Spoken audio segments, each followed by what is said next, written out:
First. Hey, what's up, Nash? How you doing, man? You're early today. How's it going?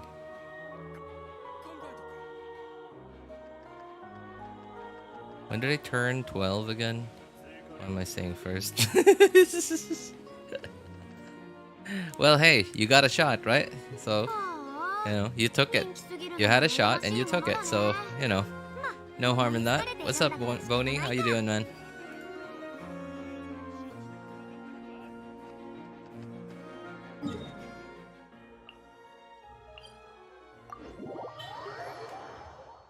As usual, slow life, some work in the rice fields. Wait, is that literal? Is that like you really work in rice fields?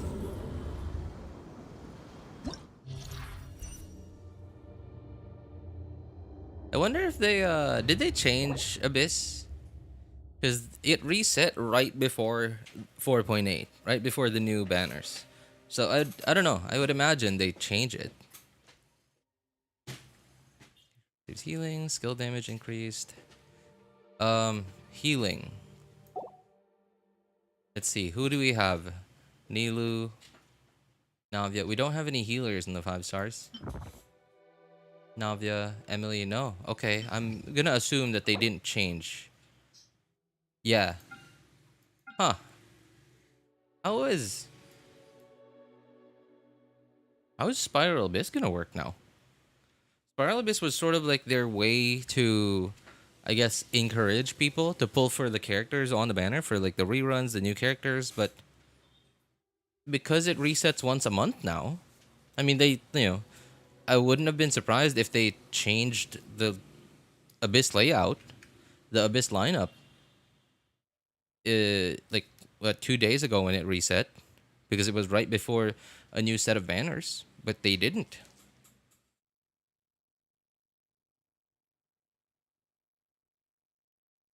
There's a bug in my room. It got away. What's funny is that like you seem sad about it. It's like you wanted to catch it. Like you really wanted to catch it. I mean, because like most people, I think would react like they'd be relieved when the bug gets away. But you're like sad. You're like, but I wanted it. I'm from farming household. We got a few acres of farmland. Ah, that's pretty cool. That's pretty cool. I find it funny that humans have found a way to create the sun on Earth, but are still scared of things as small as their toes. Well, I mean, the thing is, like, not everyone can do it, right? Like, not everyone can create the sun on Earth.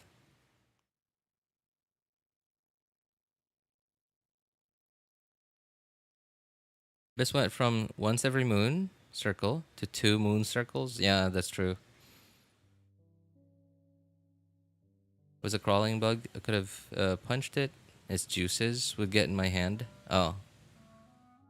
Well, that's actually one of the reasons why I hate bugs is like, if they're fast enough, then I'm like, okay, there's like the chances of me accidentally squishing it and like, ew, right?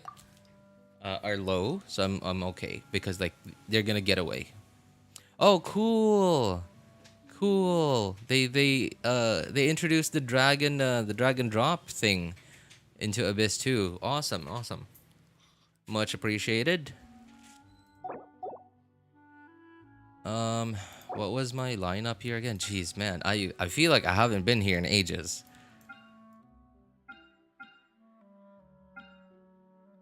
Yeah, wow, it feels so weird now that I only come here once a month now.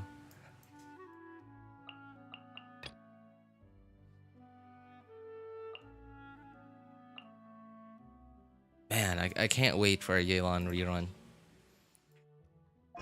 Can't wait to get my hands on that C2.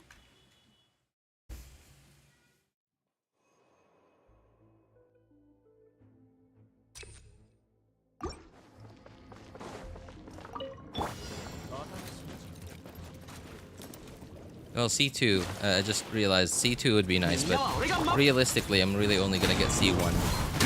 hey, you know, like with awful luck, I might not even get C1.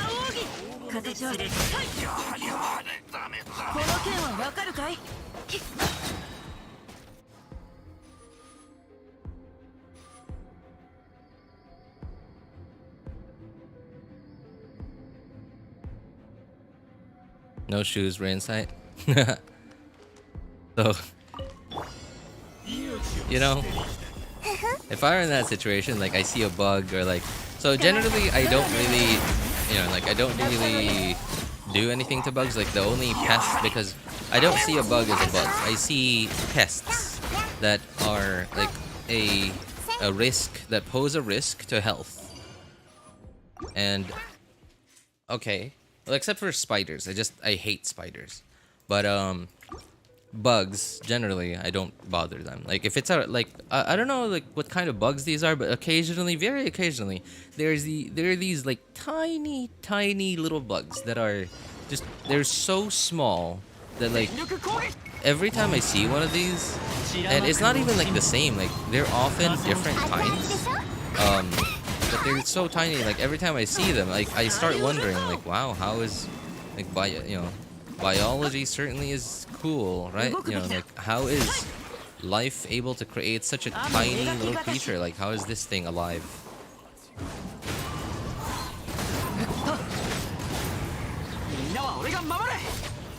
But when I see, let's say, a fly, okay, what I see when I see a fly is a risk to health, because flies, you know, like you know where they land, right? So there's much potential of some kind of infection, like whether it be viral or bacteria, because of where flies typically go to, and that's either trash or your food. And if it's both, then I'm sorry about your food, but yeah. Mosquitoes are also a health risk, because dengue, malaria, that's a thing, because you know it's a tropical country.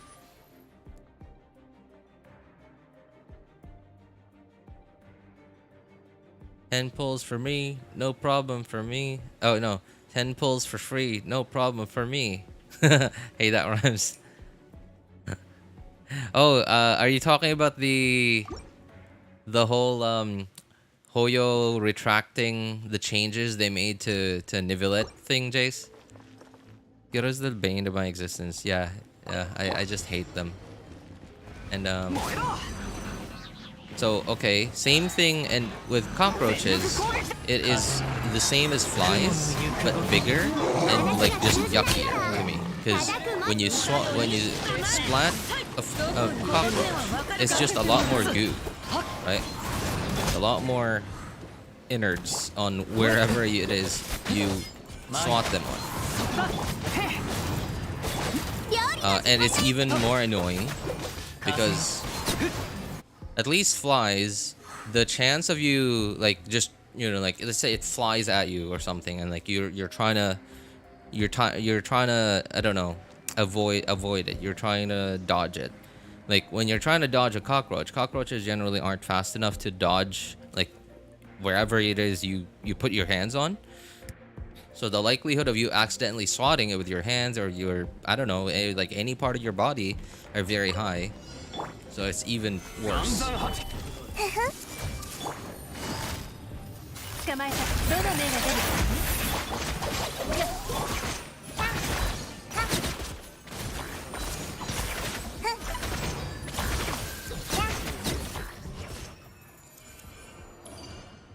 Yep, I don't even got Nivelette.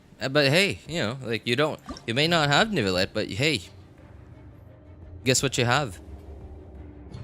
1700 primos. 100 from yesterday. No, yesterday? Yeah, yesterday. 100 from yesterday. And then I don't know when they're going to give out the 1600, but yeah, they are. 1600, right? 1700 for free? Thanks. I guess thanks, Hoyo, for screwing up. Honestly, I don't think they should have backtracked on it. I mean, it would have been a mess, but it's not really something that Hoyo is shy of. At least, I don't know. Yeah, because like Hoyo's no stranger to controversy already.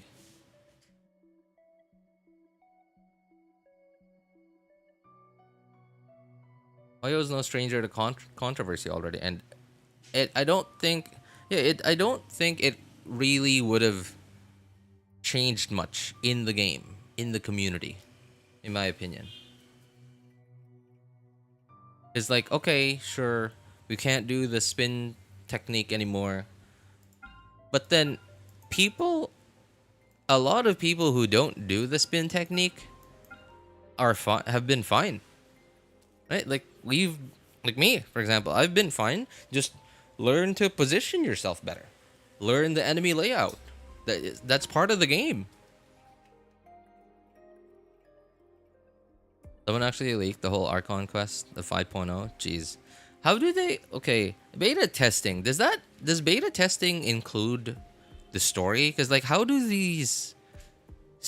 how does the story get leaked? Because I imagine, like, most of the leakers for, like, character kits, new characters, character leaks are for, are from beta testers. But story? That's got to be like an inside job. Online is a great place for mentally ill people. Yep. Great place because okay, I don't know if you guys know there's this like science content creator. Hang on. Why do I have two of these open? What was his name? Shoot.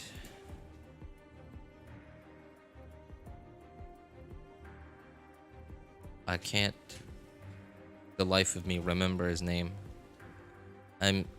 Kyle Hill. I don't know if you guys like, I don't know if you guys are into science content on YouTube, but a guy on YouTube called Kyle Hill.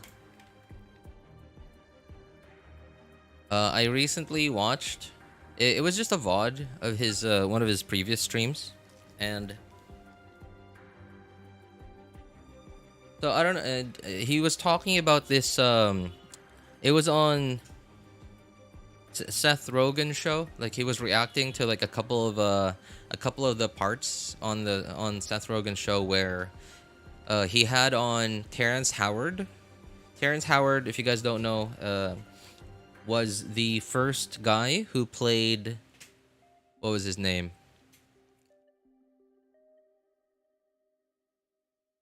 Shoot. What was his name? In Iron Man 1, he was the soldier dude.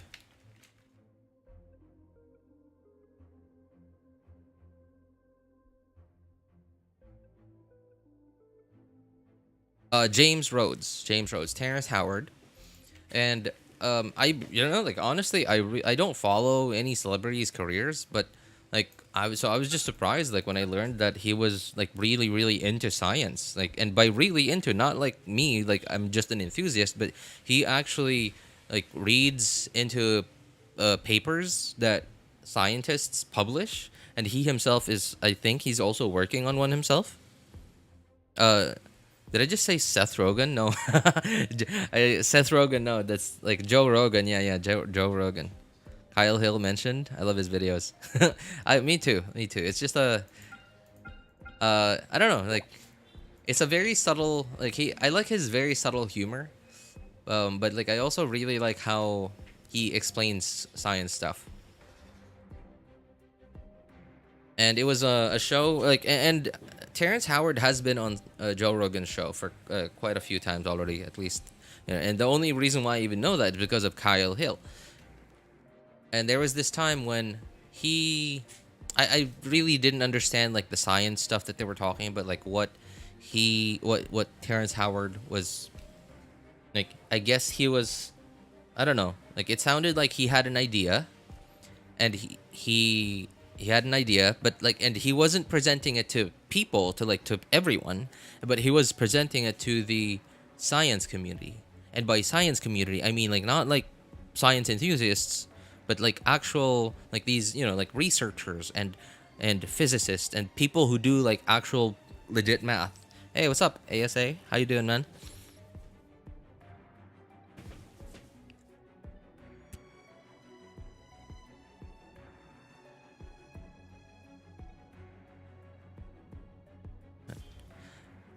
And but there he also Joe Rogan also had a, like, I believe it was just a video call. He also had like an actual like scientist, like some sort of physicist, and on the show, and he was,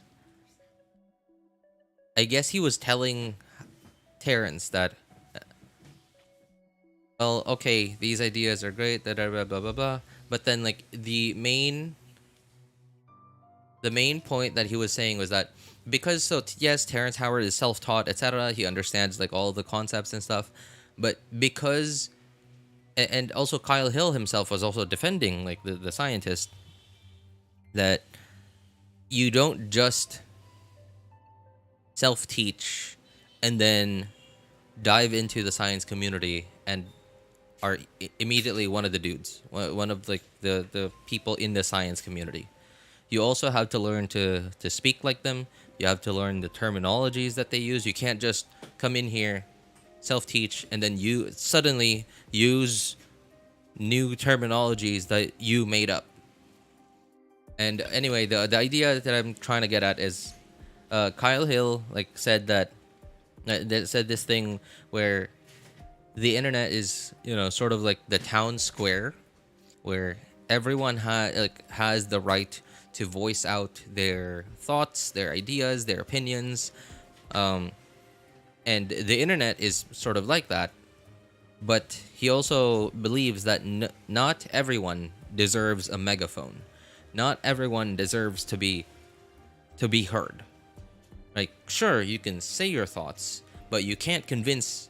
You're not, you know, not everyone has the right to have a megaphone and let everyone hear their thoughts and opinions and convince them that that's true. And just because you understand the things that are correct and true, and you have your own understanding of them, and you talk about them the way you talk about them, doesn't mean that you can like come into our group and start talking about the things we talk about, but in your own way. Because in this group, we talk about them in this way.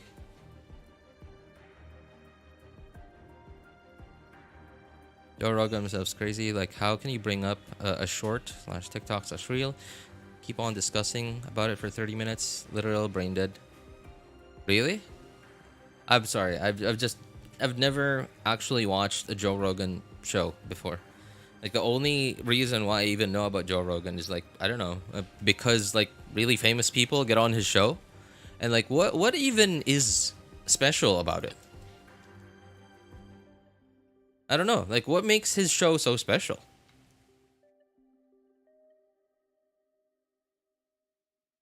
I almost thought RJ was gonna stream today, but he did.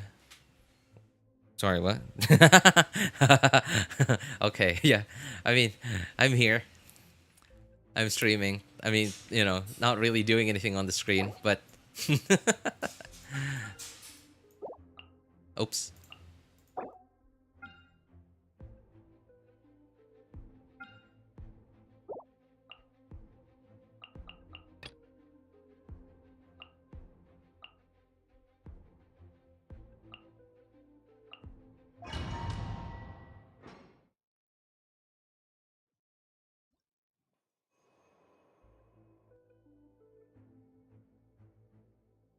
As you see, there's a cutscene where they fight in construction vehicles like mecha.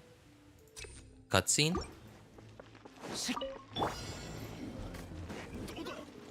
みんなは俺が守る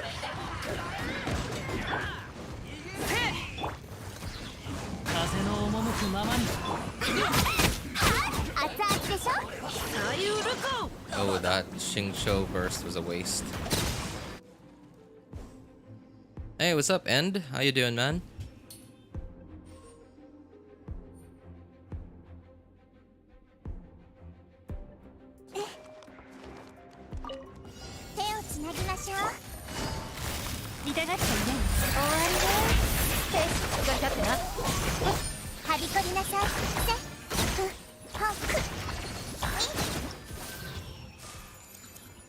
I'm alright. I'm alright. Pretty good. I have quite a lot of things that I've had to do for about a week now that I still haven't done. So basically I'm saying I'm backed up on stuff that I need to do. They're not like, you know, I don't do them and we die sort of thing, but they are important things. Yeah. But other than that, weather's great, so I'm happy. It's not scorching hot like it was in summer. Jeez, that was one of the worst summers I've ever had.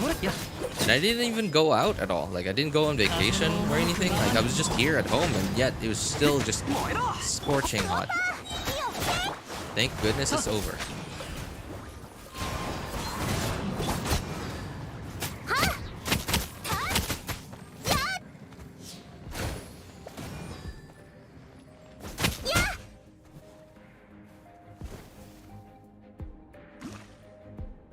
Hey, what's up, Gulshan? How you doing, man?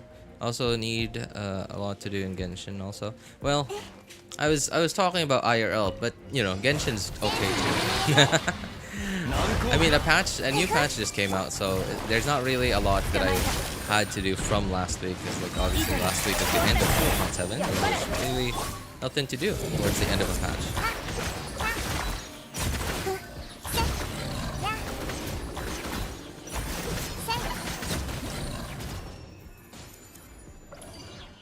My place, it was hot as hell, but it was also raining in between. Like, India had both heat waves and rainstorms last month. Jeez, that sounds awful, right? Because like, okay, here's a. So now, obviously, this isn't something that happens everywhere, but it is something that can likely happen because of the extreme heat and then sudden rainfall. Okay, extreme heat dries out the land, which means it's not as stable as it is because it's dry, right? And then all of a sudden, all that water is introduced. And because it was so hot for so long, the rain is not going to be a normal rain. It's going to be an actual, like, rainstorm. So it's going to be a lot more water than normal. So very dry and slightly already destabilized Earth. Plus, all of a sudden, a lot of water.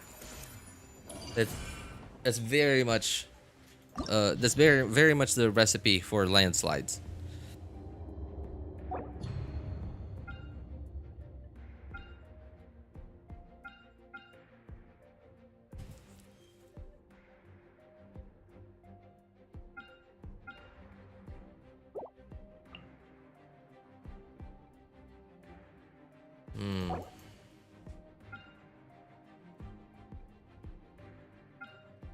Yep, okay.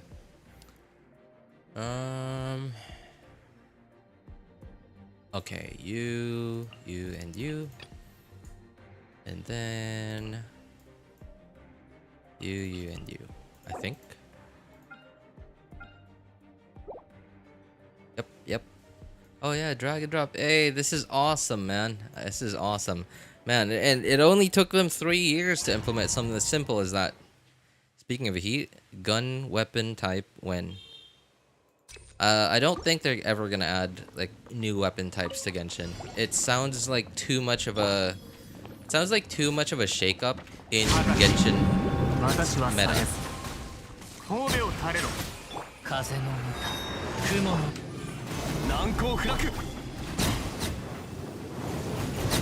Oh shoot! Darn it. There was something on my mouse pad, like to the right, and when I moved my mouse to the right, I accidentally hit it. So I accidentally right-clicked and canceled my charged attack on Nivillet. Baza and Raiden probably rerun 5.0, according to rumors. Wait, Kazuha and Raiden? I'm interested.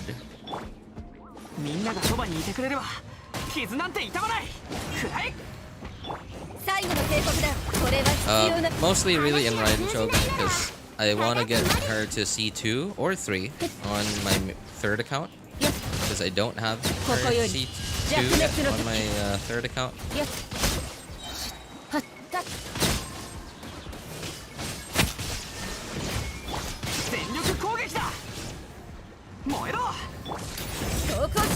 Oh my god, am I... Wait, are we gonna lose this? Oh, you gotta be kidding me. Yep, I did. 59%, I saw it.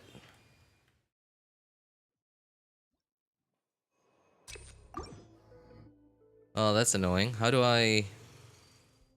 Okay. There.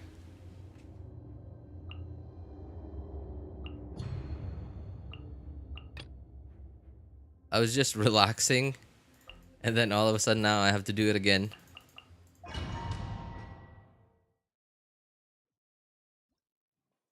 Chevrolet's rerun when? I spent 50 pulls on her and not got nothing. Yeah, you're right, you're right. Chevrolet hasn't got a rerun. I mean, it hasn't been that long, but like still.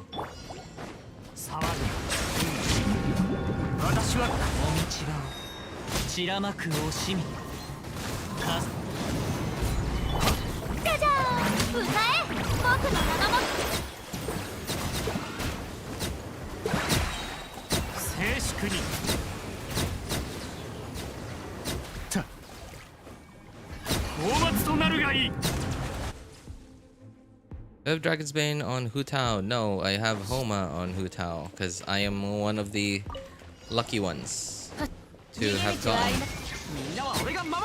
Homa on all of my accounts. Sorry,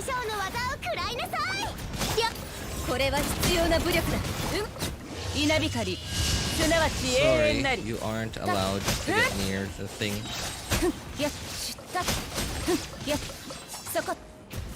Oh. Oh dear. Oh dear. And let's get the pyro going. Let's get this pyro going. 80%. I think we'll be fine.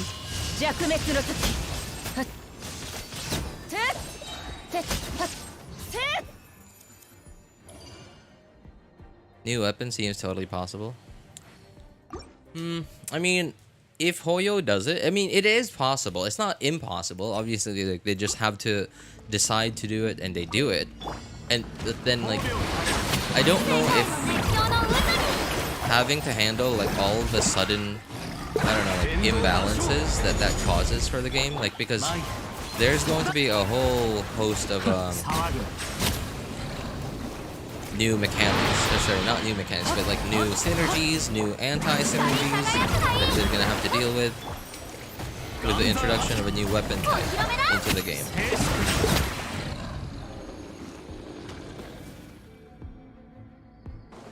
And eventually it'll even itself out. Like the community will eventually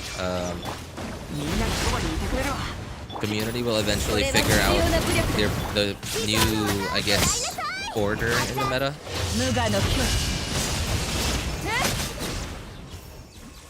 But I don't know. I feel like it would be a mess. And depending on how they implement it, it could be a mess for like a month, but it could also be a mess for like 3 years. Especially because Hoyo just doesn't nerf anything. And like the only time that I can remember they nerfed something, well, okay, like recently, is like remember now, right? Like they tried to nerf the villain. Look what happened. We ended up with 1,600 primos.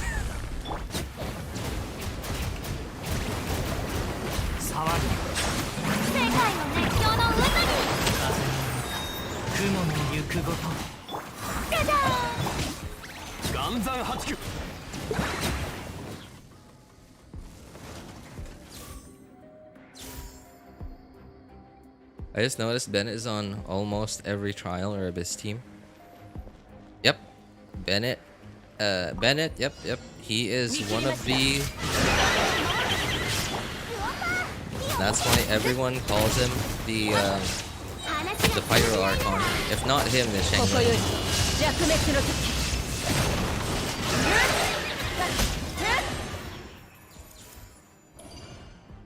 Hoyo make mistakes more often. I know, right?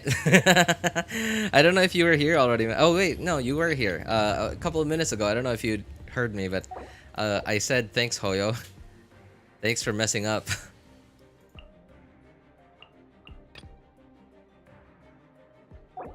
What was my other side? Other side. Oh no. Wait, can I just drag it here? I can! Awesome. Alright.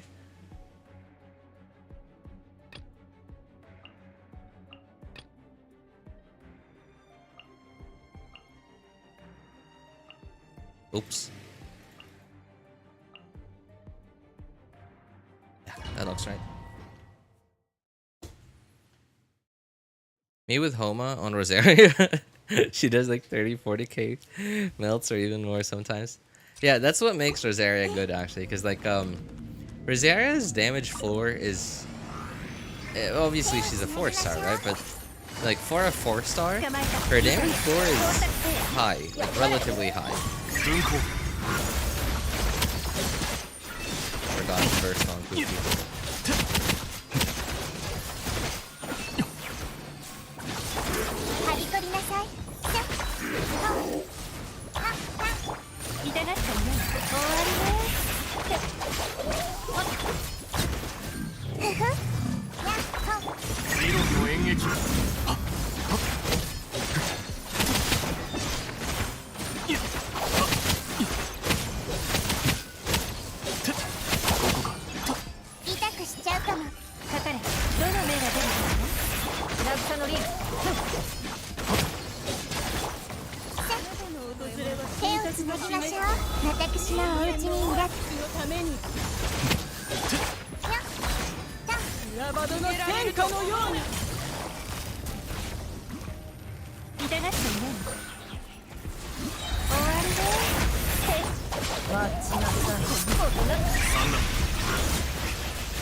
Yelan doesn't have any energy.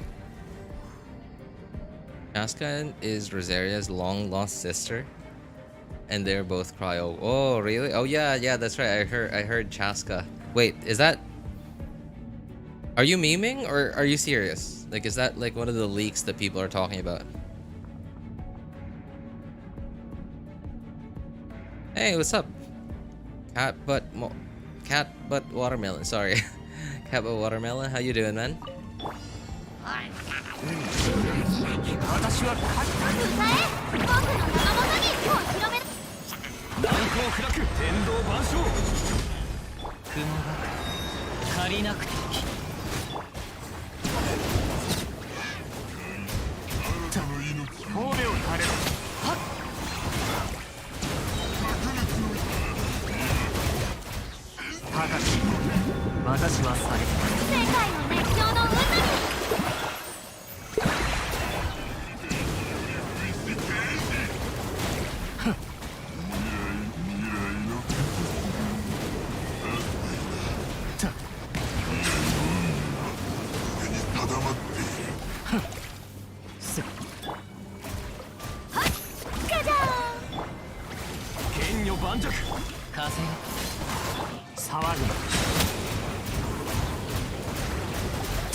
Did I miss that one?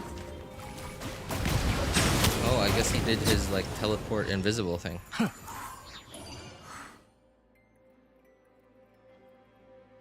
Is Seedrine actually good or is she overhyped? I'm sorry. Overhyped? Where did this come from? Seedrine's a 4-star that Hoyo just made a mistake on to make her a 5-star. Like Gaming seems to be a 5-star, but they decided to make him a 4-star. You know, the thing I think what makes this a thing is like it's mostly again, you know, like Genshin's combat system is basically like a math thing, right? It's a math game. Ow. It's a math game.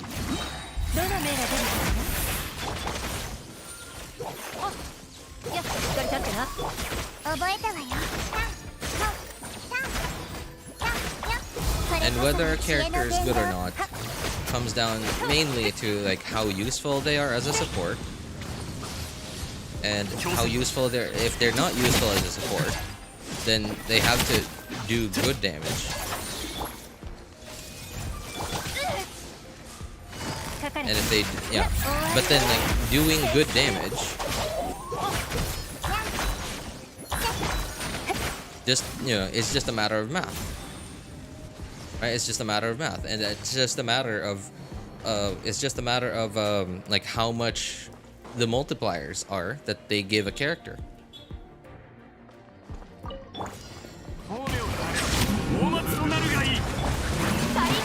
And if theory crafters that aren't even getting paid to, make a character be balanced or anything, like they somehow found a way to make a living out of doing it, but they're not being paid to do it. But theory crafters are able to do it. Then how much more do you think Hoyo game devs should be able to do it? They should be able to do it much more and much better than theory crafters should be able to.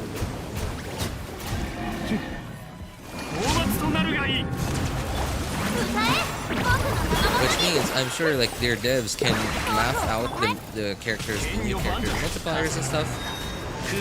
And it's not about successfully or unsuccessfully making a new character.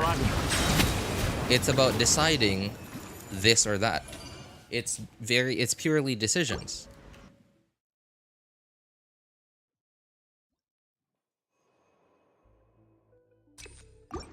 And they just decided that that would be the case.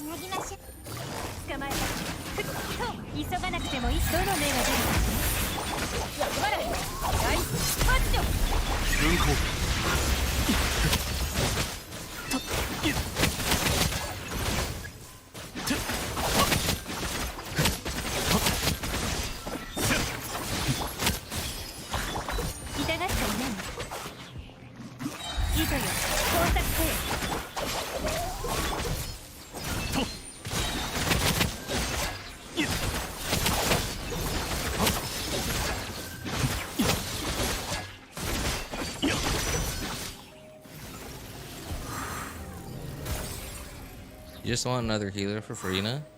Better to pick Kokomi, Jean, Jianyun, or even Charlotte. I mean, Baiju, right?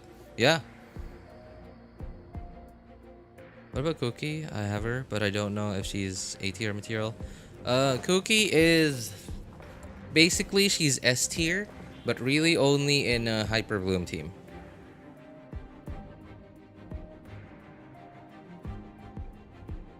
If you want to tell if Siege Rain is good, I think it depends on what playstyle you like.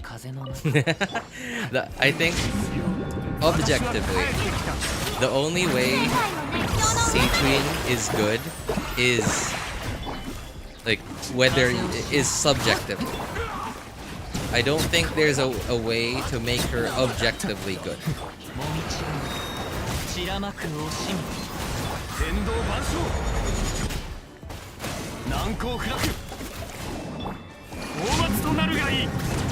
Unless if you C6 R5 her, which I heard, according to like theory crafters and people who did math on it and actual testing on it, the only way for Siege Rain to be as good as Nivelette is if she's C6 R5, and it's really only just as good as a C0 R1 Nivelette. And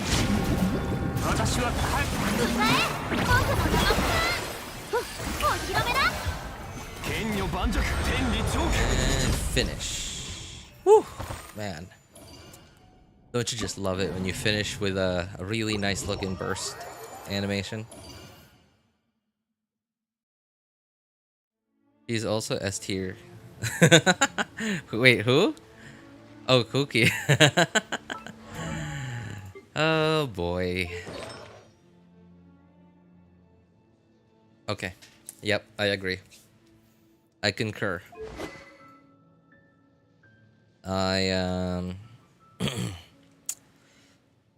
Yeah, I concur.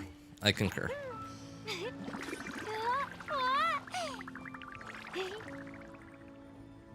Should do a Genshin tier list. I don't know. I'm not. I'm hardly like the most accurate and the most well-informed Genshin player out there. There's like so many little nuances that I don't know about Genshin combat. Like I know the basics and I'm very good at the basics, but like when it comes to like when it gets to like advanced stuff, I'm only like mildly familiar with it, and like I hear about it only mostly in passing, but like like I just don't have the opportunity to test out all those teams because like like okay, you look at this and you're like, wow, so many 5-star characters, but then like you have to remember that in like you have to put that in context to how long I've been playing. Most people who have been playing for like half as long as I have way more characters than I do, and that's that's not because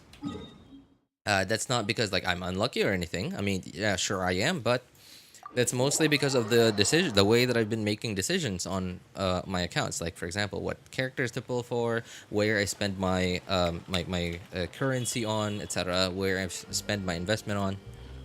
That means that I have if I have half as many characters as there actually are in the game. That means I only have access to about half as many of the team archetypes.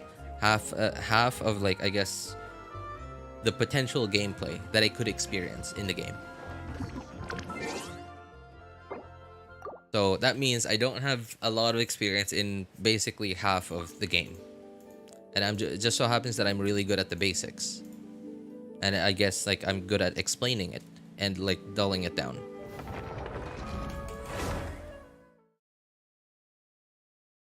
She's a minor, said by the mentally ill ones. Oh, hey, Chokoshu. She's a minor? Quick, message her. Send her a message before she turns 18. Oh, wait. Wait, hey. Is it just me? Or does it feel like it zooms out more? Like, okay, I don't know. Is it just me? I don't know. I could be wrong. Correct me if I'm wrong. I feel like it zooms out more, but not by much more than before, but only a little bit more.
Well, anyway, sorry about that, guys. A one of the companies that I submitted a job application to just called me. It's okay. What's funny though is like they said that in their job posting, they said that okay, work from home. All right, cool. And then like now they're saying, okay, well our site is here, and then we're offering a work from home thing, but you need to be within 50 kilometers of our site. So I'm like, what? What's the point of working from home then? If I have to live a certain distance from your office? What?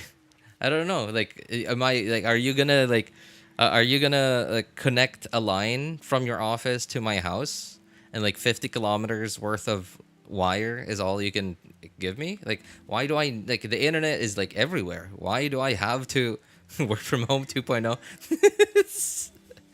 Right? Oh, hey, you can work from home as long as you're not too far from the office.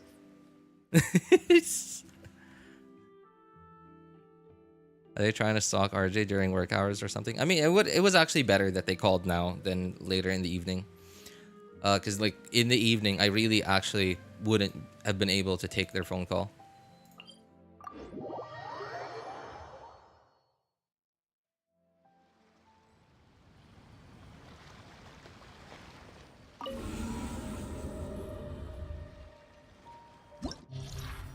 People tell others pedos are predators with fictional characters. No wonder they might be the one IRL.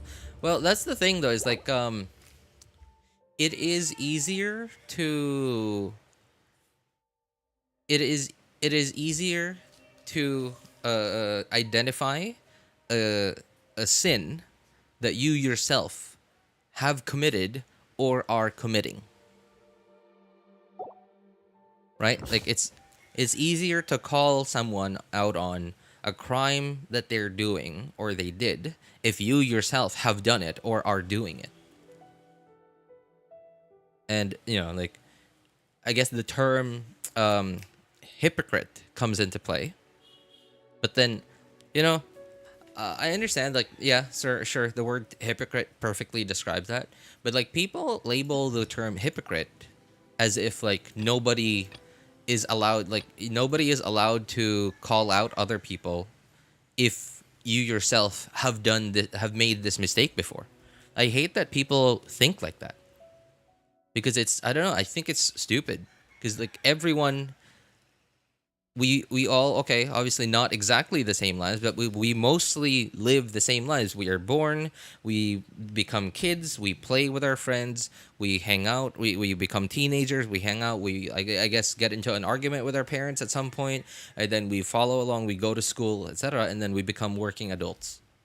Like, we basically live the same lives, so the odds of me making the same mistakes that you are going to make are really high.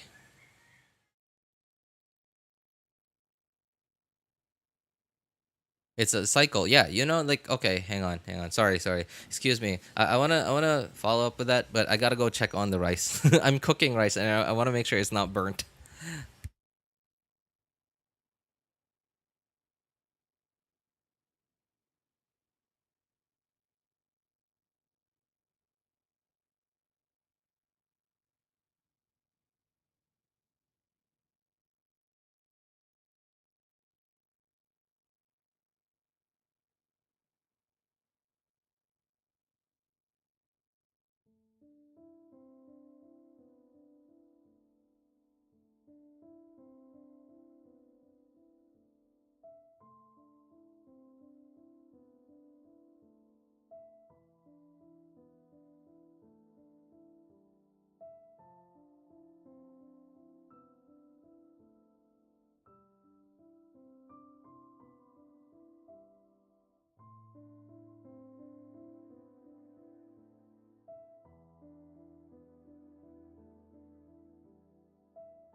Charred is the word you are maybe looking for.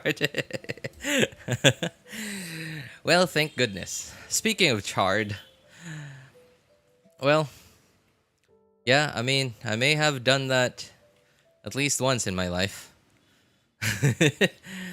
That may or may not have happened at least once in my life. And it may or may not be completely my fault.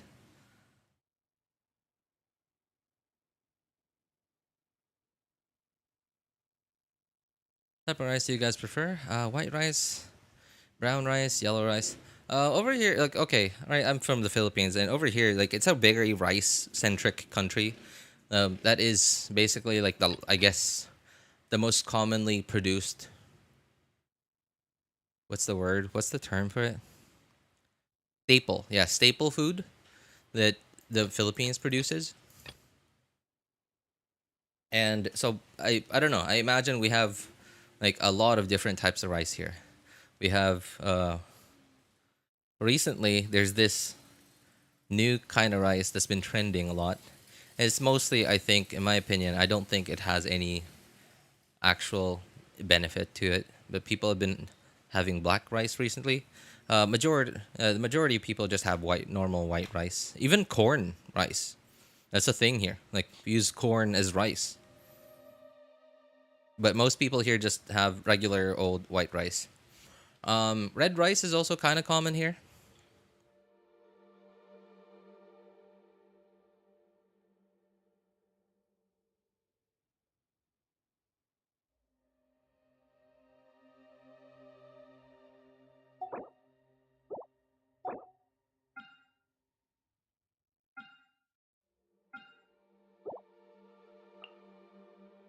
Wait, somebody was asking for Raiden.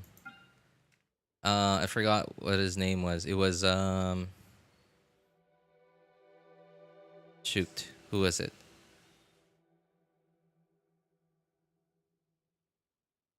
Ruby. Ruby. Yeah. I don't know if you're still here. All right. Well, this is for you, Ruby. Instead of Kazuha, Kazuha would have made my life so much easier with the crowd control, but we're going Raiden. If we can just find... Okay, there. Hyper Bloom. Yeah, there we go.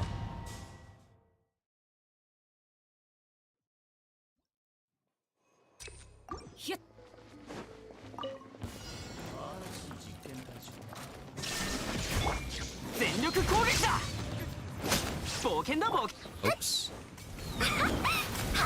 料理の時間ありうるかこの件はわかるかいはっやはっ命を捨てに来たみんなは俺が守れくらえ燃えろくらえ Hate red rice, just how I hate that crayon built peepsqueak Mika? What? How? What does red rice have to do with Mika? Crayon built peepsqueak. Pipsqueak.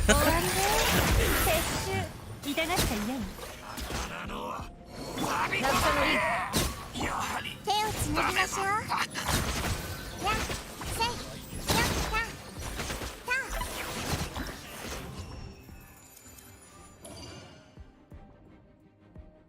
Too bad India's reputation about food is just getting destroyed online. But I think their food is good and probably some prepare them properly and cleanly.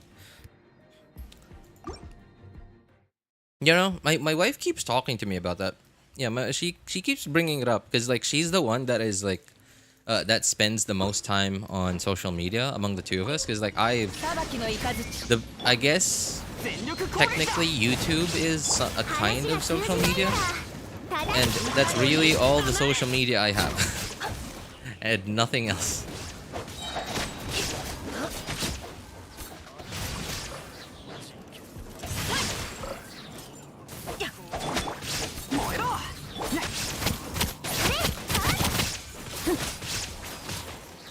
Oh, come on.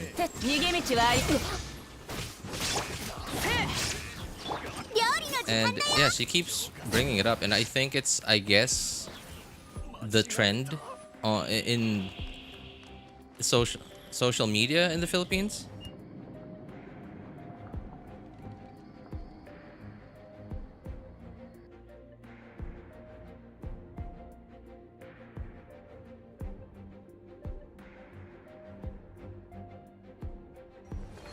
And I think, I mean, like, if you think about it, the fact that that is the way that people in India prepare their food means that that has been a thing.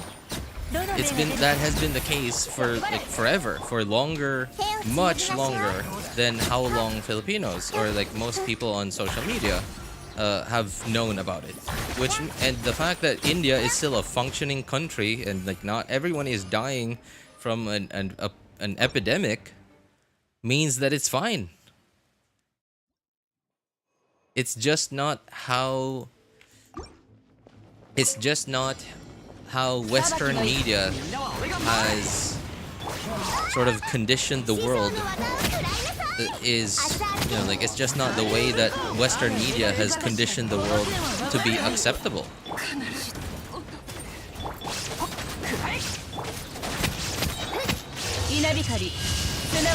I don't think there's anything wrong with it. I mean, sure, it doesn't look appetizing.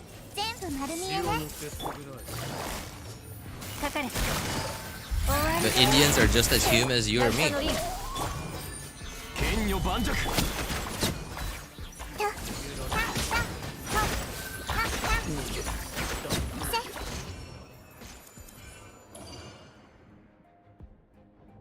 For 10 people's street food, 1 billion people are catching the flames. Catching the flames? I don't know what came over me. Seen him once. One screen I got triggered. What?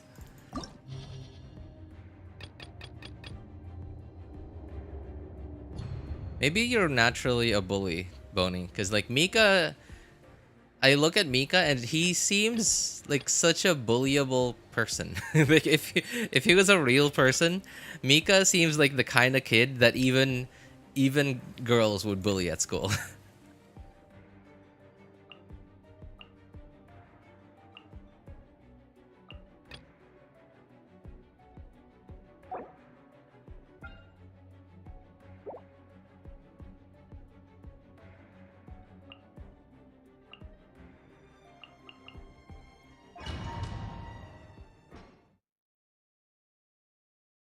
Definitely try to talk to a girl and get clowned instantly.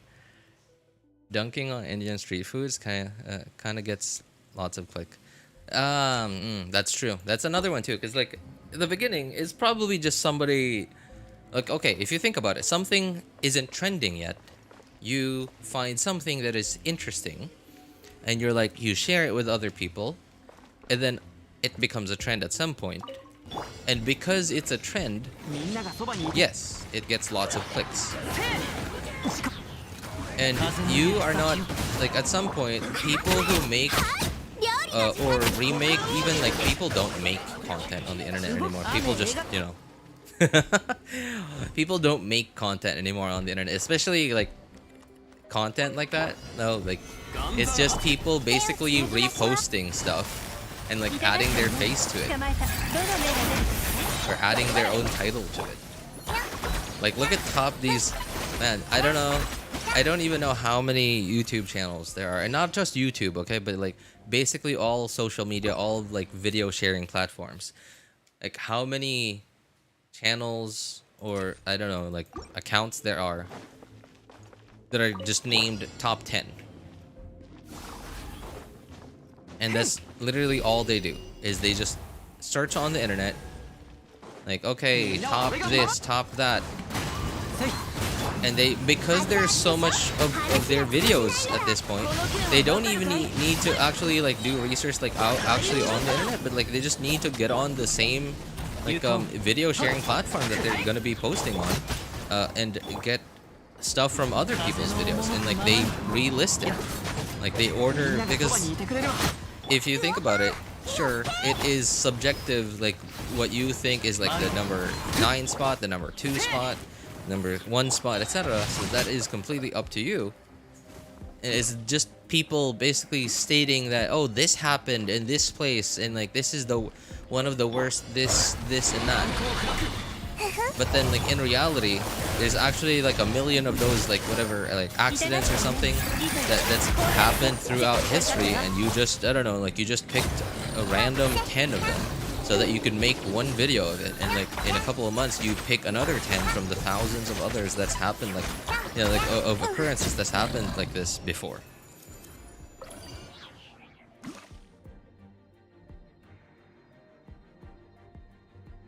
Mika is the personification of the nerd emoji. I mean, you know, I can get behind that. Yep. I can't disagree with that. Human chocobo.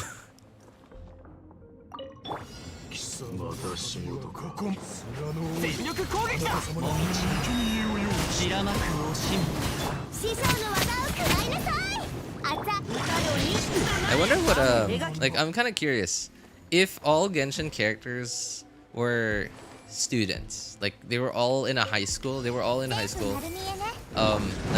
I don't know, I think it's, could somebody make fan fiction of this?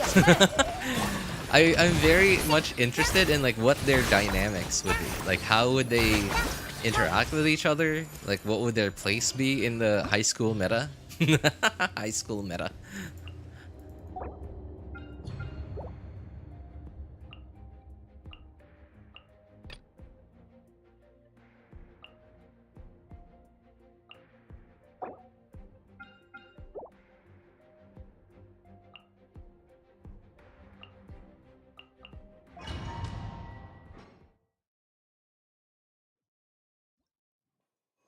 Mika's type is the type to get stuffed in the locker.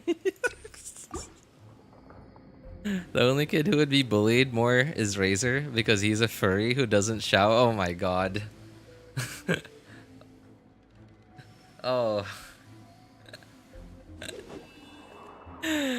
Oh man, what are we even talking about, man?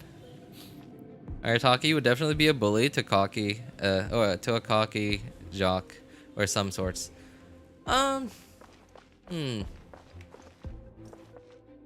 You know, I think Arataki would be a bully, but like he would be very brazen and very loud.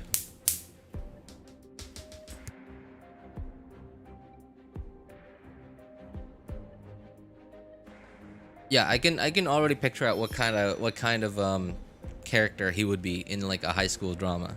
He wouldn't be a bully. I think the closest character to a bully that we would have, probably, hang on, let me think. Probably Risley. Yeah. Risley.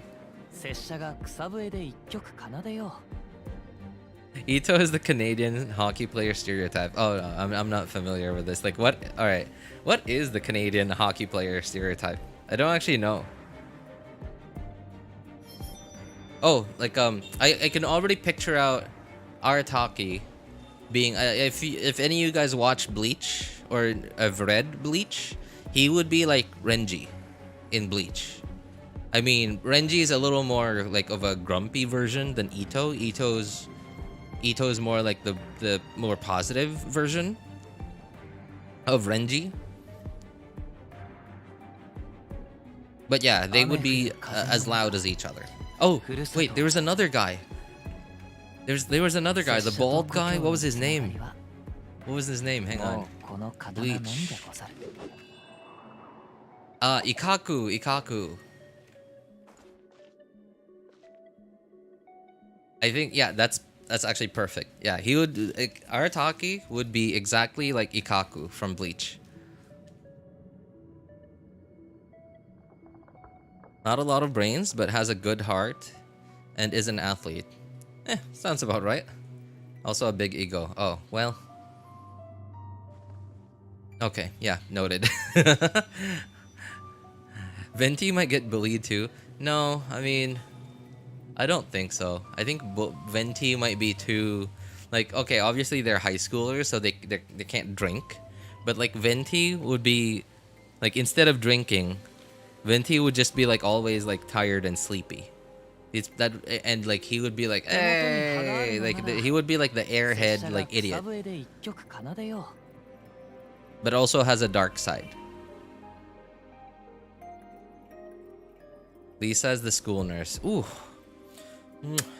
Yes. Yes, please. Y'all are too invested in this Genshin school life. I mean, I don't know. I think it's interesting. Tell me you would not watch an anime like that. Right? Like, would that, like, is that, if that's something that you wouldn't watch? Like, I don't know. Are you really an anime fan?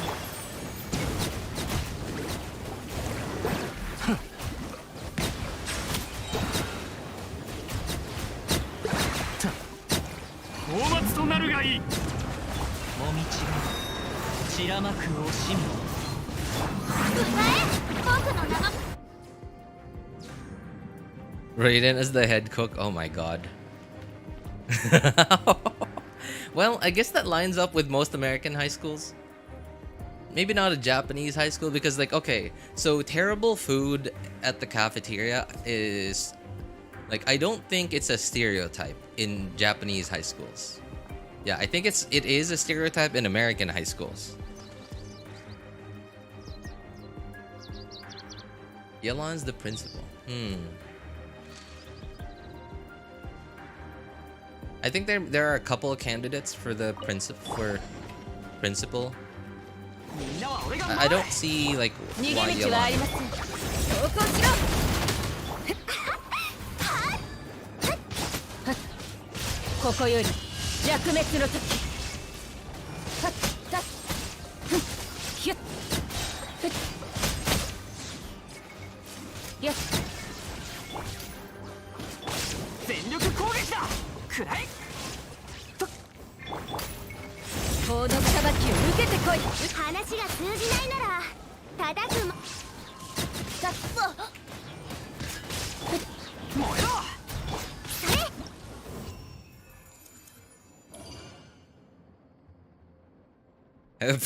What?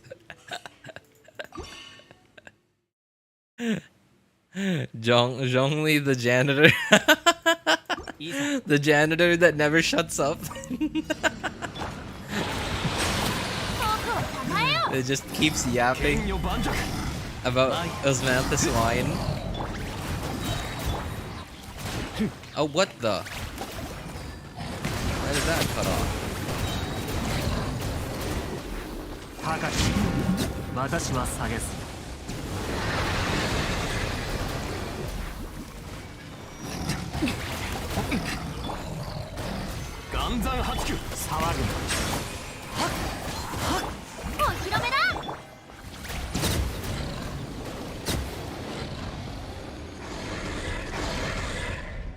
He uses osmanthus wine to clean.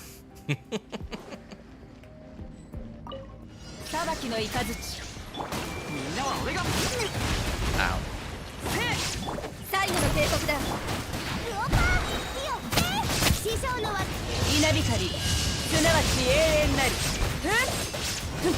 Oh dear, that hurts.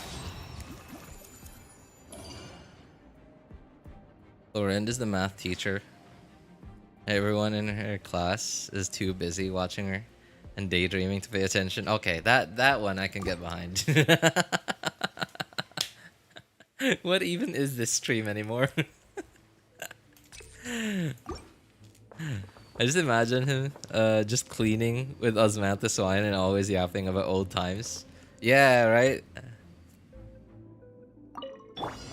Something there to share the memory. And then the principal just comes in and says like, hey, why get to cleaning? The school's about to open.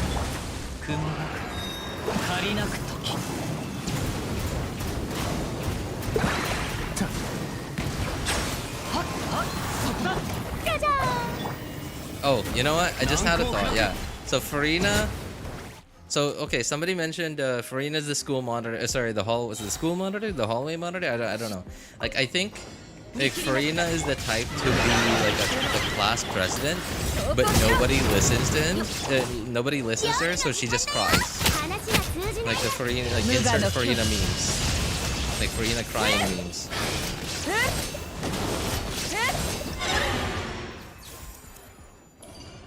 I think I think that's a lot more appropriate. They won't listen to me. And then the insert the crying Farina meme.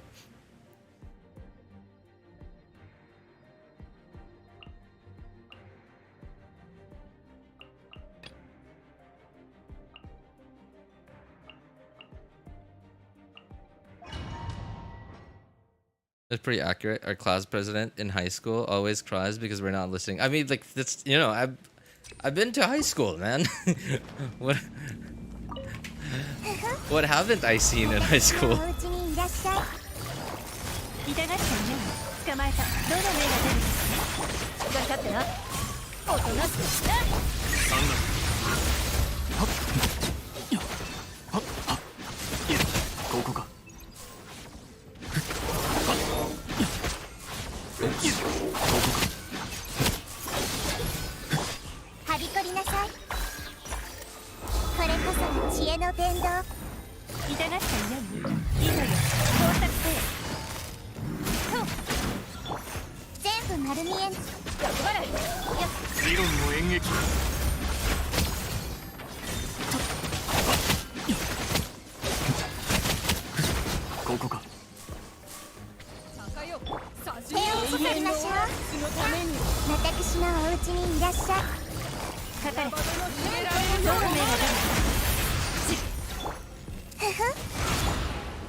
Y'all have class presidents.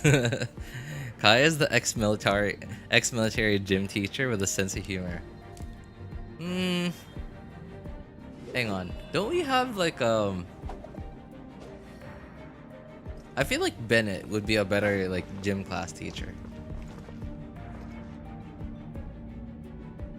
I don't know. Would he be better off as a student or one of the teachers? Like a really unlucky teacher. I don't know. And Sing Cho would be the cool kid that like not like the popular kid, but just a cool kid that is like always hanging out in the reading club.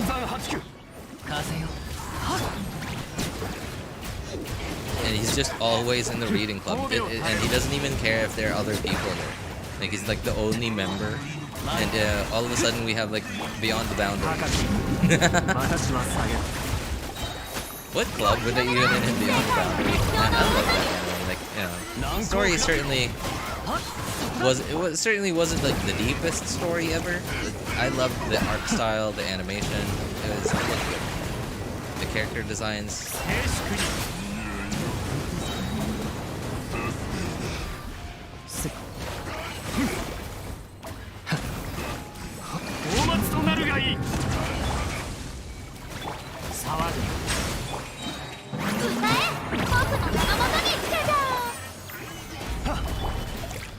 Come on.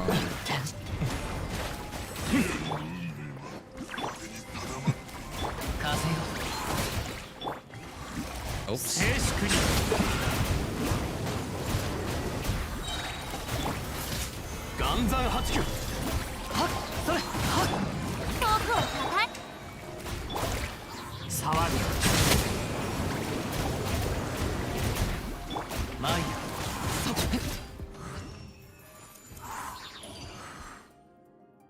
Bennett, the teacher nobody listens to. Okay, yeah, that sounds alright. The kid who's always sick. Like, I mean, I don't. I can imagine Bennett being like a normal kid, but being like, again, you know, his thing is like he's unlucky. I can imagine him being his own thing. Yeah, like he would be his own character in there as well.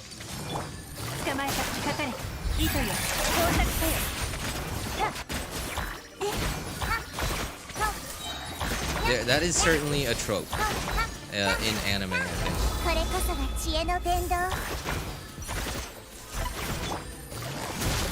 Uh-oh, I made a mistake.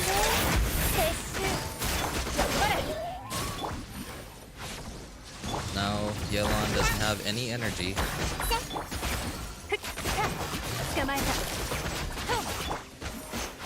Oh my god. Oh my god. Oh, that was alright. Whew. That was close. That was close.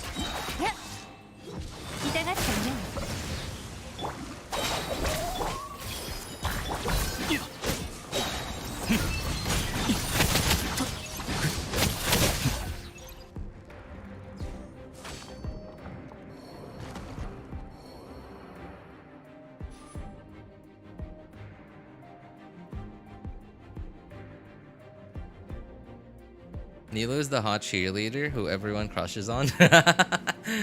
Okay, that sounds appropriate. That sounds appropriate. Barbara, Yunjin, and Nilou. Barbara, Yunjin, and Nilou.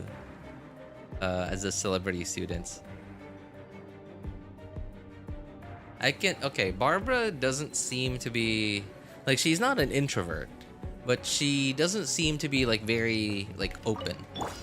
And like very social. Right? Like, remember what happened with Venti? Like the interactions with Venti and like oh, I guess there's that one daily commission in Mondstadt where it's like there's this guy that stalks her. I guess that's, you know, that kind of puts her into this like celebrity student kind of trope.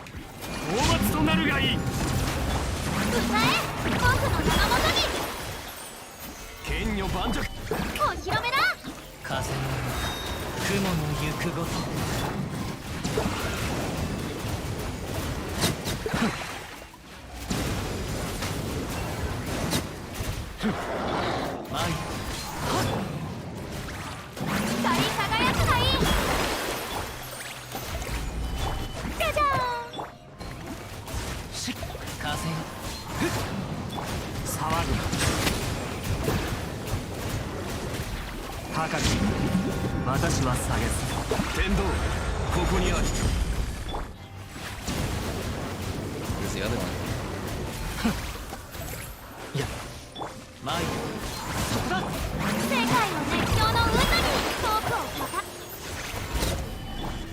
I think Yunjin would just be ace. Like, she doesn't really have like something really I don't know, like a really strong personality. She's just somebody in the art club. Or sorry, not art club, but like drama club.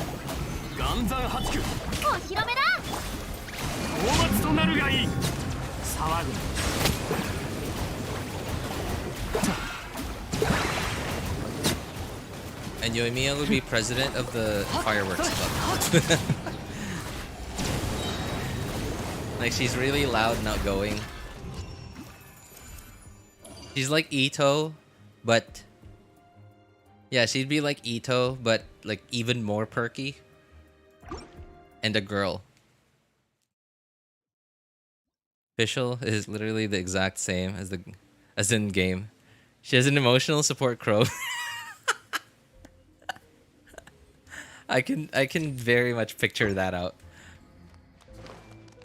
Like, I mean, okay, so in the game, she doesn't, like, she's not, like, you know, she doesn't show any insecurities. But I think she might be, like, a sort of, like, a maybe not delusional, but, like, I think delusional might be too strong word. What's a slightly less strong word than delusional?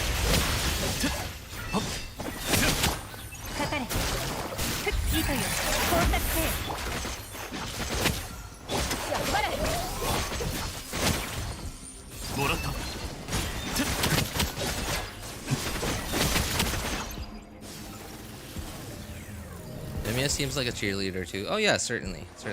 She would be she'd be a cheerleader too. But I think Yoimiya might be more suited to being like the captain of the cheerleading squad. Whereas like Nilou is like just the pretty one. The pretty airhead. that everyone crushes on. 褒美を垂れろバカ私は下げた歌え僕の名のもとにトークを立ついざもみちが散らまく惜しみこれはまだ伝わる Oh, why did I hold E?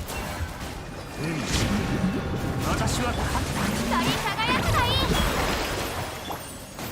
剣女盤石雲借りなくと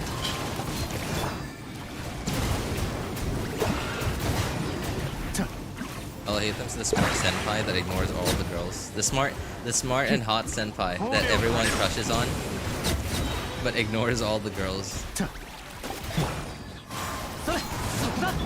And is like really harsh with everyone. Like really, and by harsh I mean like just I don't know, just really like it is like really witty. Like always comes up with a witty responses to everything everyone says. 静粛にはっはっ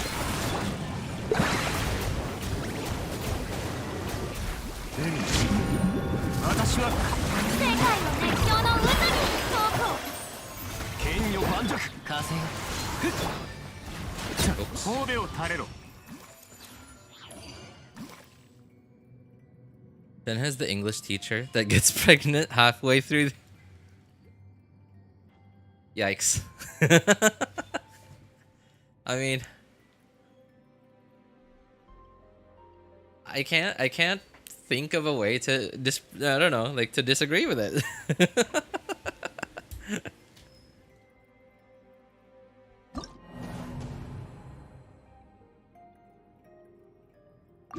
Amber, the tomboy childhood friend of the MC. Amber?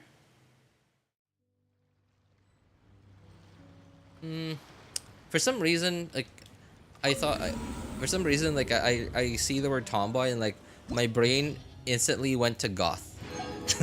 Like, goth, like, emo kid.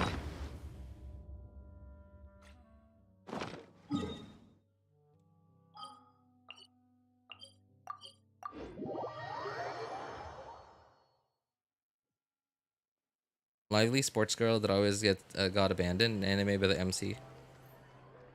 Wait, are we? What kind of anime are we trying to paint here? Are we trying to paint like a harem kind of harem, like the MC gets all the girls kind of anime, or are we just trying to paint like any kind of anime? Because like, I could totally see Yoimiya being like that backpack if this were that kind of anime. Where like Ether is the MC, has a sister like Lumine,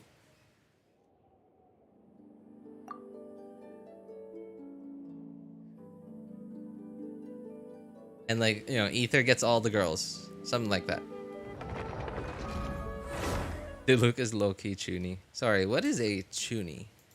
Hang on, let me look this up. I don't know all.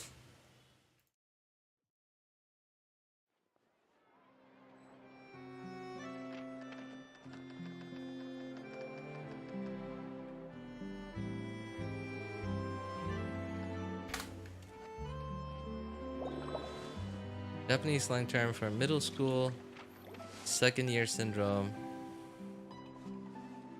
phase that some adolescents go through, typically around 13, 14, behaviors such as delusions or of grandeur.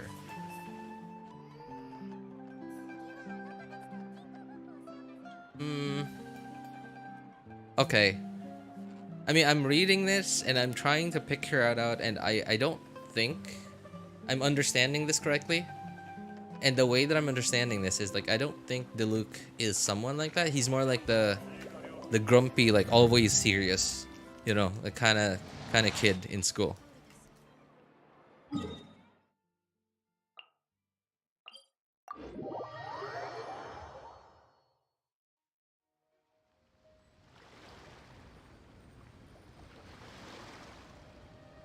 Genshin is already basically a harem builder game.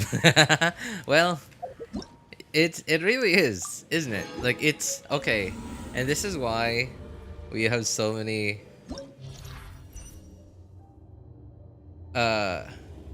so many like Genshin players that have, well, okay, I'm just gonna say it out loud. Like that's why we have so many perverts in this game, like in this community, because it's not painting that narrative, but it allows for the imagination of that narrative, if that makes sense. Fischl, yes, Fischl certainly perfectly fits Chuni, yeah. Because, like, okay, there's no Genshin just, it treads this line like very perfectly. It does this, is it treads this line very well. This line of like, it is a wholesome like story, and like everyone loves each other. We're all friends. Even my enemies respect me, and I respect my enemies, and we're kind of like friends. And I help them out, they help me out, etc. We have mutual agreements, etc. Right? Like they have this like really wholesome vibe. But then like you're, if you're a little older and you're, you know, like you're a pervert, then the way that the story and like everyone's relationship with you, the main character Ether, is who the game seems to be, I guess. Like, even though you have the flexibility to choose either Lumine or Ether as the MC, but the game clearly picked Ether to be the traveler, right, and not the Abyss twin.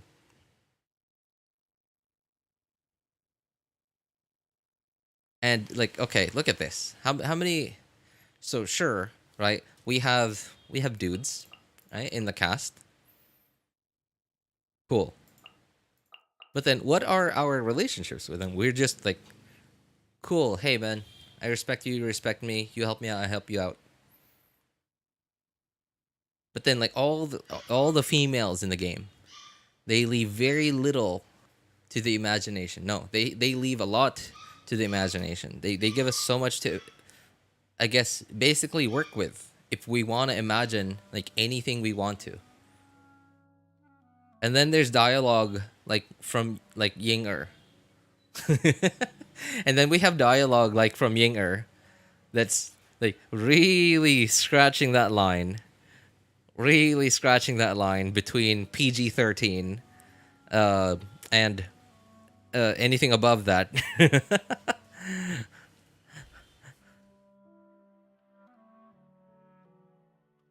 And then we have characters like Shenhe, who are designed for, well, we all know who Shenhe is designed for.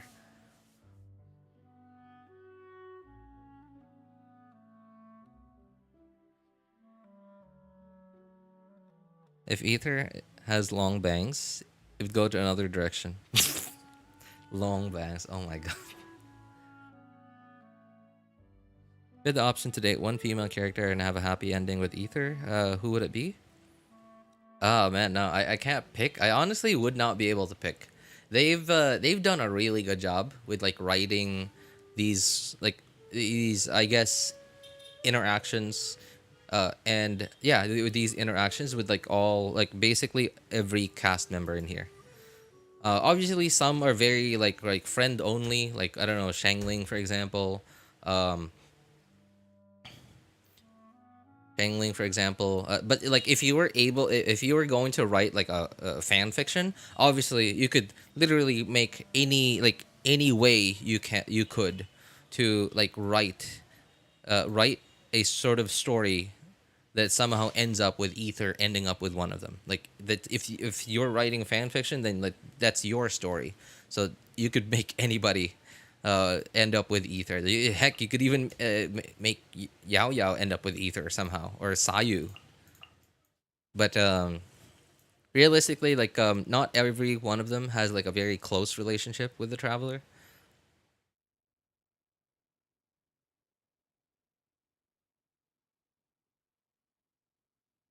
Raise the bar, even the feet, a slight jiggle. The feet.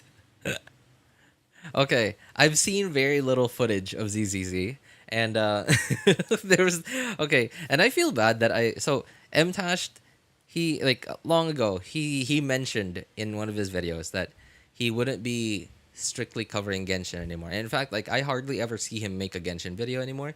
And he said that in fact it would he said that it would harm him if we stayed subscribed to him and we don't watch his videos anymore. And I feel bad that I haven't unsubscribed. Like at least if what he said is true. Like I actually don't know if that's true or not. But there was this like one recent video where I don't know what character that was. There's this like police character in ZZZ. I'm sure you guys probably know about her, but there's this police character who like I saw her design and I was like, oh, that's Tracer. That's basically Tracer. And what's funny was that like on his thumbnail was like he usually puts giant words on his thumbnail, right? On his thumbnails, right? And like he just wrote "Officer Booty on duty." It's just, like, I knew that I didn't play ZZZ, and I was like, okay, so this is one of his like, I don't know what to call it, like, but that his humor, it's the type of humor that I love from MTash, and I think it's funny, so I just had to watch it.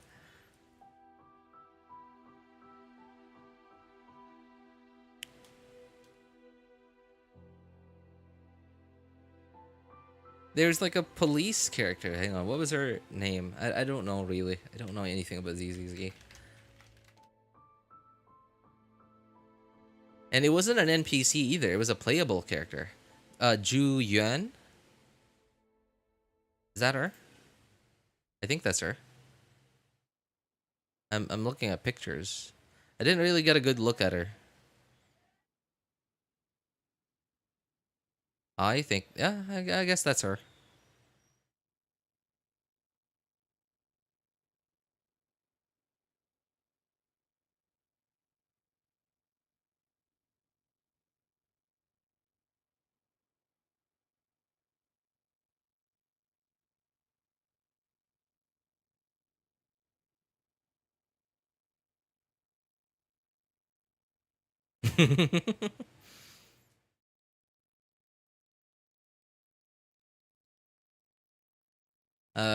I'm looking for like other pictures of Ju Yuan, like from the back, cause like I'm looking at her picture now, and I'm wondering like why did I think Tracer?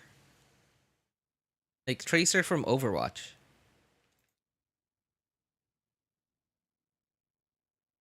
Oh, okay, I get it now. All right.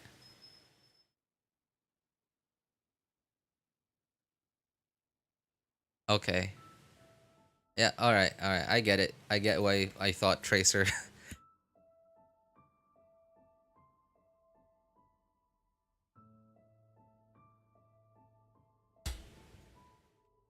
From the back.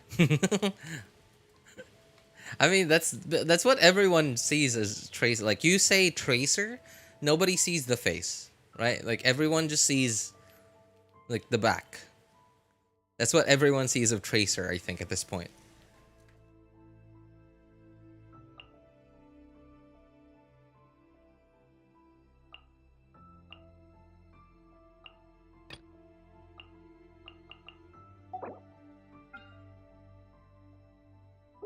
No, that is wrong.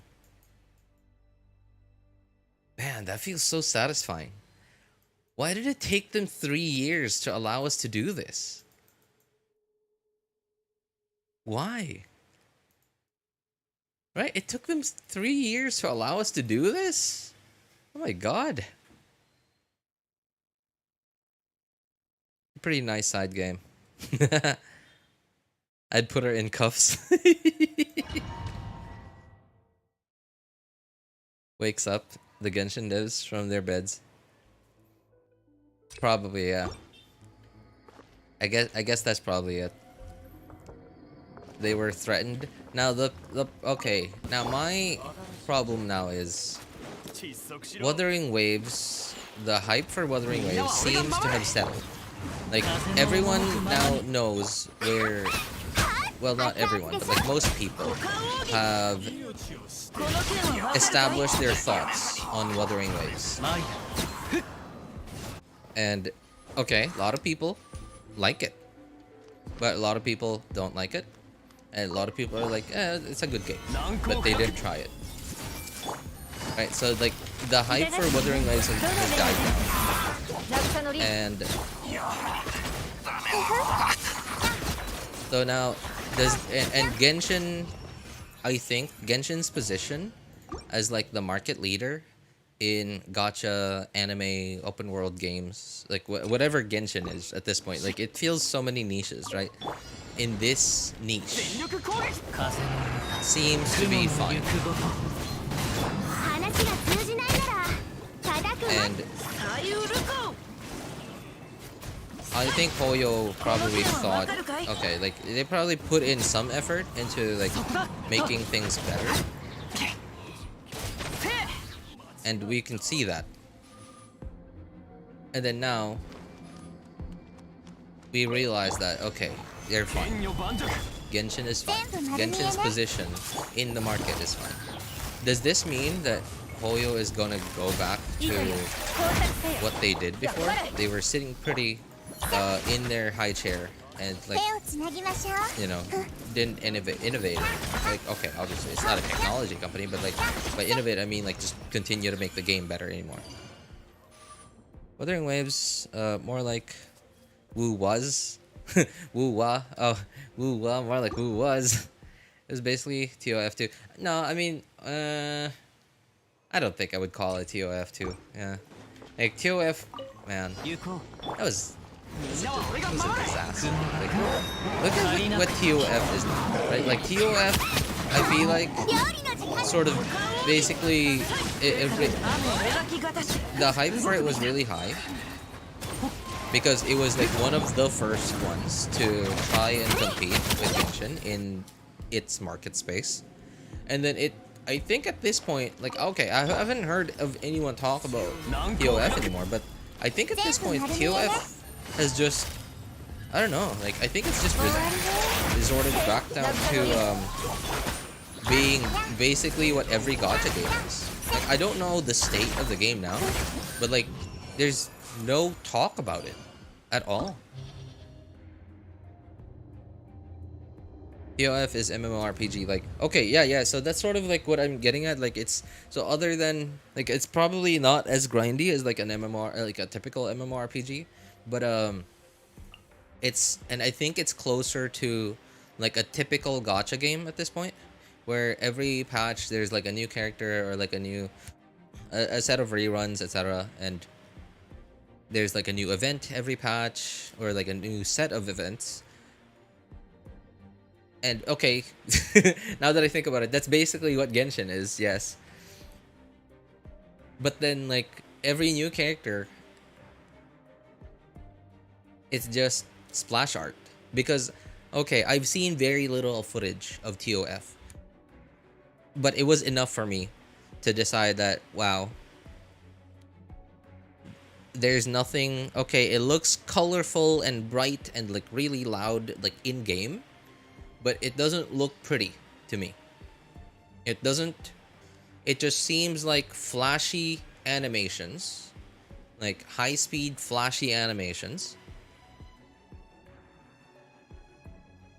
but like it's just numbers in the end. And I don't know, just not very artistic, I think.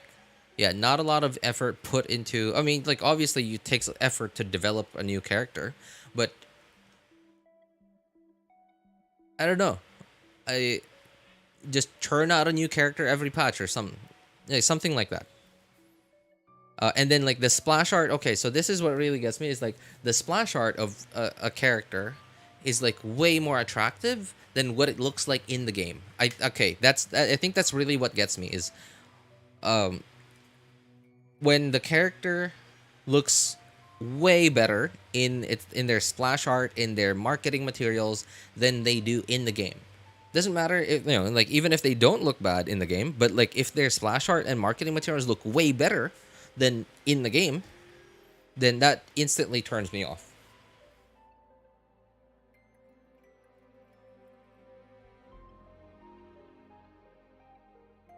I'll give ZZZ on how they will progress in the future. So I might stay and play because it's pretty casual and doesn't take too much time. If Paimon was label, what do you think would her vision be? I think she'd be like, I don't know, a light element or something. There's so many theories on what Paimon is. There are some theories that Paimon is like the unknown god, or like some sort of spy that the unknown god is like sent down to like keep an eye on us, or that Paimon is a Seelie.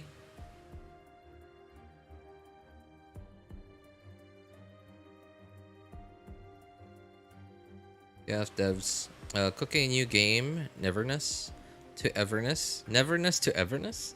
It seems more promising than TOF, but I think I can't play another gacha game. The Yap Archon. Her vision would be just yapping. She'd be the dialogue Archon. She would say everyone's dialogue. In that way, nobody needs to speak, only her.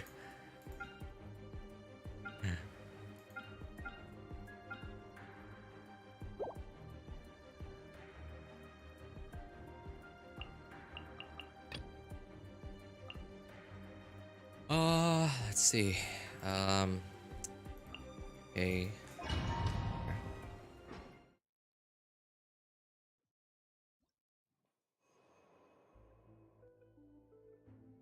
Her elemental burst name would be Endless Yapping.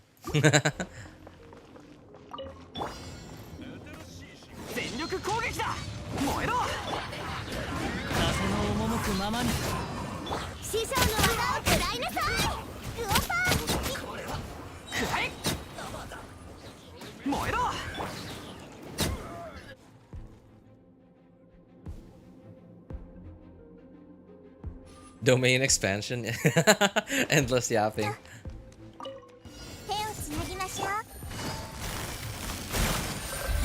You know, I've been really meaning to get into Jujutsu Kaisen, but I don't know why. Like, there's something missing. There's something missing that just I don't love the art style, but I like it. I don't know, to me the art style is very reminiscent of like Naruto's art style. And while I didn't love Naruto's art style, but I did like it. I think that's it. Like I guess I really only watched Naruto back then because there really just wasn't that many there really just weren't that many options back then.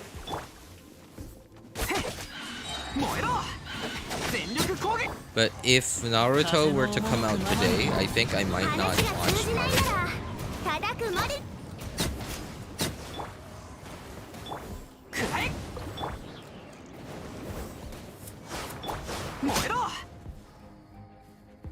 Yeah, I think that's it. I think it's mostly the art style. Jujutsu Kaisen wasn't about martial arts. Jujitsu. Is it Jujitsu Kaisen? Isn't it Jujutsu?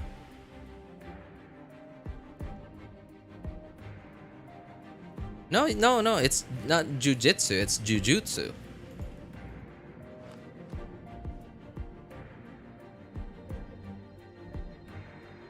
RJ, are you making fried rice or regular rice? No, just regular rice, cause okay, alright, here's the thing. I cooked rice this morning, but then like and we don't have a rice cooker. And you know, and I decided that we don't have a rice cooker because electricity here in the Philippines is stupid. It's just stupid. It's awful. Like and this was like from almost 2 years ago. I saw a video from LTT where they started talking about like how much per kilowatt hour, for how much per kilowatt it was in, like, I don't know what city they're in Canada, but like at least where they are in Canada, and I'm pretty sure they're not in the sticks, right? They're close-ish probably to a big city, and I did some quick maths, And I found out that electricity here in my city is more than 3 times as expensive as their electricity over there. おのずと旅がしたくなるものであろう。 Despite how unreliable the electricity is here. And by unreliable, like this morning, I was getting ready for work because like I had work at 10, and it just like 4 minutes to work, the power just went out for no reason, and it just came back on. Just came back on like 3 minutes later. The Philippines really need a nuclear reactor, to be honest. No, the Philippines has a nuclear power plant. Marcos, not the current Marcos, but what was his name again? Ferdinand. Yeah, Ferdinand Marcos. Yeah, he built a nuclear power plant. I don't know where it is. I forgot. And I found out just last year that it hasn't been decommissioned. Like the country has been maintaining it ever since it was built. All this time. And apparently, Bongbong, the Marcos, the current president, wants to use it. Like he wants to get it up and running. And I'm like, me, I am fully, absolutely, 300% of my being just wants it to be fully decommissioned. I just want it to be fully decommissioned. I want nothing to do with anything nuclear in this country, because. Bataan. Oh, I think that's right. Yeah, okay, that sounds right. Because, so there, okay, nothing against Filipinos in the Philippines. I'm Filipino. Obviously, I'm insulting myself as well. But the Philippines and Filipinos in general are just not disciplined enough to take care and maintain something as... what's the word I'm looking for? Temperamental. Yeah. Something as temperamental as a nuclear reactor. Or anything nuclear. Nuclear weapons, a nuclear reactor, anything. Anything like that. Because, okay, the Russians, right? Like, look at Chernobyl. The Russians had Chernobyl, and look at the way they handled that. And I reckon Russia is I've pretty sure Russia is a way more successful country than the Philippines is, right? I mean, it's pretty clear. Despite with all their problems, I still think Russia is a better country than the Philippines. They're more successful. There's a lot less drama over there. Like I don't know internally, but like from me as an outsider looking, I think life in Russia might just be better overall than, and I'm not talking about like including the freedom and stuff. Like obviously the Philippines, life in the Philippines is very free, and I will give it to the Philippines. It's very free. Like we have little to no restrictions on like internet and stuff. But as for like living, I don't know, living status, like for example, like the average income of a household compared to like the living expenses of a place, right? And like look at how Russia handled Chernobyl.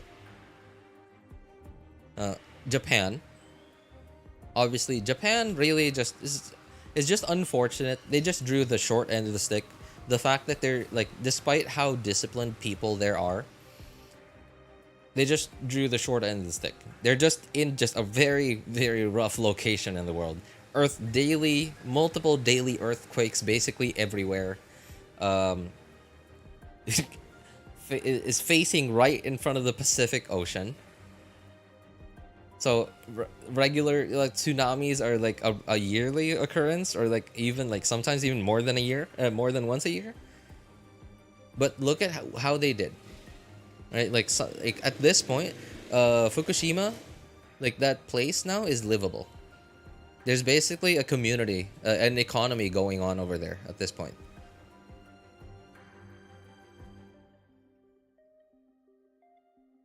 No, I'm not saying like the life there would be good. I'm saying like your like how much you work compared to how much you earn in relation to how much you have to spend to get a comfortable life there, I think is better. Like, I guess what I'm saying, I guess, is the economy. I guess, yeah, I guess it's the economy is what I'm saying. The economy is way better.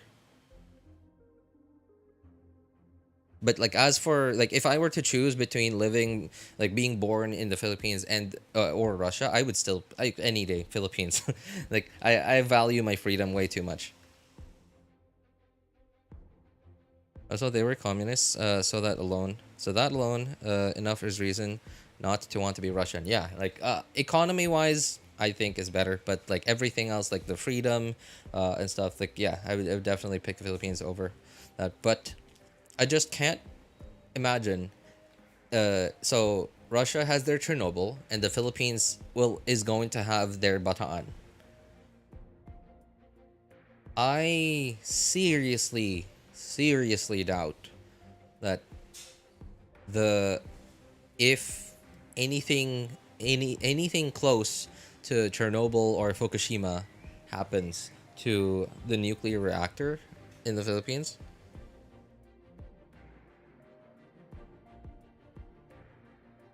there's probably gonna be a sudden rise in cancer patients over the next coming decades, and not just places near Bataan, because radiation that thing gets carried off to everywhere.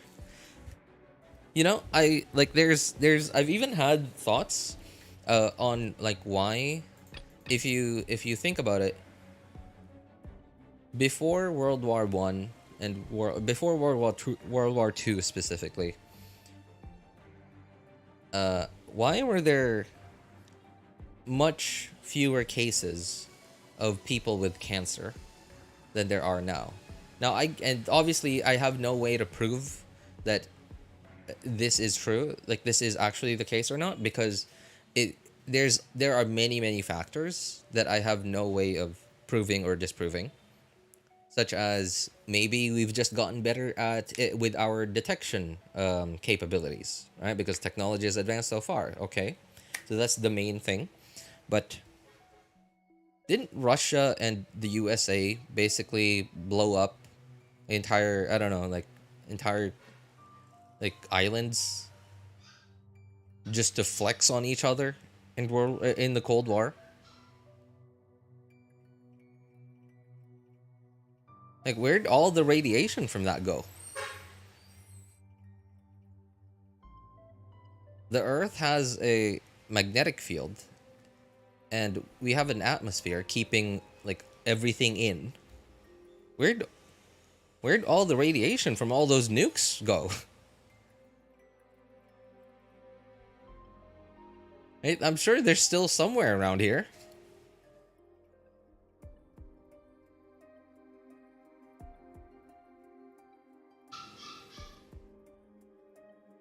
Heard about the war between China and Taiwan. That's, you know, that's...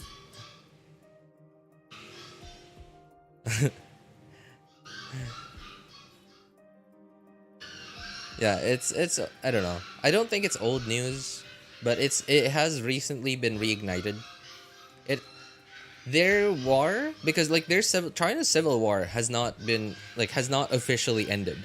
Like, their civil war between what were the two parties again? I don't remember.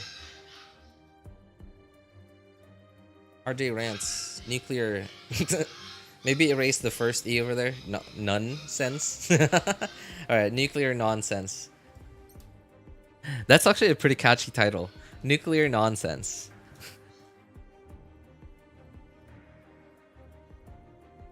That sounds like an episode of The Simpsons.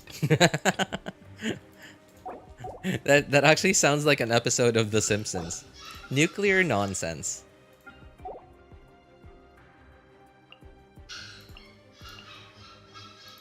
Oops. Yeah, there we go.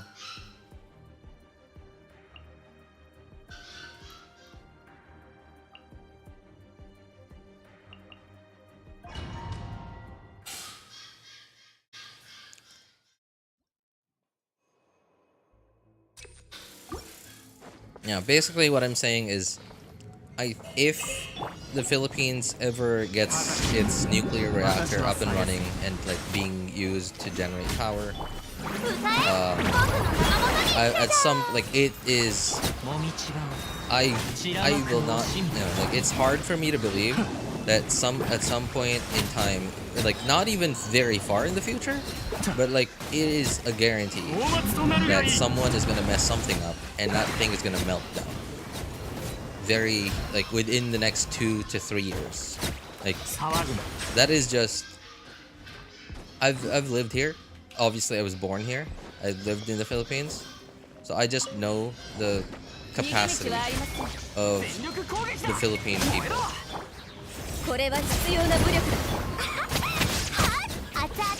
I see it in everyday life. I see it on the train station. I see it in taxis. I see it on like tricycle drivers, taxi drivers. I see it everywhere. It's just the people here. I see it in politicians. I see it everywhere. There is just no like little to no discipline. The government spends money on like it's not even like there's no such thing as government here really. It's basically like whoever is president or mayor or governor or whatever, and they are in charge. It's like it's basically what like Europe was a long time ago with royalty, but except that royalty can change seats. Like where like people can vote for who they want to be king, and the king can only be king for a certain amount of time. That's basically what the Philippines is.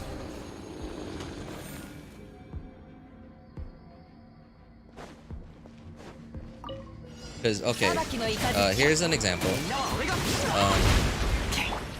So if somebody became president, like somebody, let's say elections, and then somebody becomes president now, they're gonna put in a lot of the Philippines' resources to put into their project. And let's say their project will be like focused on improving the educational sector of the country. Now, there's no way that I would believe anyone if they told me that they would just do that program without like leaving their name in like some kind of like basically branding the entire program with their name. They make projects for credit. That's what all politicians are in here. They do not make projects to improve the lives of people. They make projects in order to, I don't know, like take credit for something. So they could use it to brandish around for the next election. They have something, yeah, I guess they have something to show off for the next election. But then, okay, what ends up happening? Is, let's say next election, they don't win. Somebody else wins. All the money spent on, let's say, building new schools and like improving schools and like, to maintain these new facilities in these public schools. The next guy in charge sees that, oh, all of this are his. Well, okay. Well, I'm sorry. I'm gonna need this money for this thing. I need to do this, and wants to focus on something else. So he comes up with like his own project, puts his name all over it, and then now all the money spent on the previous on that project from like the guy before, the guy that came before. Now those new facilities and equipment or whatever are just going to waste. They're just sitting there being unused because there's no more money to keep using it. Because the guy in charge now doesn't wanna keep using the thing that somebody else I guess put their brand into. Opportunists in a bad way. I mean, like, aren't we all? But yeah, like they're in a position of power.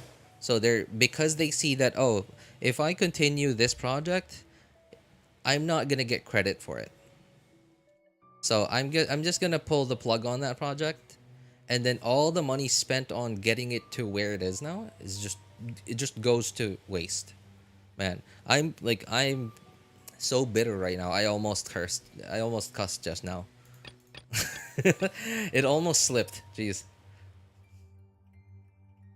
Makes you feel any better? My hometown has spent 7.8 million on crosstown bike lanes that nobody except the homeless population wants. Well, that's something. All right. Oh, this is something that you see everywhere in the Philippines. Everywhere, literally everywhere. So, okay, let's say I live in like this small neighborhood and I've lived here my whole life, and I've always known that there's this pothole across the corner, and it's a pothole like that's been there ever since I was born. And the town could really get, like the town could really get like like I don't know, like get that pothole fixed. That pothole is gonna stay like that for the next 25 years because all the money spent on like road infrastructure is only gonna go to breaking up old and perfectly fine roads and streets, just to say that, hey, we're fixing the roads. And you see that everywhere in the Philippines. You just see perfectly fine highways, perfectly fine roads, just being broken up so that they could redo them. Just so they could put their name on it. And $0, 0 centavos. That's the cents in pesos. 0 centavos being put into maintaining that infrastructure. So there's infrastructure that is necessary for the country to just, like to keep functioning. Like there's the NLEX and there's the SLEX. These are like major highways in Luzon that connect lots and lots and lots of major cities in Luzon. But other than that, I don't know. Like I just don't see any long-term, anything long-term being done anywhere. Like I'm not exaggerating. No matter how far back I think, I've never seen any sort of government project be implemented and be maintained. Because government projects are not the government. They're not the project of the government. They are the project of whoever's in charge at the time.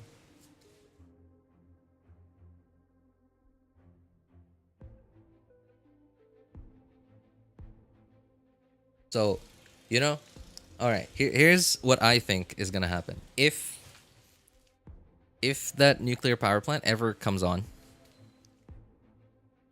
When Bongbong Marcos, if Bongbong Marcos doesn't win the next election,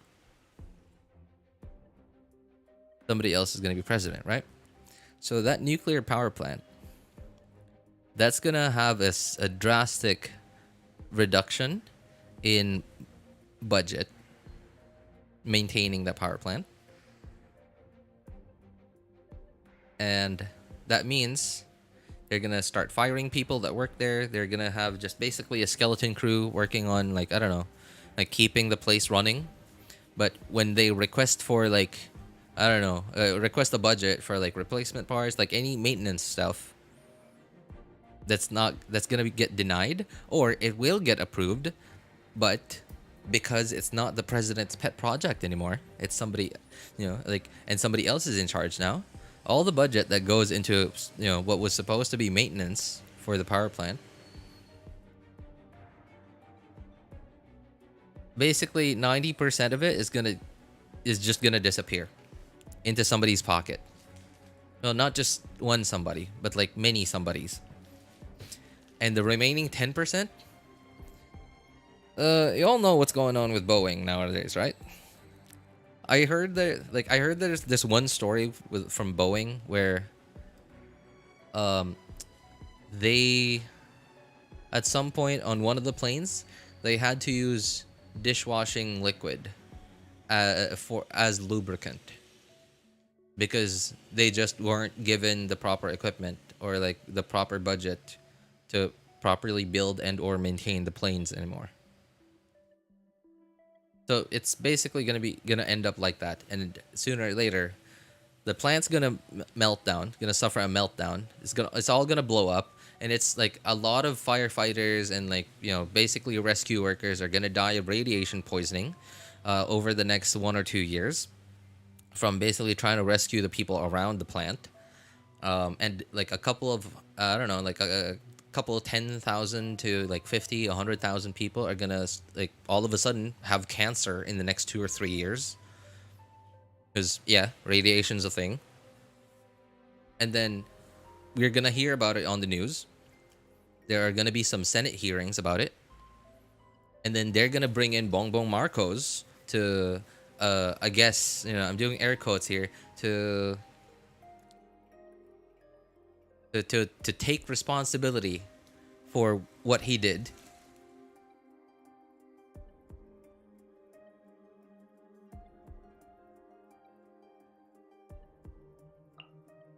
Yep. It's all part of the plan.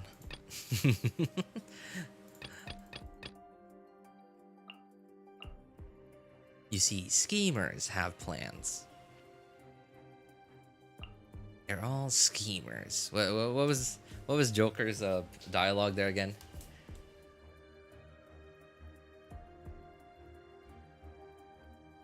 Gordon has plans.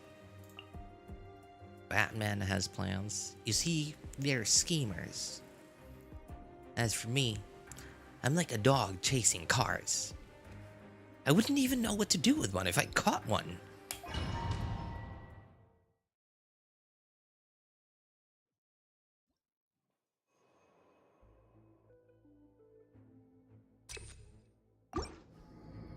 You wanna know how I got these scars?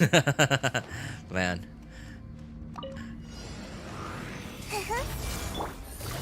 I think they should just stop making Batman movies at this point. Like, at least live adaptation. Like, cause there's nothing they can do, I think, to follow that performance from both Heath Ledger and from like Christopher Nolan's Dark Knight series. I think everything after that, like, sure, I guess they could say, well, this is, you shouldn't, it's its own, like, new take on the thing, but then, like, there's nothing you can do to escape the fact that it's Batman, and his enemies are gonna be Joker, Riddler, and such.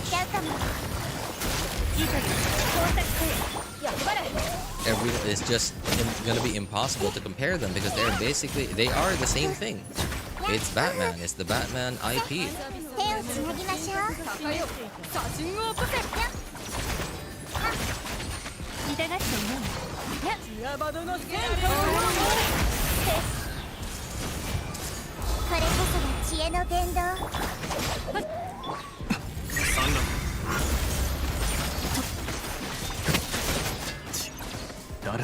Oh dear, come on. Let me just thank you. Can I attack? That was slow.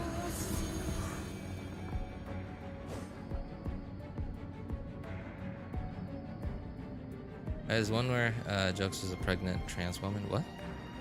There was one where Joker was a pregnant trans woman. Oh yeah, okay. Not, yeah, when you say the Batman comics are insane, yeah. They're it's kind of nuts. Like, the comics kind of goes everywhere.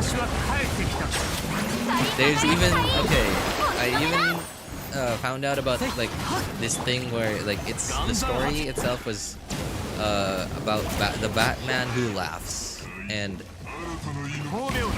I don't remember all the details anymore, but it's basically Batman who got infected with the anti-life equation, and it's like something like that, and like he just defeated everyone and everything, and like the only way for them like to win was at some point was they had to, like, I guess I don't know, like I don't remember anymore, but he started replacing, no, conquering, beating. I don't know. It was all over the place.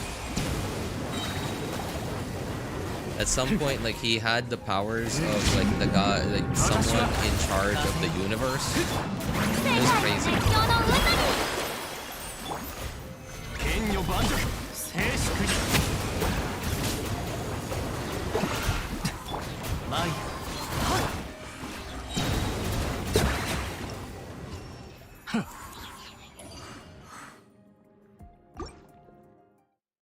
In fact, there was even an animated movie where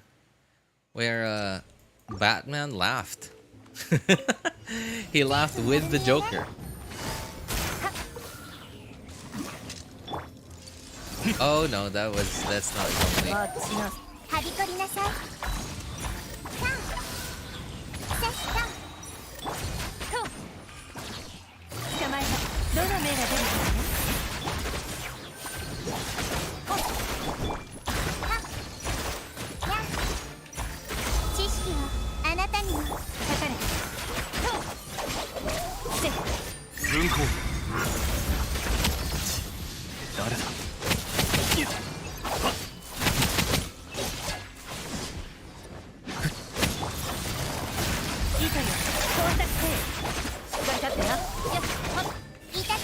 Oh, I need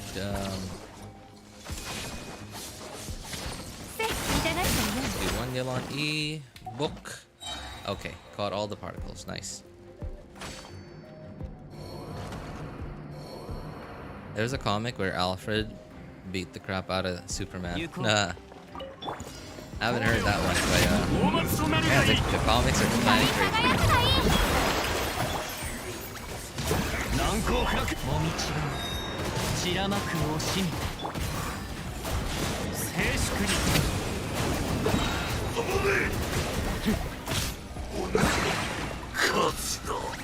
No, okay. I thought he was gonna charge. I thought he was charging for his to regain HP.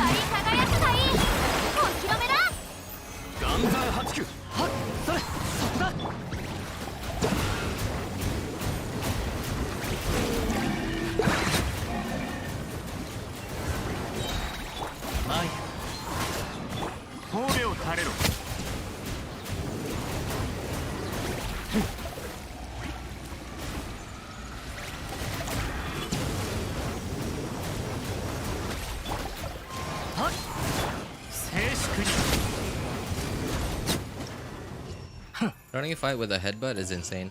Well, that's kind of every fight in Genshin in endgame. In Genshin, that's basically what we do every day in endgame. Like, once you finally have enough characters built well enough, you sort of like you go into like, oh, a new abyss. All right, like you headbutt, just bang your head against it, and then you know like you win.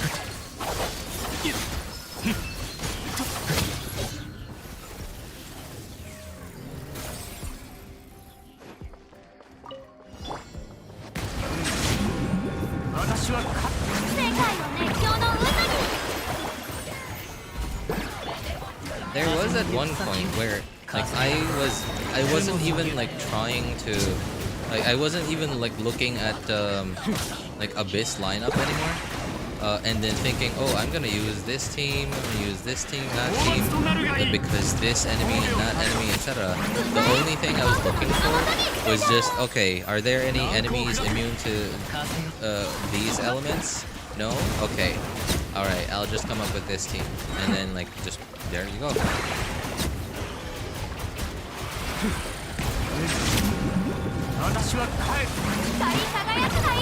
Like you just at some point you will only look for elements that the lineup is immune to, or any of the enemies in the lineup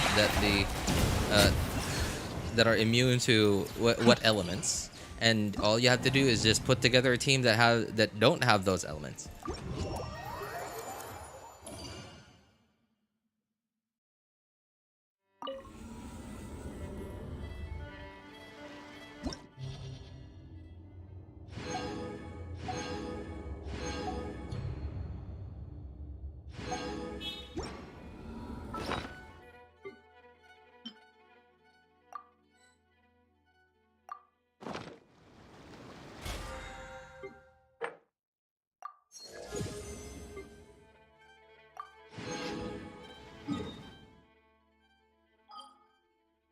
Oh, wait. Yeah, that's right. Wait a moment. Where is... Oh, shoot. Not that. That video. So, I'm... Ah, here it is. Here it is. So, there... I don't... Okay, so you haven't been here for that long, Boney, so you haven't seen me do a stream on, like, exploration and, like, completion. Right? Like, 100%ing a map. And I've been doing that ever since Fontaine, really. And so what I do is I basically just wait for this one YouTuber that I am subscribed to upload a video of completion. Like either it's Hydroculus or like the fish thing from Chenyu Vale. And when they upload it, I stream as soon as I have time. Like usually for a sub-region, like for one of this or this. Like for a big one, it's like 2 to 3 hours, 2.5 hours. For a smaller one, it's about an hour and a half or maybe 2 hours. And I just follow that video and I just stream myself following that video. And I'm gonna be doing the same thing for Simulanka. Alright, now there are a couple of things that I think I should at least take care of. I'm gonna take care of these like quests first.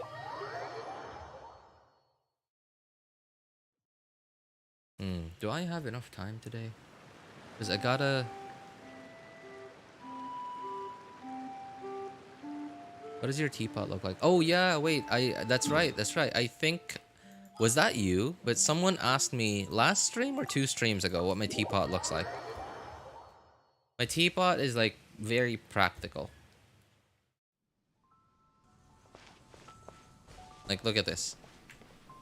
I have all my planting stuff here in one spot. And it's right next to the teleporter. And you saw me when I teleported, it was like instantly I could interact with Tubby. And my crafting stuff is over here. My forge, see? Instant, right? Forge is right here. Crafting thing right here. That's it. That's my teapot. And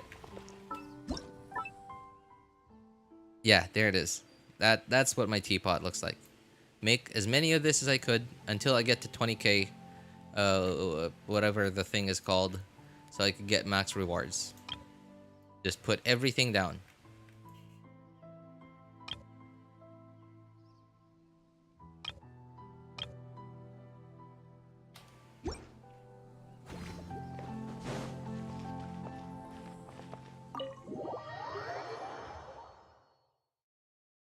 And it's the same thing for the inside as well. Look at this, see? All my friendship characters are here. Alright, just put my stuff down. I think I have some stuff in here too. Yeah, just put everything where you can. And that's it. I have more of those screens, by the way. I just don't remember where they are.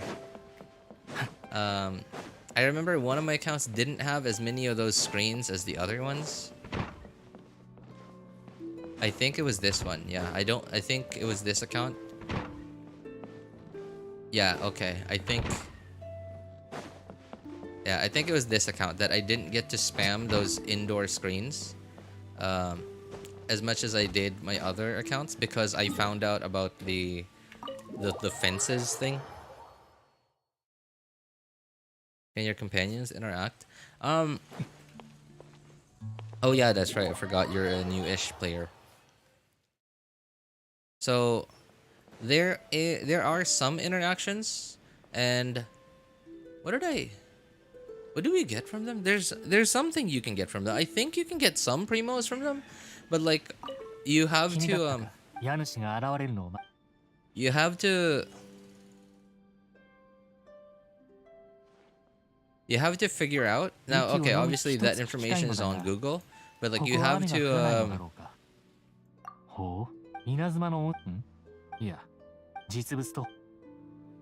you have to put down somewhere in your teapot their set, because like each character in the game has like a corresponding like set of furniture set, and then when you like put it down somewhere, I don't remember exactly how it works, but that you will I don't remember if it was primo gems, but there was something that you get from it.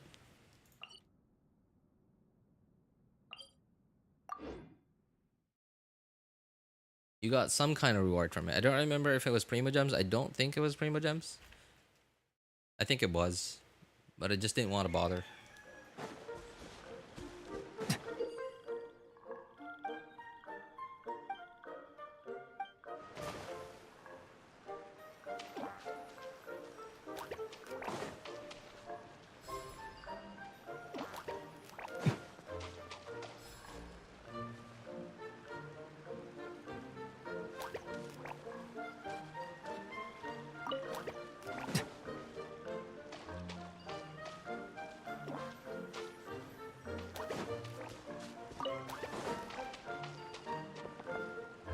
Already barge into the conversation, but what you're all talking about?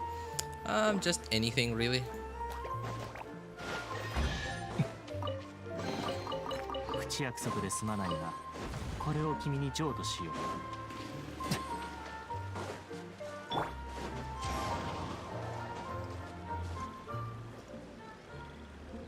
Could build my teapot because I loved playing The Sims, but I stopped. Okay. Well, if that's the case, then yeah, I think you're gonna like the teapot then. What the? What happened? I did the jumping animation, but it didn't fly off.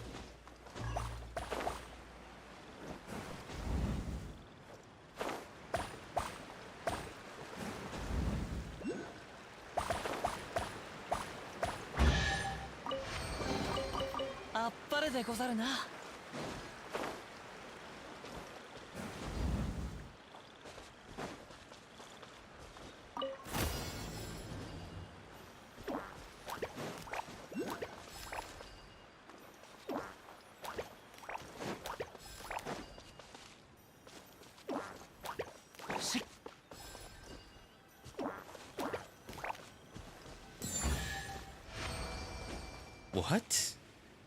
That was a precious chest?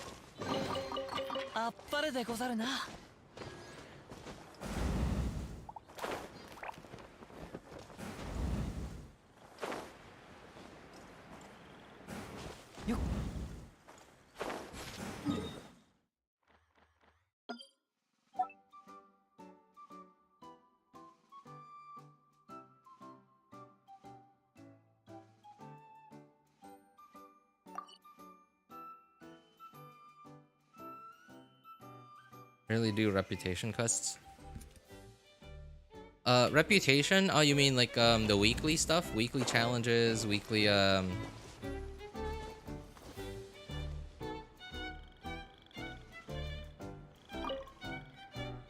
you should do them, man. You should do them. You get really good rewards from them. Cause like, okay, like for example, this thing.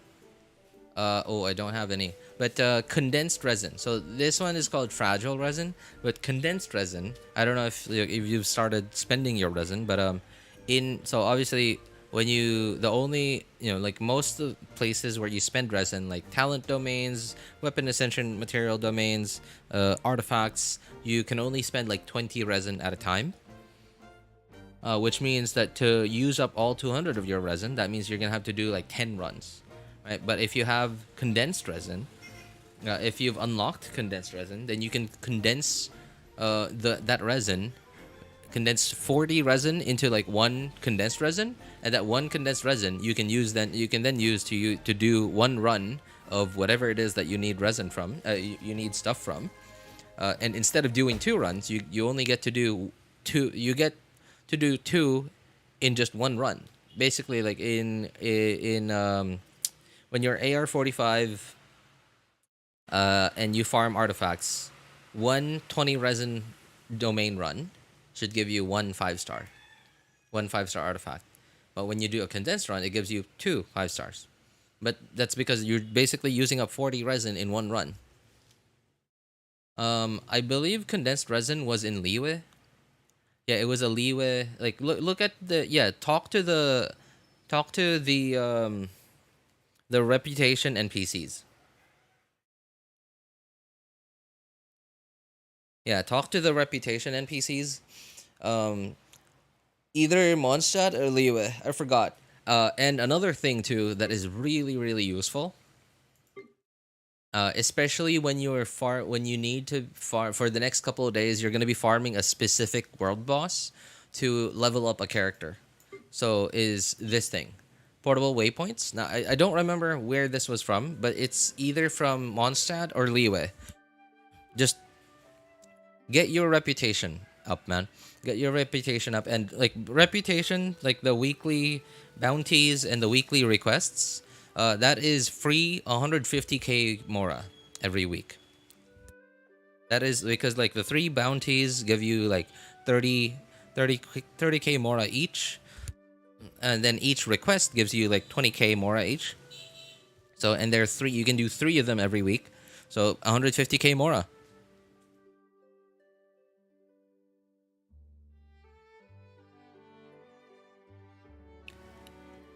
We get a closer number to that amount.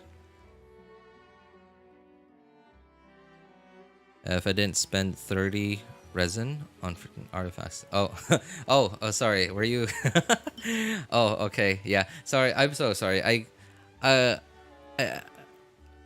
never really think about the fact that like most people don't have like that many fragile resin, but like for me, fragile resin is just something that's there, and it's just gonna be always there because I just don't really plan on ever using it. And I keep forgetting that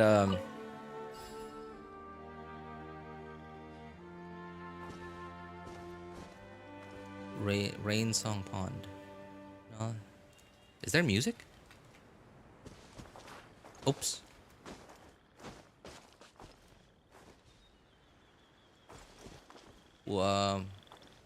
Rain's acknowledgement to Rain Song Pond. So where is Rain Song Pond?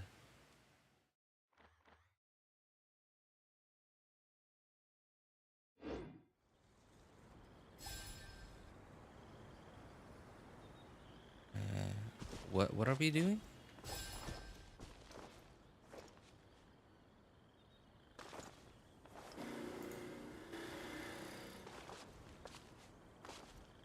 What are we doing?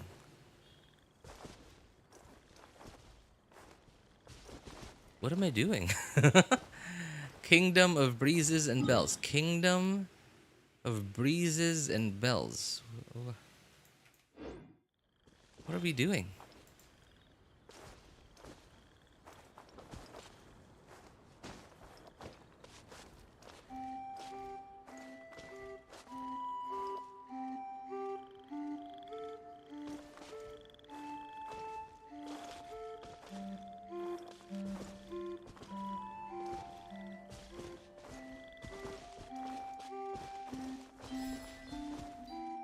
What?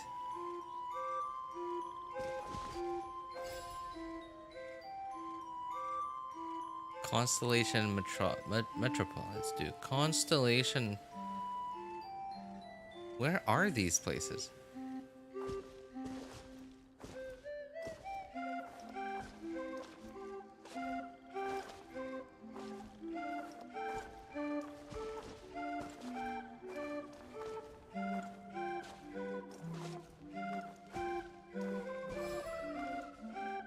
What? What the heck is this? I have no idea, dude. I was just getting him to nod his head or something. 天地の恵みであるな。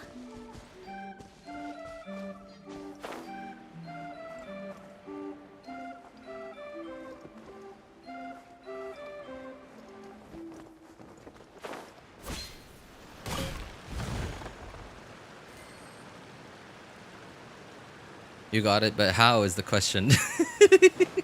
That's a very good question, man. It's a very good question that I would like to know the answer to. I assumed like what he was talking about, the text in blue, were like parts of this map, and that was why I just kept turning. And I don't know. That was sort of my like what I was thinking.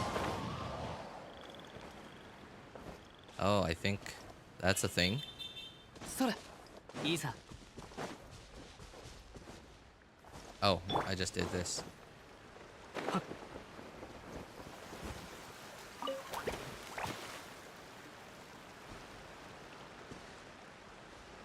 Oh.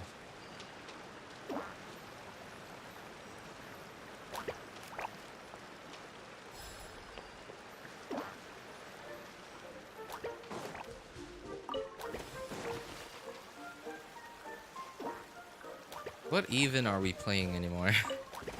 I don't know what we're playing anymore. さあ、 What the?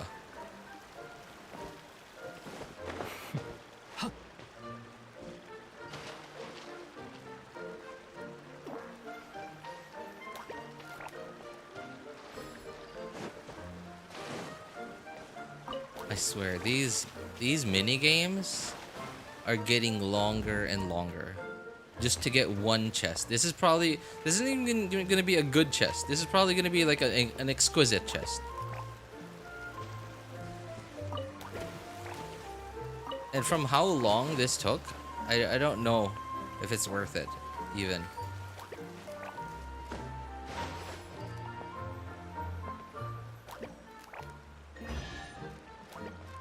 Okay, well, at the very least, it's a precious chest. Mario. 5-hour leak into Natlan Archon quest. We're cooked. The pinball competition is mid.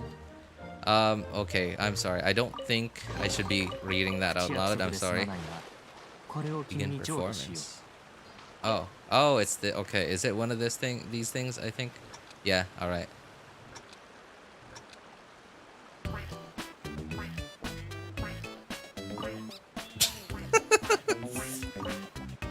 What even is this anymore?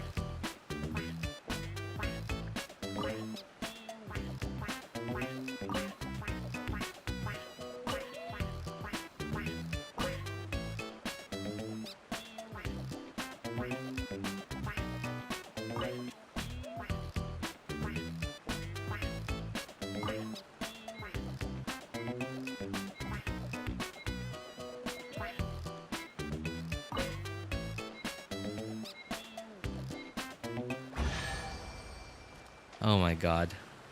The what? Am I witnessing? I had the same reaction when I saw it for the first time. It was like, it was part of the quest from here. It was like over here somewhere.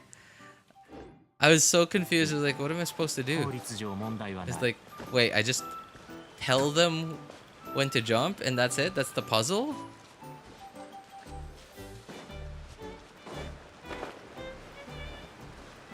There's something else I cannot relate. You should not do a tier list on Genshin characters, not gameplay wise, but something stupid like what characters are racist, which aren't. I don't know. That sounds like that sounds like a Tectone thing to do. Remember when Tectone was bored of Genshin, like he made like a top 10 lakes video.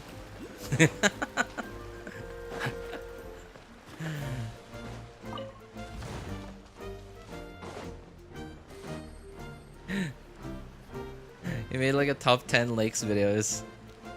And he himself like said that, okay, well, you know, he admitted it. He said that there was nothing to do in the game, so Like he just made a top 10 lakes in the game in Genshin video. It's the stupidest thing. Where are you from, RJ? From the Philippines, man. Good old hot. Well, not very hot today, but hot. Philippines, yeah. It's not even not that hot here. It's just the humidity.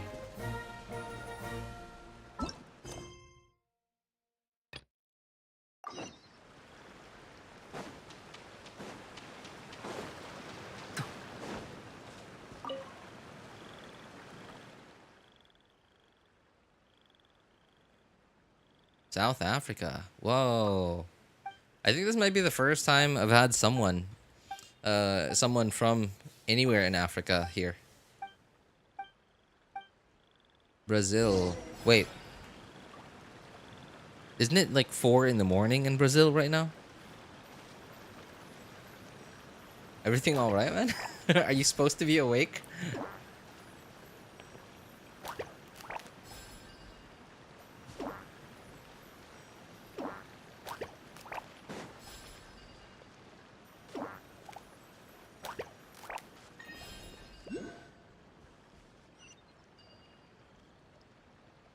We're more diverse than the whole Natlan update.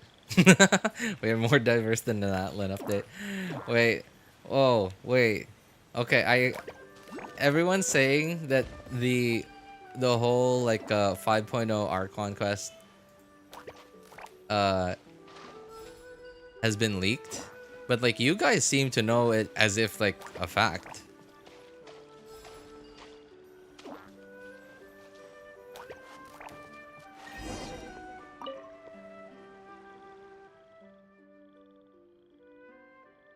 We got a real messed up sleep schedule. Oh man, that sucks.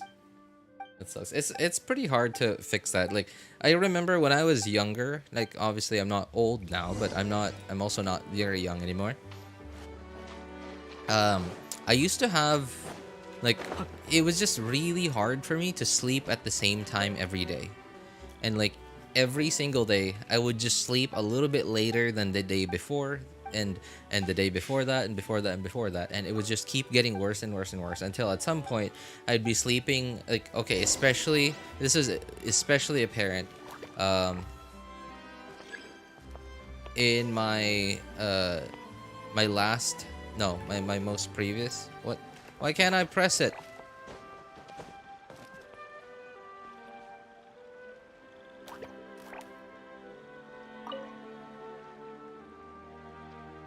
So my job back in 2017, 2018 is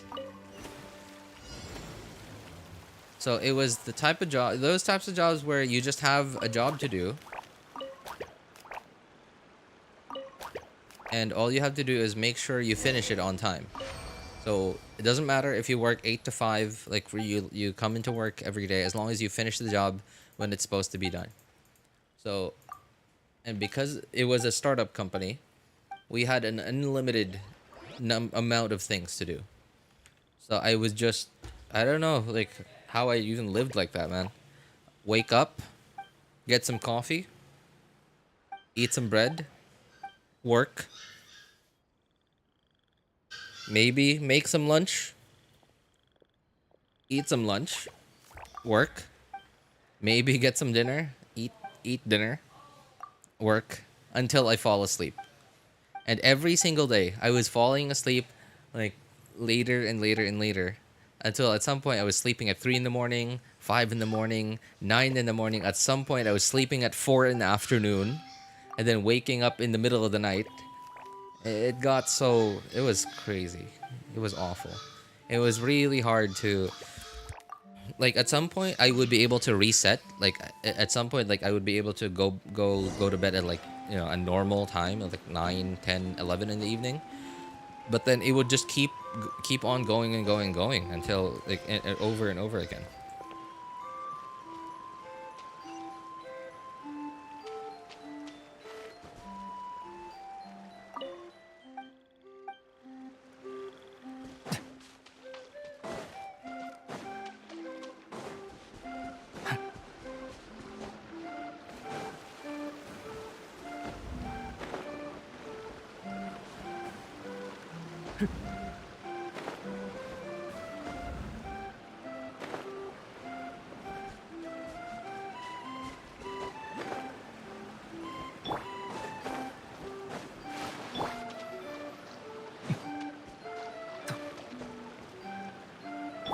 Is this a thing? 風よ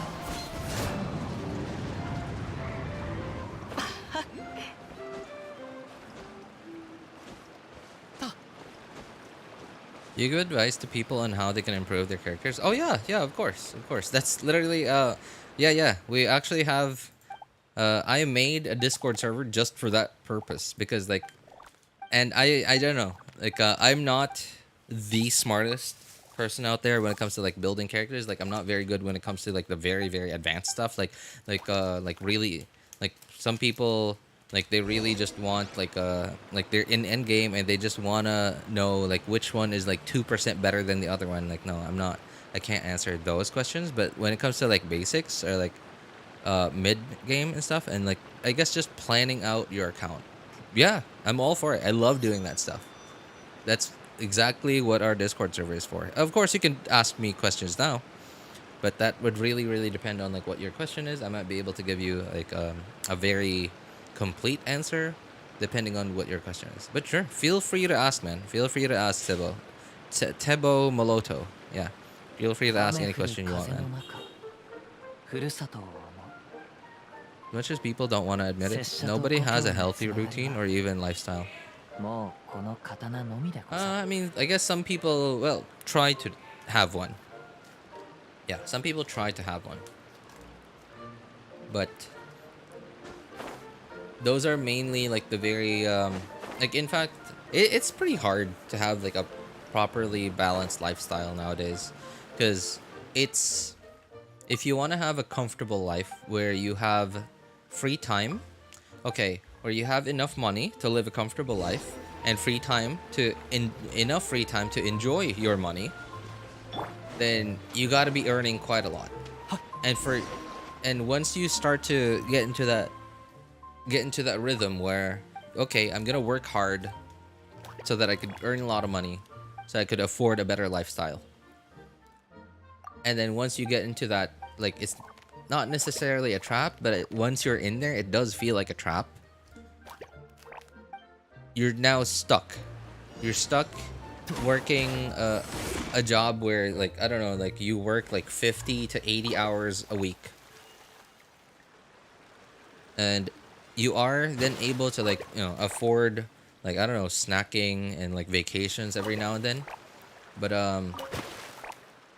because you're so tired from work, you don't really want to go on vacation anymore. When you have a day off, like any day off you get, you just want to stay at home and like do nothing.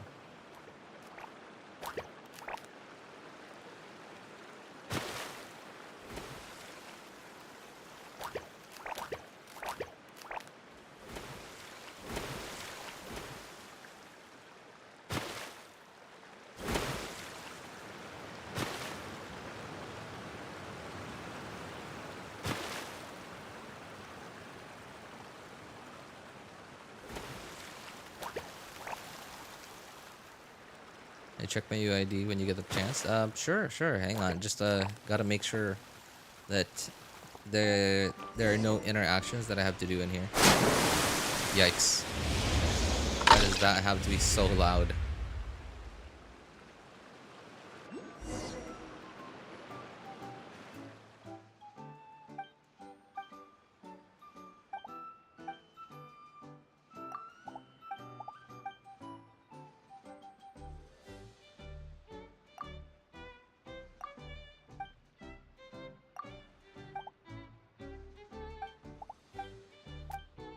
Very unhealthy is to sleep late. I've heard somewhere, I think school, that the human body releases a chemical, I don't remember it, that's very important to the human body.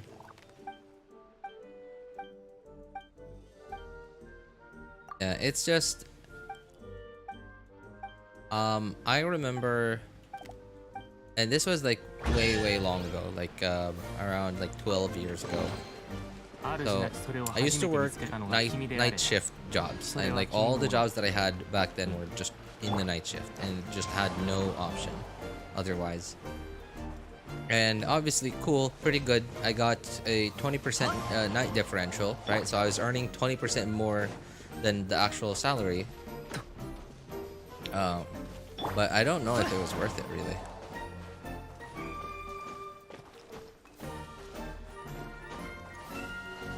Yeah, because like I just couldn't sleep in the morning. So I would end up either sleeping like only 3 hours, or I would sleep.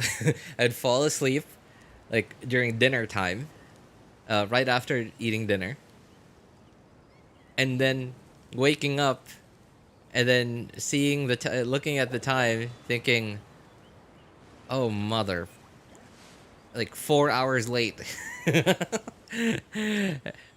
4 hours late, and then thinking, should I even bother going to work?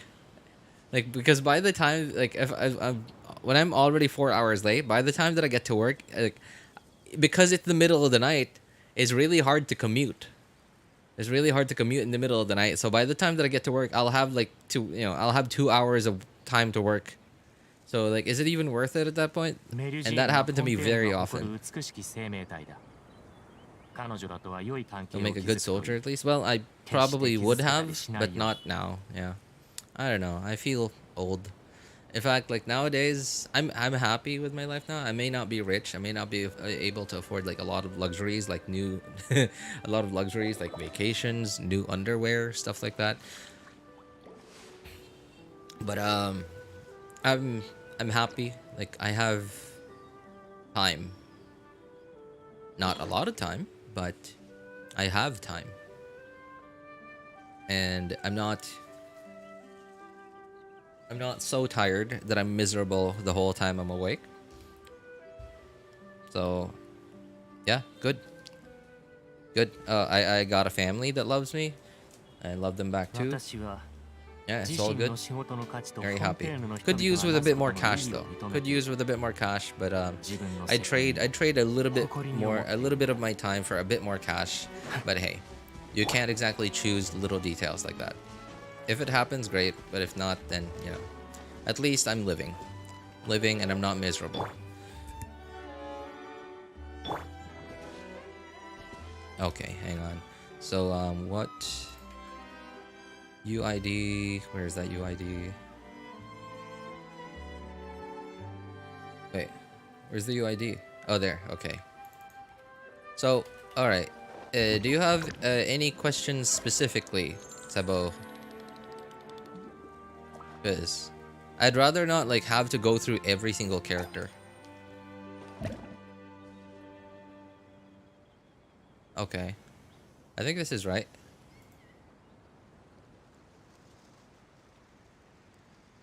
I mean, alright, I'm looking at your account. I don't see any problems. It looks like you know exactly what you're doing, man. Oh, you're a spender. You got Serpent Spine. Serpent Spine and Wolf Fang.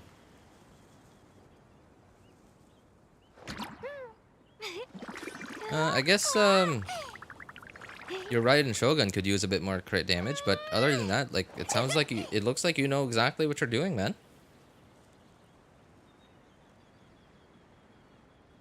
Nivelette. No, I didn't say anything wrong with it. 48.9 crit rate, I guess. 48.9, 36, 84. Okay, yeah. It seems like your crit rate seems fine. Crit damage, obviously. Fine. HP, Hydro.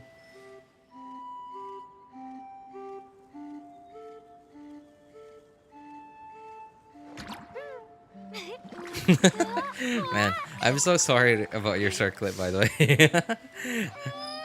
I'm so sorry about your circlet on Nivelette. Man, that sucks. But hey, at least you got a functional set.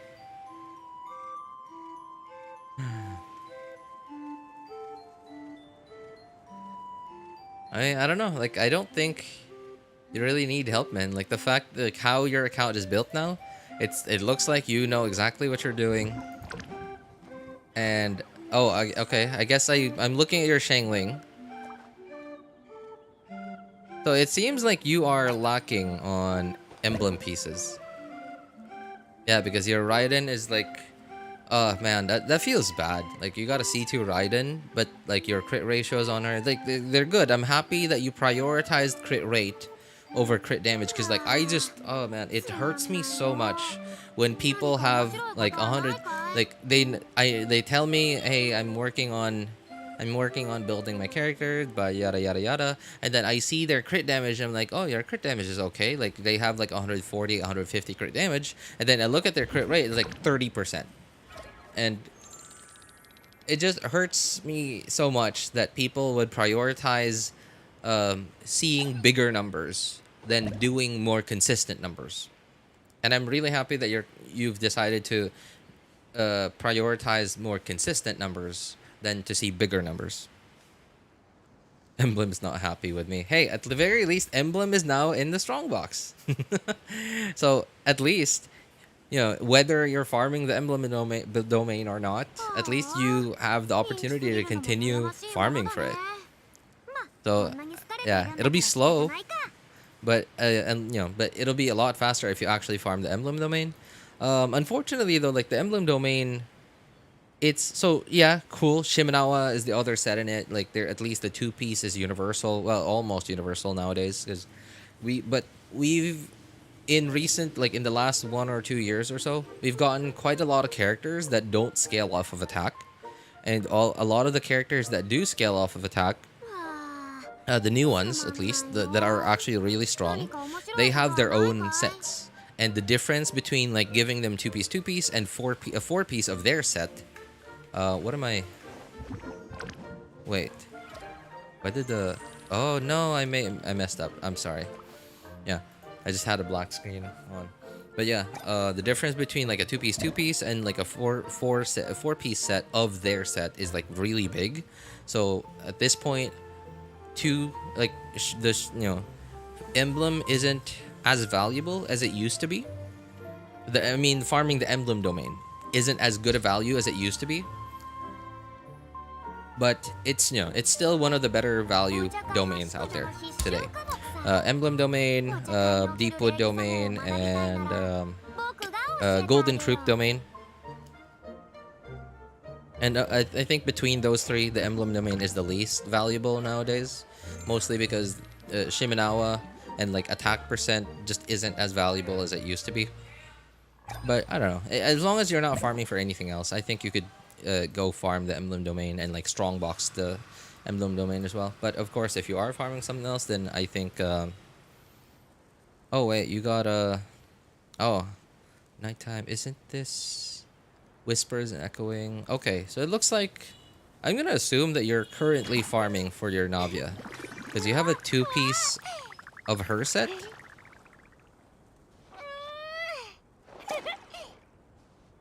So I don't know. I'm just guessing.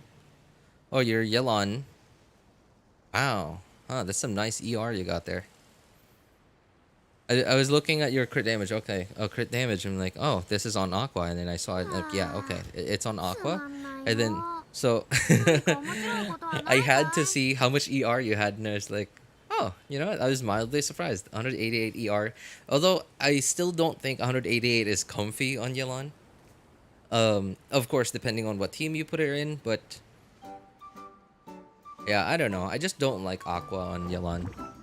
Because it's hard to get to even 30k HP on Yelan. With Aqua, because you're giving up so much HP from by switching over to an ER Sands. Right, so like you're trading overall you're trading HP for crit damage. Yeah, and like I have Aqua on my second and third accounts, and I just benched them. My third account, Yelan has Elegy. I put Elegy on her over there. And my third account doesn't have Elegy, but... Oh, in fact, I'm on the third account right now, actually.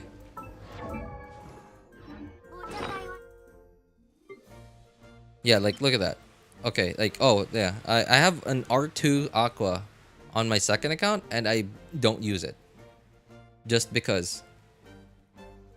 Like, I tried coming up with a build that, trying to get to, like, 30... I don't know, at least 33k HP... with like close to how much ER I have with with Elegy on her, and I just didn't like it. I was barely doing more damage than with Elegy, like personal damage on Yelan. But because Aqua, right, versus Elegy, I don't get the buffs from Elegy. So yeah, it just wasn't worth the trade. I still use Favbo. I mean, like, yeah, like, look at my, okay. Where is she? Yeah, I use Favbo, man. It's Favbo. I have Aqua, but I just don't want to. Because, like, okay, right now, I don't have 30k HP.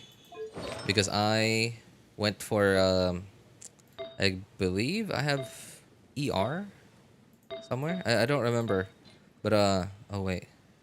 Oops. There. Right, but I remember, building her, like, with Aqua and like trying to get like somewhere close to this ER, and it just wasn't working. Like my HP was like down to like 25k or something.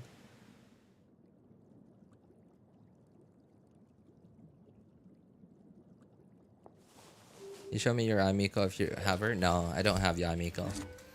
Yamiko is a good character, but just isn't a very high priority character. Especially like, okay, in a universe where is she? In a universe where this character doesn't exist, maybe Yamiko is a good character. Maybe she's a good character, but because we're in this universe, where Fischl exists. No, Yamiko is absolutely an unnecessary character. A good character nonetheless, but unnecessary.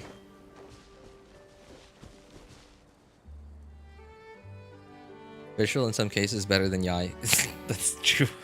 And so, yeah, because like so Fischl energy wise, Fischl generates more particles. Right? So like if you're in a team where some of your other teammates are a little lacking on energy, then certainly Fischl would be better in that team.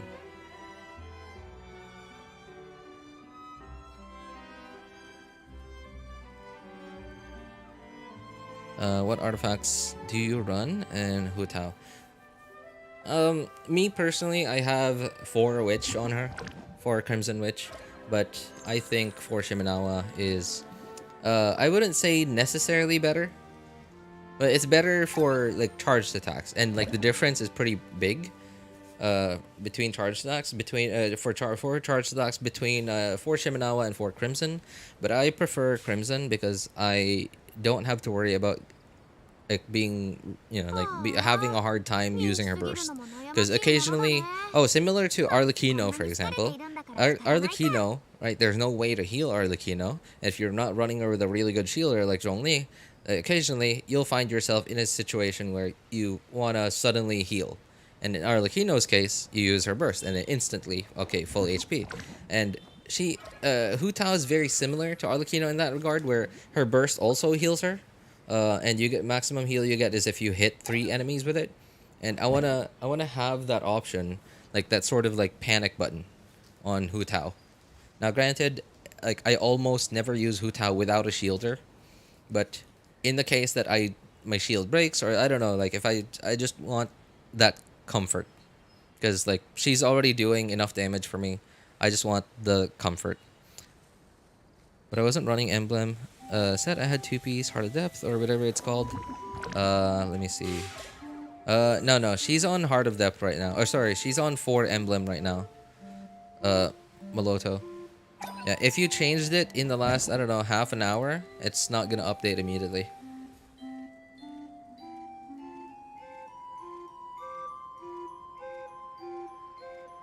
Yeah, Eye Burst is a trap. It's useless. Your rotation will be faster if you didn't use the Eye Burst.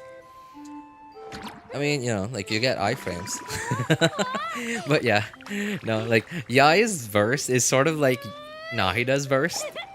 Like I almost never use Nahida's burst because the animation is so long that the EM share that you're getting from Nahida's burst, is it even worth it after losing 3 seconds of your rotation? You plan on streaming tomorrow? I think I am. Yeah, I think I will, because I still have a ton of exploration to do. Like this stuff, I haven't even got started on this one, in fact. And I'm while I'm blabbering here, I'm actually I guess skimming through this YouTube video that I'm gonna be following.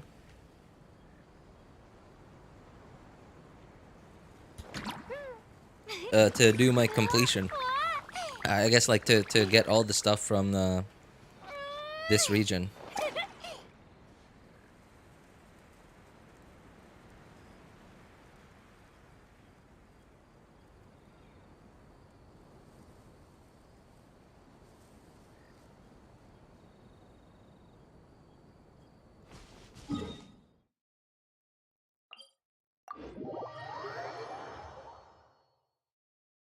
Yeah, burst is like Diaverse. No, I wouldn't put it in the same place as Diaverse, but I get your point. I get your point. It's not great, but Dia Burst, we don't talk about Dia's Burst. That thing's awful.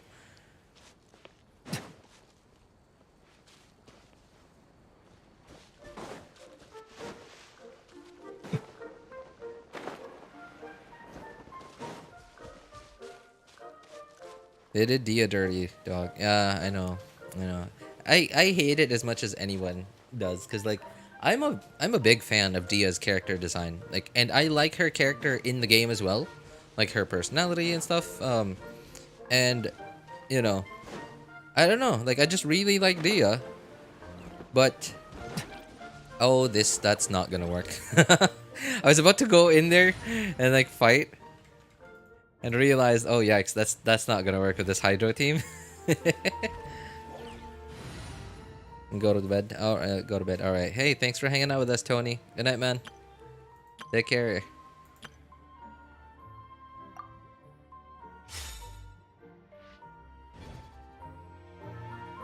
So you also like to 100% everything? It's not about completing for me. It's mostly about the Primo Gems. Yeah. And like, I would really prefer to spend less time in the game. But hey, at the very least, completing everything gives me something to do on stream. Right? Gives me a reason to stream. And I guess the like when you 100% a region, like it gives you like the number 100% becomes yellow. It's just a bonus. It makes me feel satisfied, but like it really doesn't hurt me if my regions are not 100%. Like Sumeru, for example, giant region, just didn't want to be bothered with it. It was just so much work, and it doesn't hurt me at all. But it's just nice seeing like, oh, cool, 100%. It's a yellow number. It's not white. It's not generic and stuff. Cool. But overall, it's mostly, it's mainly just Primo Gems, is what I want.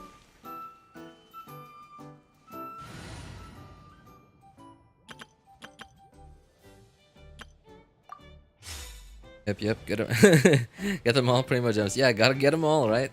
Gotta get them all.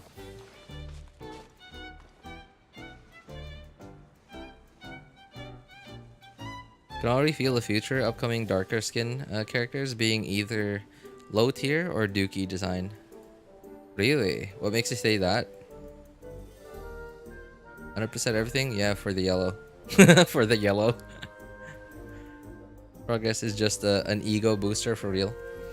Yeah, I mean, I don't really care, really. It's really the primos that I'm after. But it's just a nice bonus that they changed the number from white into yellow.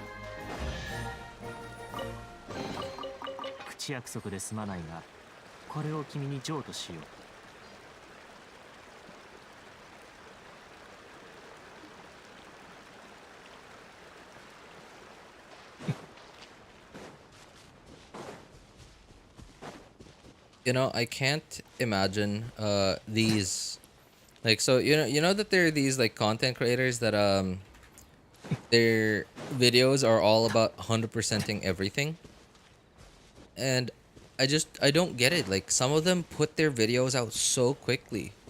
Like, how do these people do that?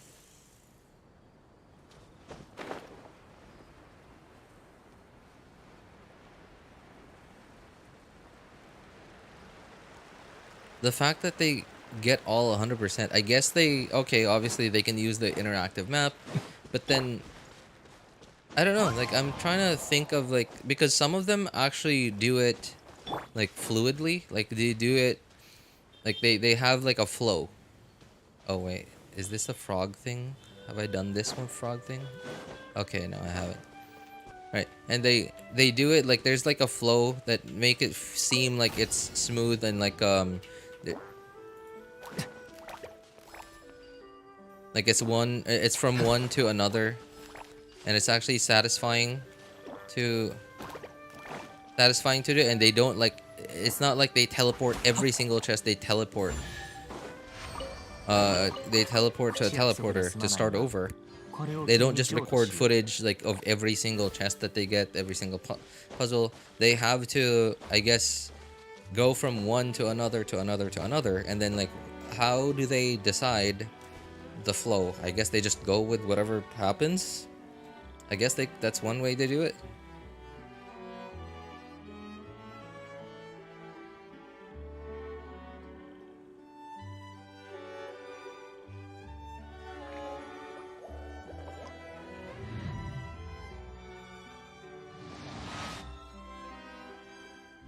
They're part of the dev team.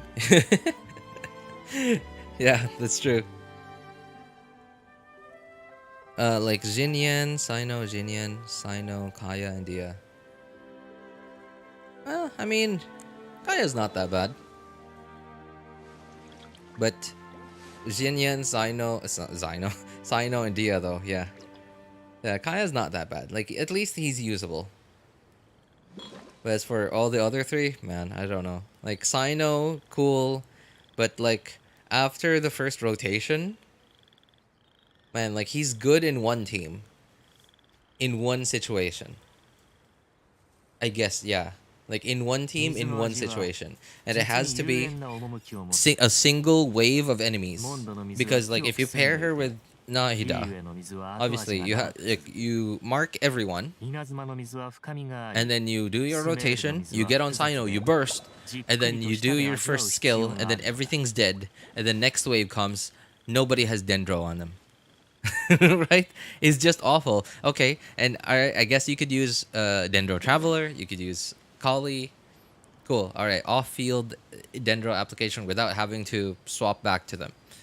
But then you lose out on Nahida's personal damage. And you lose out on the EM share that you could get from Nahida's burst. And Dendro MC and Kali just don't have anything like that. And immediately, just by losing Nahida, the team overall feels awful. Feels worse, a lot worse than it did with Nahida. Kayo? Who's Kayo?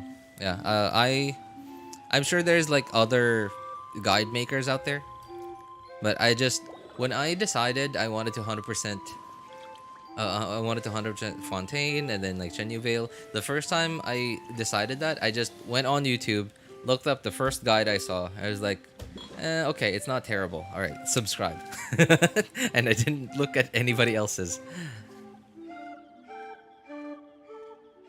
Considerable amount, but it should be higher, considering you waste 30 hours 100%ing an entire region. Yeah, that's the thing though, is like, okay, so I like, and some of the stuff, they're puzzles, right?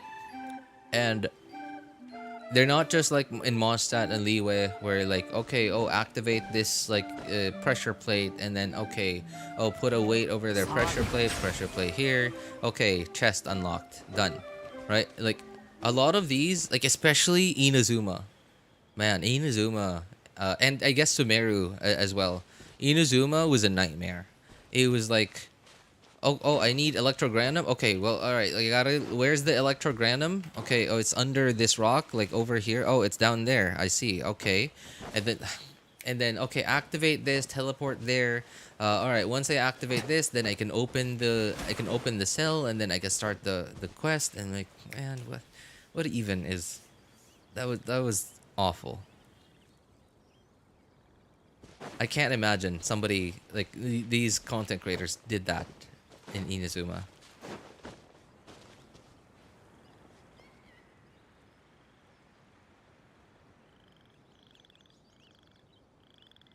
I think they plan it well, like divide the area, then make a route. Oh, I'm sure that's probably what they do. But like to do all of that within like, okay, so the patch just dropped yesterday. And so I'm looking at the video that I'm following right now, uploaded 6 hours ago.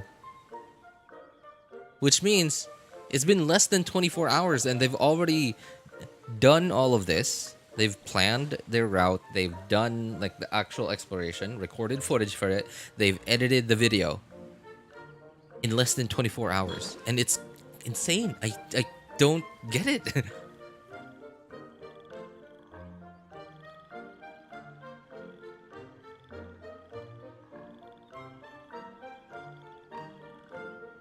Where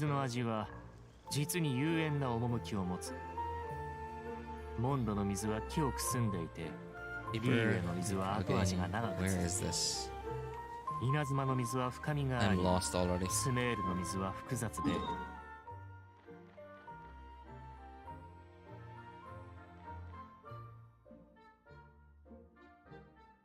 Oh, it's over here.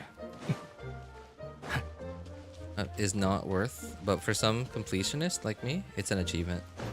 Yeah, there really are some people that just to them, that feeling of completing something is just worth it.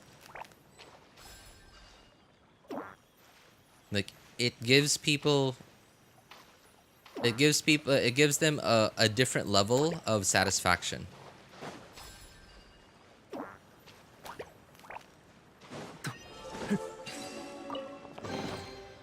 And to other people, it only gives us a little satisfaction or no satisfaction at all. So it's for some people, it's just not worth it. Especially if you're actually doing the exploration yourself, because that, like as for me, I'm just following this. How long is this video? 1 hour long video. And like if I wasn't streaming, like my attention wasn't divided, I could finish this in like what, 40 minutes.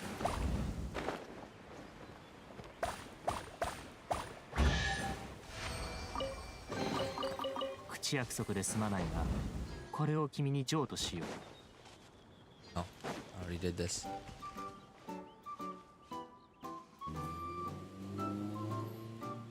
Candace back there? But you get the point. Yeah, I got the point. But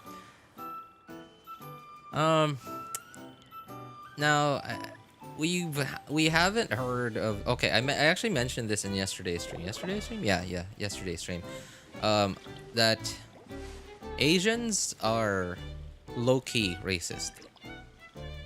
Like, the most racist, like the most people know that in general, there are more white people that are racist. Right? But Asians are low-key racist. Like, okay, here's an example. By the way, I tutor English to some Asian students, and especially the kids. And I get it, they're kids. They don't know any better. But like, not everyone. Also, not a lot of them. But like some of them, they see, like when I have to show them a picture of, I don't know, like for example, when you teach them a new word, you show them. Okay, you teach them the word car, you show them a car. Cool. But then that's for nouns. Nouns are easy because you just show them a picture like, okay, this is called this, right?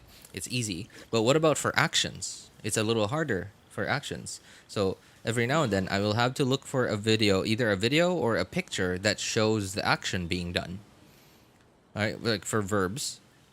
And in those cases, occasionally I'll get a YouTube video and it'll be like a black person or like somebody from like South Africa or somebody from somewhere in Africa or the Middle East or South America or from the Philippines, like somebody who's not white or not Asian. Okay, technically Filipinos are Asians, but like you get the point. That's not the Asian that I'm talking about. You'll see their like awkward reaction, and it's like you can see that they're not comfortable like seeing someone like with this dark skin tone.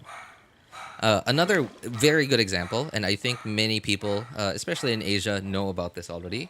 Koreans, South Koreans. If you're not like if you're anything that is not white, if you're not European, if you're not British, German, whatever, if you're not a white dude, a white Westerner, and like you're gonna ask someone for directions, you're gonna ask someone for the time, you're lost in Korea and like you need help finding a place, good luck. Yeah, you better be ready to be insulted and not even get the answer you're looking for, because like that is a thing over there. I remember I once tutored this, and she was a working adult, and she lived in Korea, and she was Chinese, right? She was also Asian. She was Chinese, but then she also often got looked down upon. I don't know. Koreans, I don't know. Right? Like with what they're, with the stereotype that like most people I think see, how most people see Koreans as is, the stereotype that we get from them, I think, is like mostly from their K-pop, from K-pop stars, from their girl band, boy bands, their girl bands, etc. And everything just looks perfect and fine, like they all look beautiful. That's sort of the, I guess, stereotype that we get from them. And I guess the LG stuff, the Samsung stuff, like all their other influences in the world, they're very racist. I don't know about Japanese though. I haven't heard of any stories about Japanese people being racist at all. I don't know. Maybe there are, but I personally haven't heard of them. But yeah, Asians are low-key racist. And I'm not saying that Hoyo and like their developers and executives are racist. I'm just saying that. So yesterday, I mentioned this in yesterday's stream. About 50% of Genshin's like global community is the Chinese community, and the other 50% is everybody else. And if half of your, I guess, customers, if half of your customers are from this place, and I don't know, let's say 20% of that, 20% of them don't like dark toned, like dark skinned people, or to them they just don't look attractive no matter how beautiful their designs are, just the fact that their skin tone is dark. That 20% of your 50% overall global, like market, of your global, I guess, customer base, 20% of that 50%, what is that? What does that amount to? 10% of your overall sales. If Hoyo earns, I don't know, like what, $40 million on a set of banners in a version update, 10% of that is $4 million. Just because, yeah, and like now they've lost $4 million just because they decided to go with a darker skin tone to be more culturally accurate.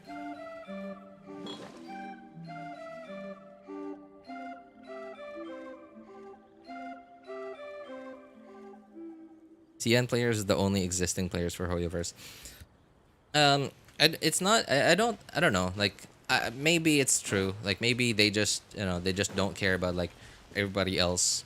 But I think one of the biggest factors for it is because so in China, like if you are let's say you do business and then you become a big dude. You become a big dude in business. It's you are like generally you are left alone to do whatever it is that you do unless if you make noise. If you once you start disturbing the peace, then you're in trouble. No matter how big you are, how important you are to the country. Like look at what happened with Jack Ma, right? Like no matter how big he was to China, his business, it didn't matter.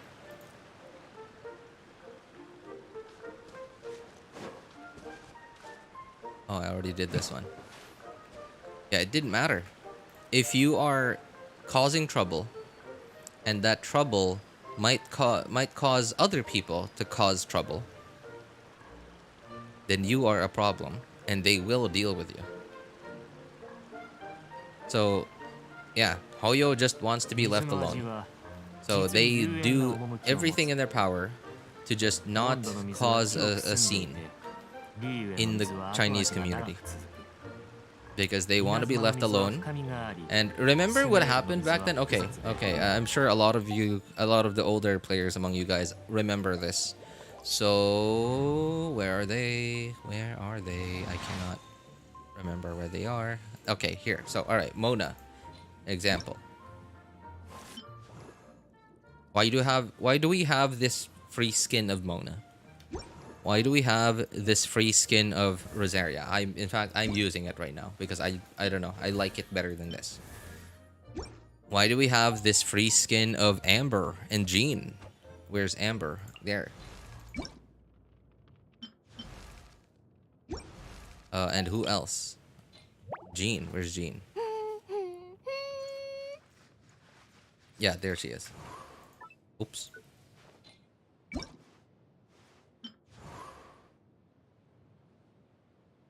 Yeah, right? So, like, I don't know. Like, someone, somewhere, caused a ruckus. And it caught the government's attention. And, yeah, so... They had to do something about the, I guess... The outfits were somehow too revealing, or I don't know, right?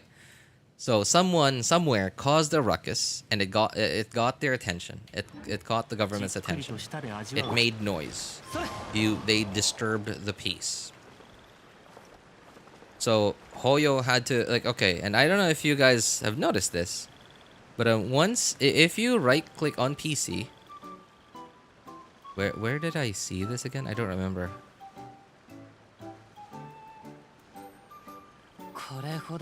Oh man, I don't remember where I saw it for the first time, but like okay, well anyway, I don't remember where it was, but like it was somewhere in the game at some point. Instead of just straight up saying Mihoyo back then, because like Hoyoverse used to be Mihoyo. Instead of straight up saying Mihoyo, at some point all of a sudden it changed into Cognisphere. Cognisphere Limited. Like, what the heck is Cognisphere Limited? Isn't Genshin made by Hoyo or Hoyoverse or MiHoYo? Who in the world is Cognisphere? At some point, they had to do some legal finagling to reduce the, I guess, amount of limitations or restrictions that they had from the Chinese government. Like, I don't know, it's like a legal thing. That a lot of companies do. They have their headquarters, like the parent company of their main company in a place or a country, in a different country from, like in a country that allows them more freedom. Like for example, the fact that a lot of large corporations, like Facebook, I think even, are based in the Cayman Islands because it's a tax thing, I believe. I'm not sure. But yeah, it's a tax thing. ているんだから仕方ないか。 And so, from what I understand now, Cognisphere, if you Google hang on, I'm gonna Google it. If you Google Cognisphere,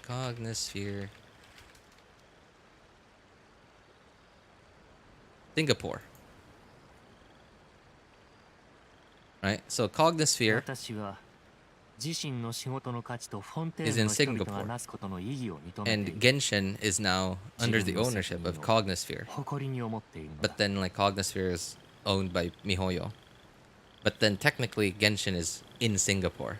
So now there is like a legal way for them to defend themselves when they're asked to, oh no, like you have to do this, you have to do that. Like, no, we're not a Chinese company.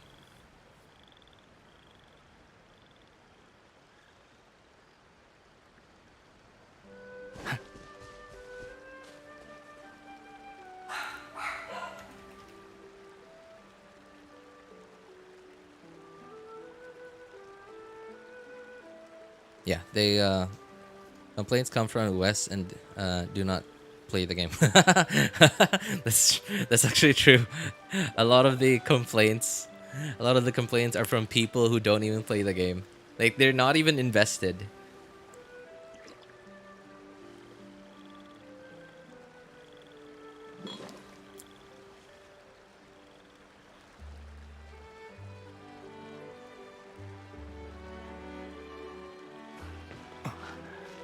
Well, Westerners do love to complain.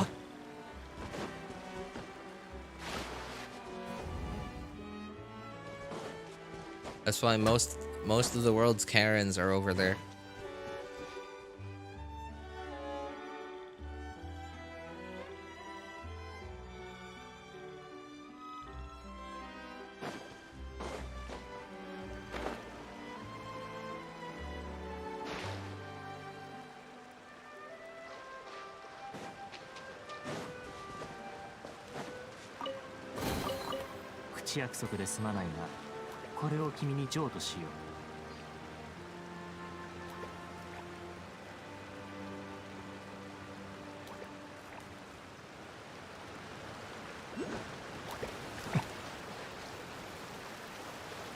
Does this thing come down? Yes, it does. Take me up. Top floor, please.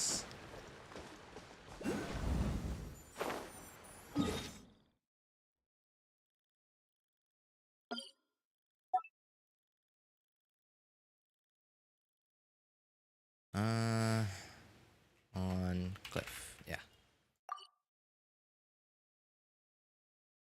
I have the same team as you, but I just don't have Zhongli. I picked the four. Who should I pick for the fourth one? Oh man, that sucks. No Zhongli. Beidou would have been perfect. Yeah, Beidou would have been perfect. I don't know. Like, hang on, let me think. So, how did Zhongli's thing work again? Sorry, not this. Passive. Hang on. What was this again? Triggers. Okay.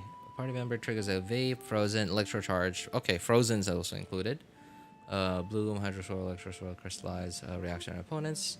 Gain. Okay.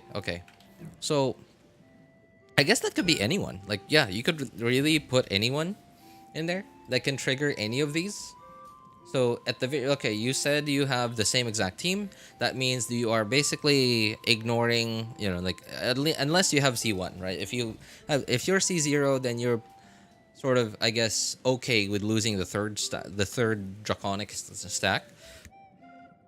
But you still have to at least get the second stack, and so that third character still has to be someone who can trigger one of those reactions. And that could be anyone, I guess. Yeah, anyone who can help you trigger. Obviously, you already have swirl.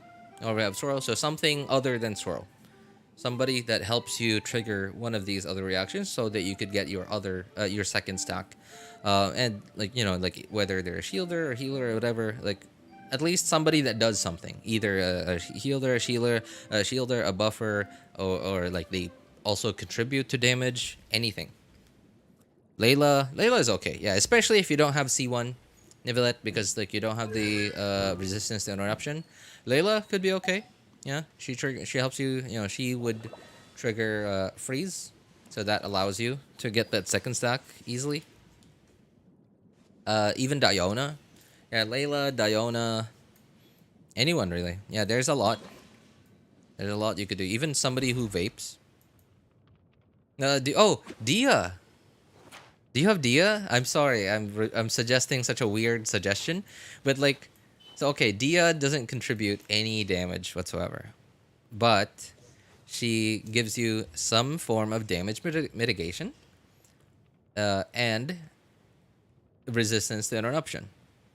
But if you have C1 Nivelette, then that doesn't matter. Just pick somebody else. Don't pick Dia. Green Nivelette, 10 pull, Dia. Next, please, can make it happen.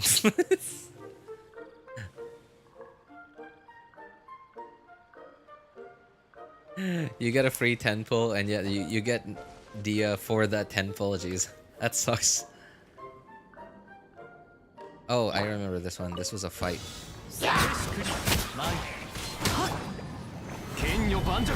Oh, I didn't get a crystallize there.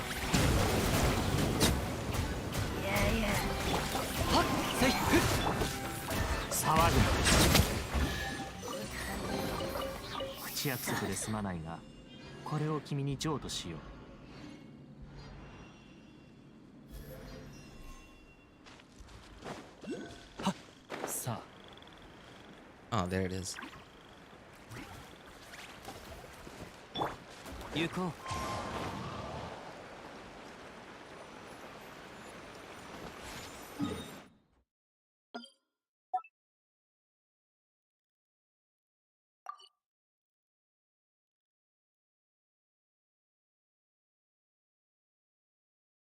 Quest. I think I just did the quest. Yeah, I did.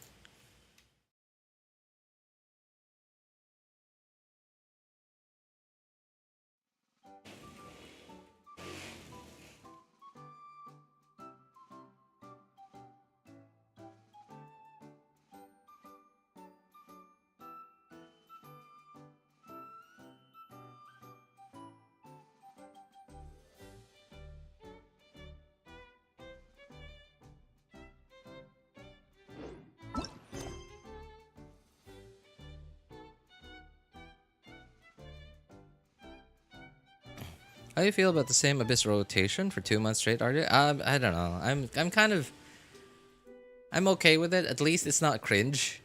At the very least, it's not. We're not stuck with a really cringe Abyss lineup.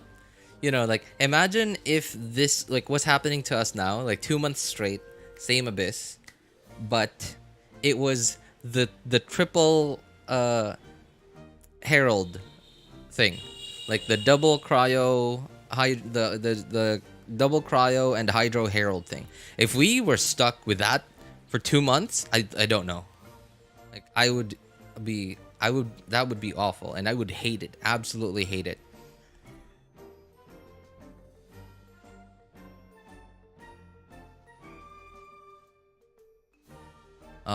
But at least it's not a cringe Abyss lineup. But I don't know. Like I think they should have changed the lineup, because like it was the Abyss reset, the very next day new version update with new reruns and new character. So I don't know why they didn't change it. They should have changed it. Speaking of Diluc, C2 increases his damage if he takes damage. It increases his damage. I believe it was it increased damage? I thought it was like attack speed and move speed or something. Takes damage, attack. Oh, there's also attack. Okay. Attack speed. Okay, so there's no move speed. All right, cool. I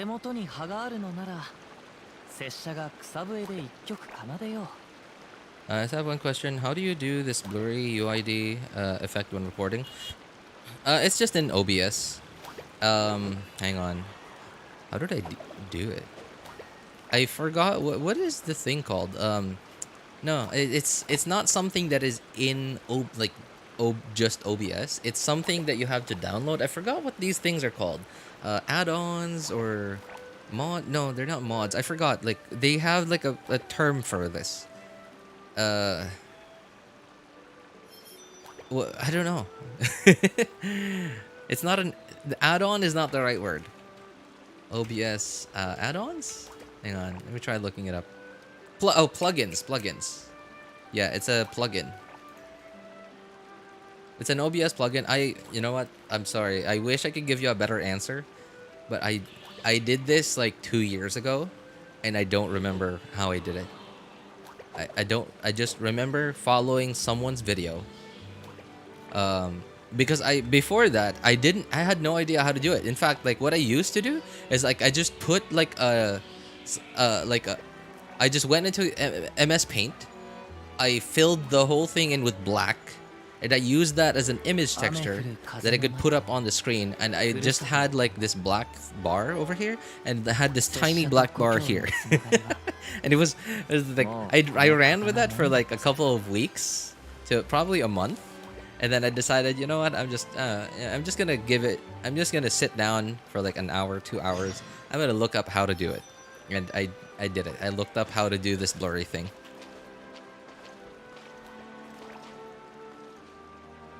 You read half the comment. I didn't answer the question. Yeah, I know. That's me. Yeah, I really it's an OBS plugin. That's really all I can give you. And like I just looked up like how to blur a portion, you know, like basically I just googled it. And at some like I couldn't find the answer. I went on YouTube and like looked for a guide to do it.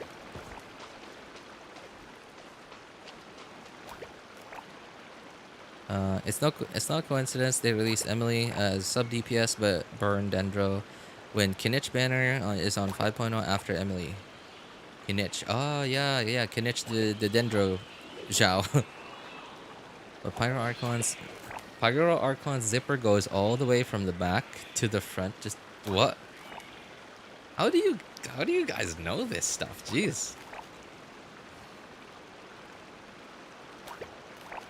Oh, where am I? Oh, here. Yeah, there. I think we're in the right place. 手元に葉があるのなら拙者が草笛で一曲奏でよう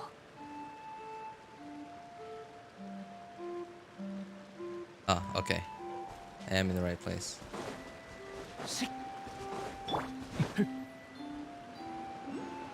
Oh, that was close.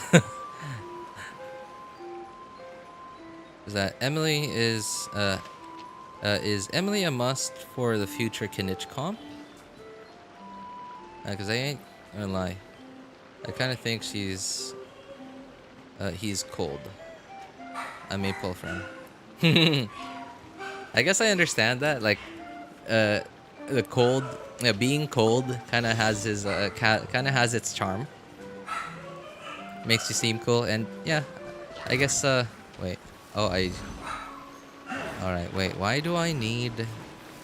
I don't think I need to kill those dudes, right? So where? Oh, there.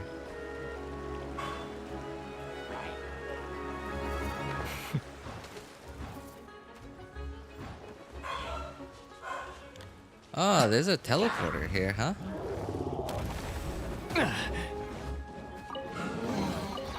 主なきそれを初めて見つけたのが君であれば、それは君のものだ。Interesting. 法律上問題はない。I don't know. We don't have any information about Kinich, about how good he will be, but right now all we know is that Emelie doesn't really do anything other than do damage. And it's not even that she makes burning good. Like, I don't know, she doesn't really have anything to do with burning. Like, the burning thing is just so she can do better damage. That's really only it. And I don't know. You just need burning to make her do better damage. Otherwise, you won't do good damage with her. I guess the burning resistance is it encourages you, or no, like it reduces it reduces how much burning discourages people from using it. It doesn't even encourage people to use burning more, but like it's a less reason for people to be discouraged about burning.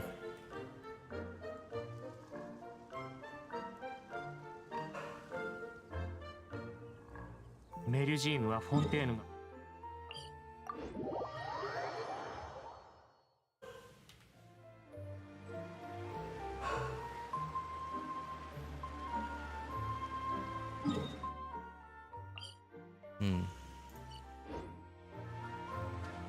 I already got this one. But there's a chest up there.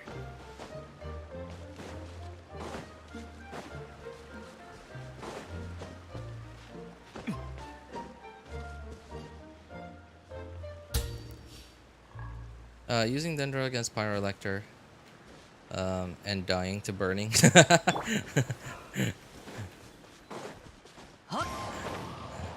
Yep, that's that did really suck. Is there a character that applies burning to themselves? Or sorry, not burning, Dendro? Because that would be awful. Imagine a character that, because we already have characters that apply pyro to ourselves. And imagine one that also applies Dendro to ourselves. So like, just by using those two characters' abilities, you instantly are burning yourself. 法律上問題はない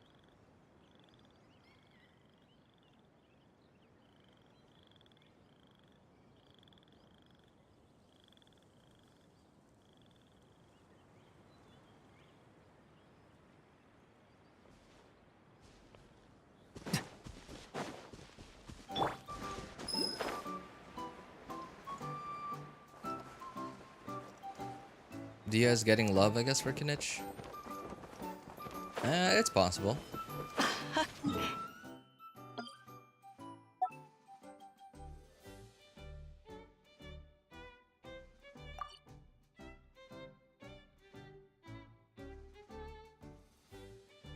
So much animation quality and nuance, it doesn't make sense. He's a bad character. Sorry, who? Kinich?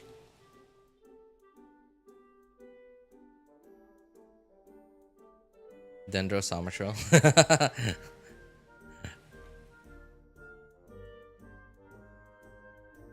Man, I remember those days.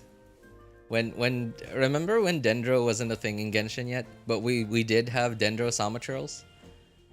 And like you burst you used your Bennett burst. Thank goodness Bennett's a really good healer. Right? Cuz like if he wasn't, I don't know. But then the moment you step out of Bennett's circle,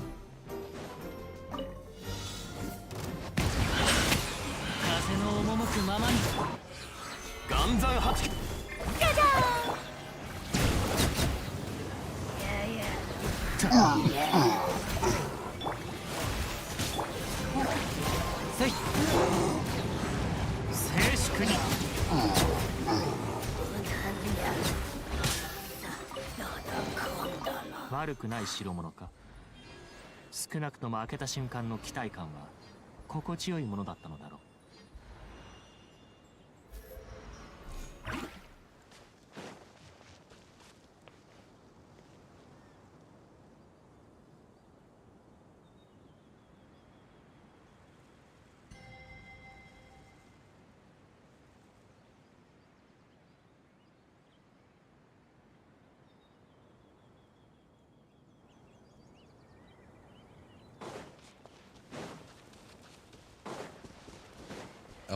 There it is.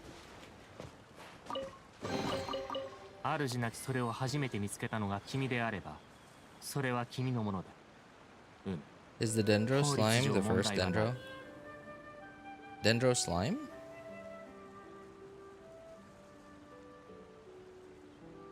Oh, like, is this like in lore, you mean?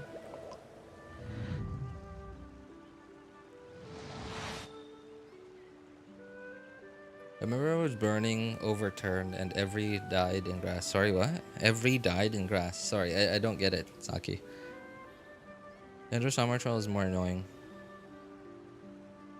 Yeah, because they just cast Dendro on you. Like, it's just an AoE thing, and now you have to avoid that entire AoE.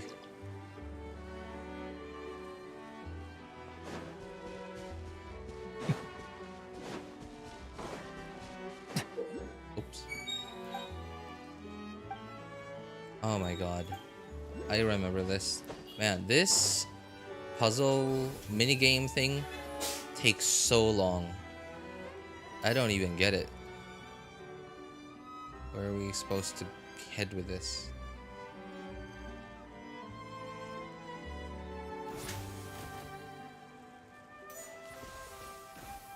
What?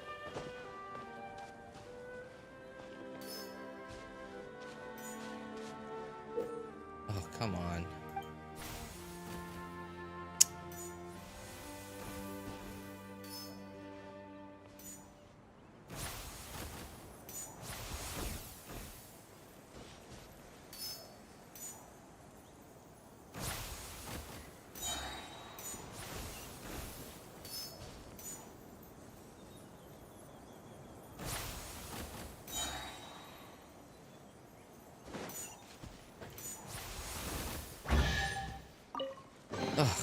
Yeah, that is...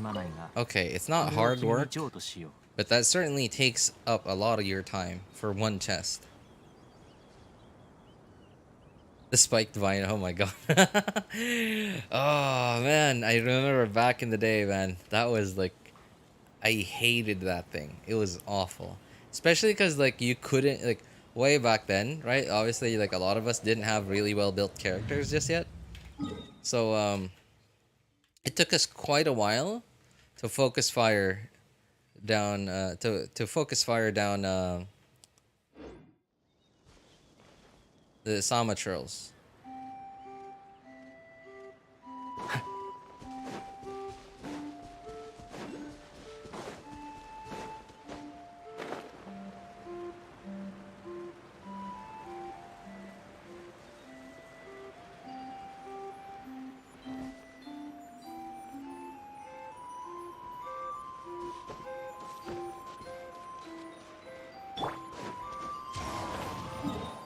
So, what is this? On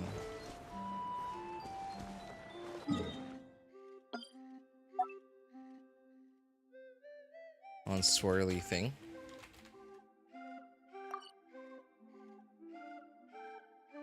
If Kinetic is restricted to burning or burden, I wouldn't worry. Really? Worrying because I already got a few share of Paradise Lost pieces. But don't lie, would be disappointed.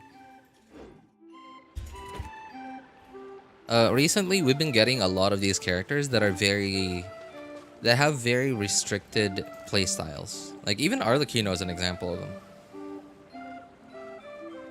At the very least, in Arlecchino's case, like she is she is restricted to her own, like the restriction is part of her kit. But like in Emelie's case, right, she is restricted to burning teams.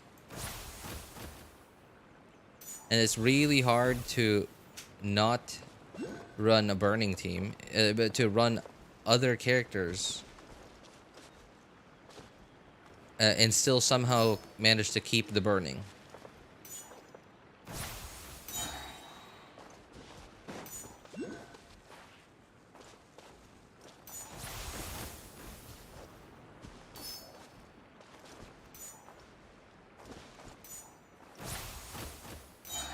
Because like if you add an electro character in there, you're gonna get a ton of like overloads depending on who it is, and then you might end up losing the burning uptime. At least Arlecchino raw damage is high. Yeah, that's true. At the very they made up for it with math. They gave us a restriction, but they made up for it by just giving us bigger math.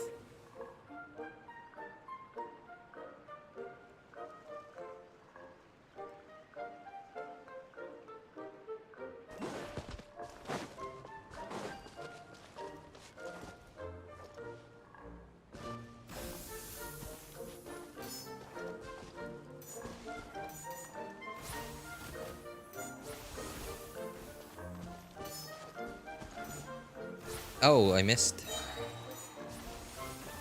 Oh, shoot. Okay.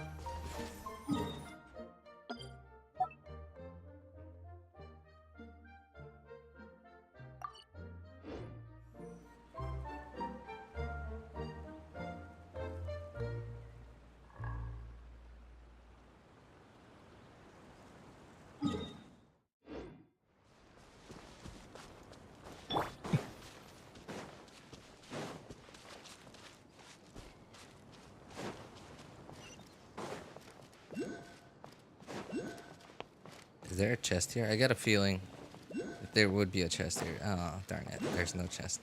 Missed opportunity. Oh, there is one here. 悪くない代物か。少なくとも開けた瞬間の期待感は心地よいものだったのだろう。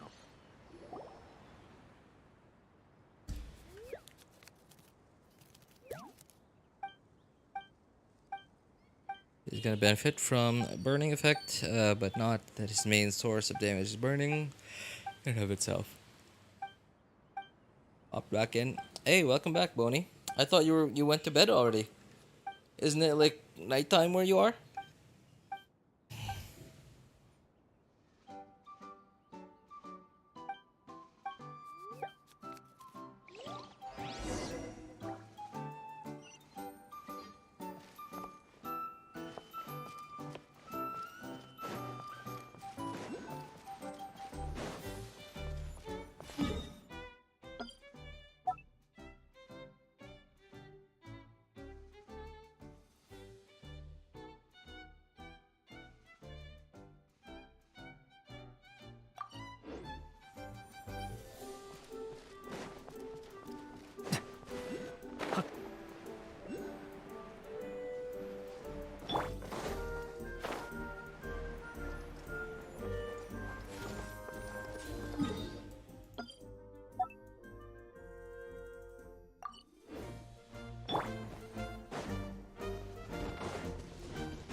I'm so tired. Just wanted to pop in. All right. Hey, appreciate you stopping by, man. You should really get some rest, man.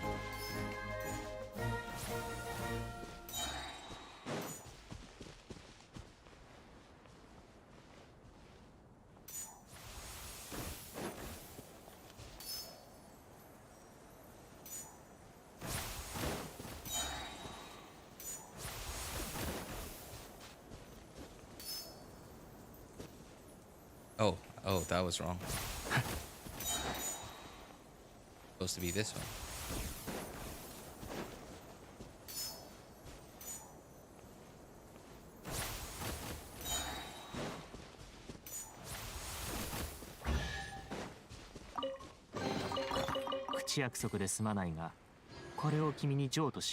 Are you speedrunning the whole event map? I don't know. In fact, I don't think I'm even gonna be able to finish this today. Yeah, because I have to get going in half an hour from now. Because I gotta go with my wife to the wet market, buy some fish. Yeah, and I'm still like halfway through this video that I'm watching. So I don't think I'm gonna be able to finish this today. Unless if I completely ignore you guys. Which I definitely won't. Because, I mean, this is basically the main reason why I even started streaming in the first place. Because, I don't know, like, it's not that I like single-player games. But, Shoot. How do I describe this?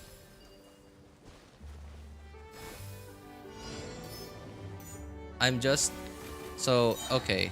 I'm not very into like co-op games.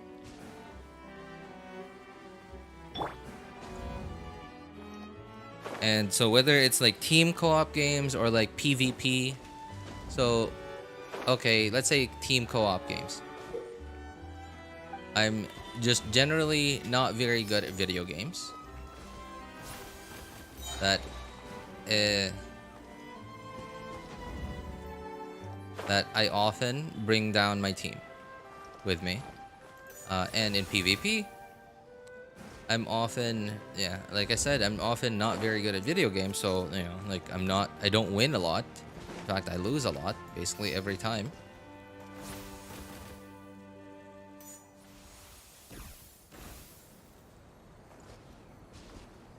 What?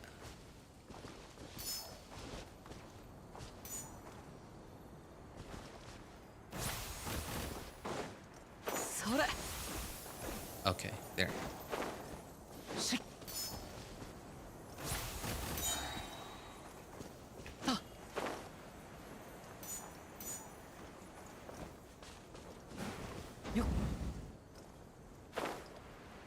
And another thing too, I know I'm terrible at video games, but I still hate losing. So, and even, okay, MMORPGs. Even in MMORPGs, massive multiplayer, right? Like just in the title itself of the genre, it's not a single player game. It's supposed to be multiplayer. The way that I've generally played multiplayer games, like MMORPGs, is like I make multiple accounts and I just party with myself and I level up on my own. And I did that a lot. I did that a lot. The one single game that I ever actually truly got good at, just, I don't know, it would just run like terribly. Like it was, I don't know. The game's still alive today, but it's just not run very well. It's just way too greedy. Like the way it's being run, like the events that they run, just they imagine Genshin's their FOMO. Yeah, imagine Genshin's FOMO, but then like I don't know, like they have nothing they could use to sell new stuff in the game except FOMO. So every event they have like limited stuff that will run only one time, that you can only obtain by completing tasks that you can only achieve, that you can only complete by spending money. And now the game is like, honestly, I don't know how the game is still like operating, because like every time I haven't uninstalled the game from my PC, it's still here, but every now and then I log in and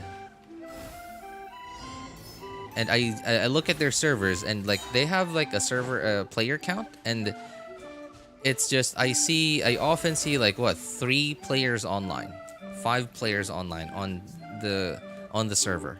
Now granted, they're what is it called? They do have like their Vietnam server. At least I see like, I don't know, 100 people online, but like 100 people, like a legit video game, 100 people, 100 players. I don't know how you keep a game like that running.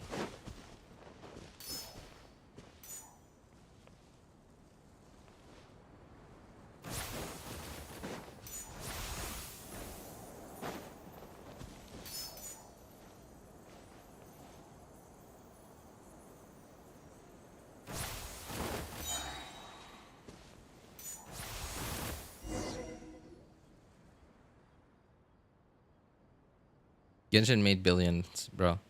That's why it's still operating. Yeah, because like Genshin's done just a very good job. Well, obviously their marketing is incredible. The FOMO, they've just struck a really good balance of causing FOMO. Causing FOMO, but not too much of it. And that's a very hard balance to strike, I think. Because like, if you are able to strike that perfect balance of FOMO, just enough so that your players. Oh, dude, how are?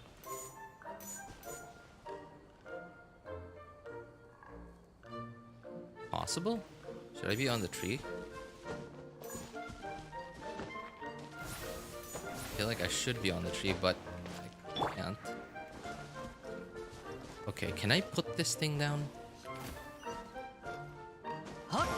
Okay, so he's over there. Oh, there. Wait, I can pick him up from on the tree.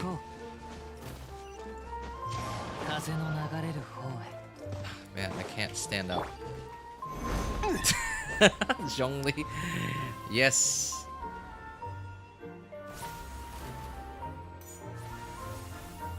Oh, okay. Hang on. Can I just hit this thing directly?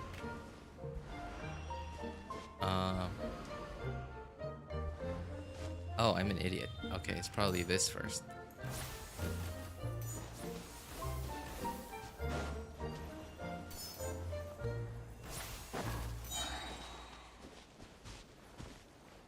Hello?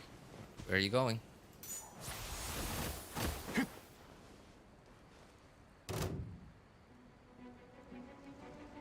COVID is a really good turning point for them.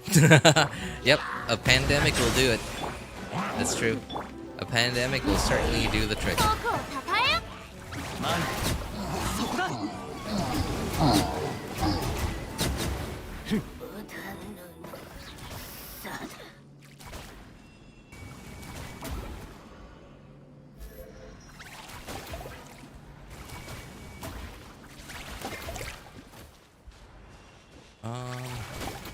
There's still some circle things over here. Oh, they're gone. What happened? Where's the bird thing? Sorry, squirrel? Ah, there you are. Oh, that's it.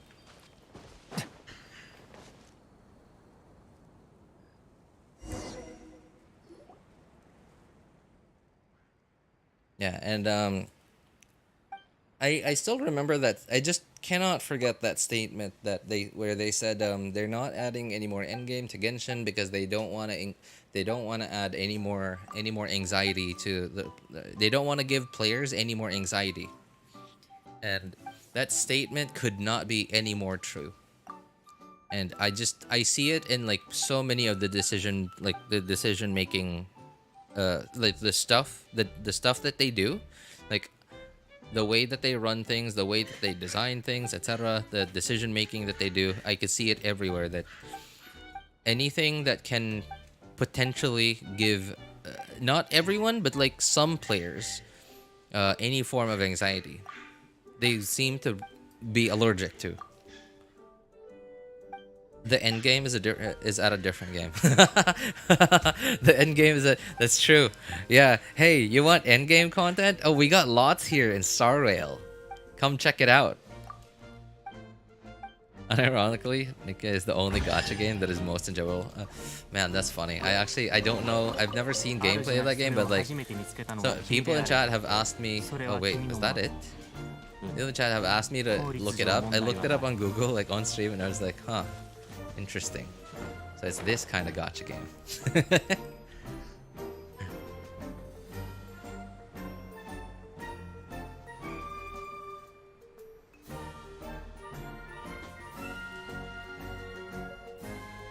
The next day.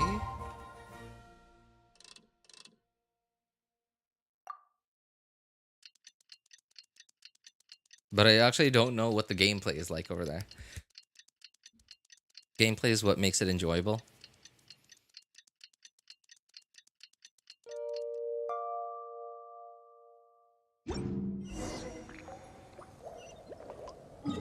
Oh, apparently there's more to the quest.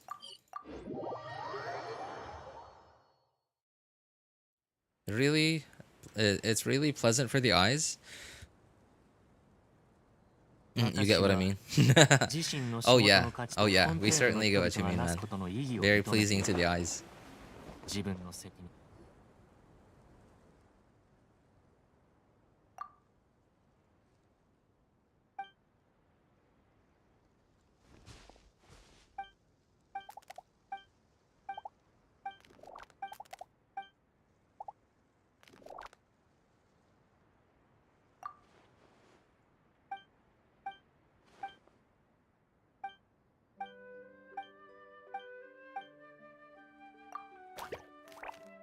They're still on the top 10. Really? Wait, top 10 what?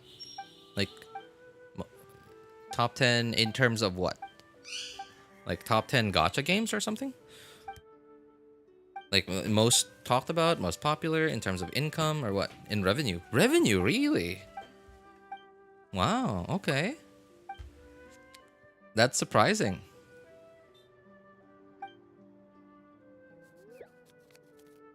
You know, the the part about Nikkei that I think is hard to swallow is like the fact that it's hard to play it in public. Is Nikkei like is Nikkei in any way similar to Genshin and like Hoyo games where you can play it on PC and on mobile on the same account? If yes, then yeah, I don't know. I don't think I would ever play that game on mobile out in public.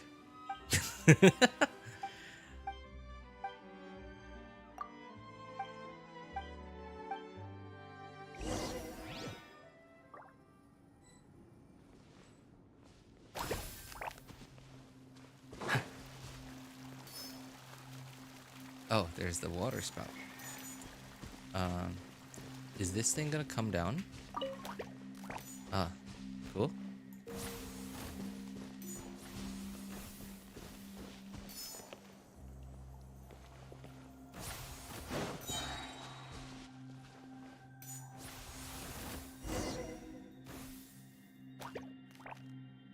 It has PC silent or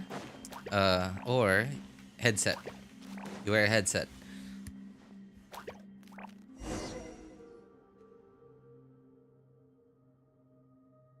Nikkei spoils the players not only with fan service but in-game rewards. Well, yeah, and I think that's mostly like it's a different kind of decision making that they've decided to go with. Hoyo seems to have decided to follow in Apple's footsteps. If you get what I mean, like so, okay, an example. Here's an example.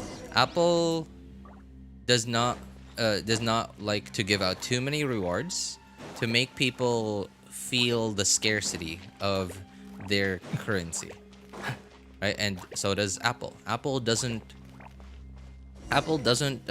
make a cheaper iPhone with lower end specs because they don't want people who like people below a certain income bracket to own iPhones, to I guess to maintain the prestige of iPhones and Apple products. They want only like people above a certain income bracket to own Apple products. So not only does that like maintain the prestige that only people at this certain income bracket can own Apple products, but it's also it also reduces the number. Oops! Oh dear! Oh dear! That's not something we wanted to do. Do I have to go there?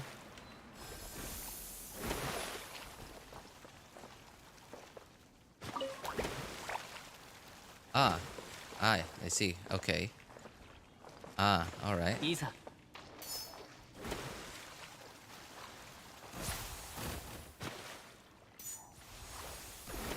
Can I just hit this thing directly? Yeah, I can. Oh, I can. All right, I'm an idiot.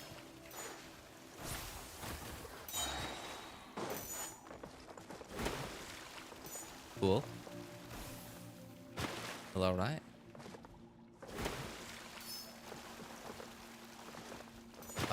How? What now?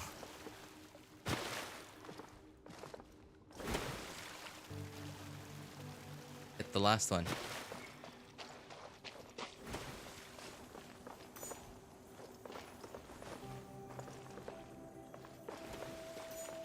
I'm confused. I don't think I'm smart enough for this. Oh, wait. This thing? No. Okay. And... okay.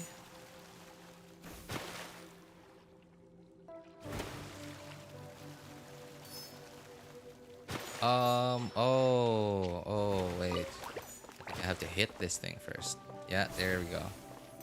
There we go.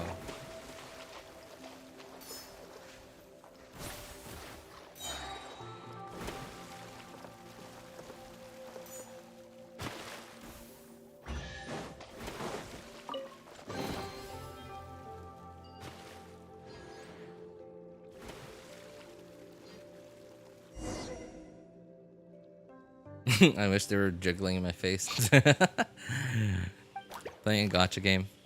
Not Wuthering Waves, which is not Hoyo, not a Hoyo game. They give mini rewards and income for FTPs.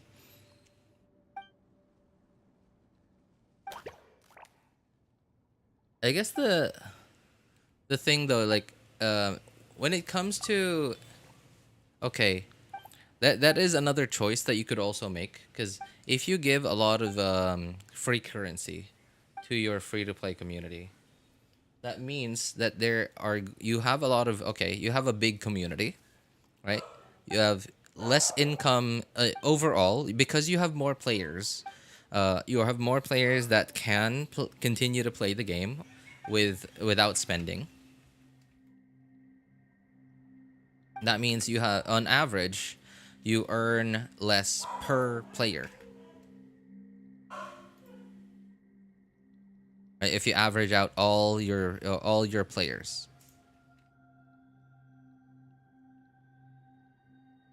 Okay, yeah. I think this is it. Yeah, I don't think I can go any further than this. I have to get ready.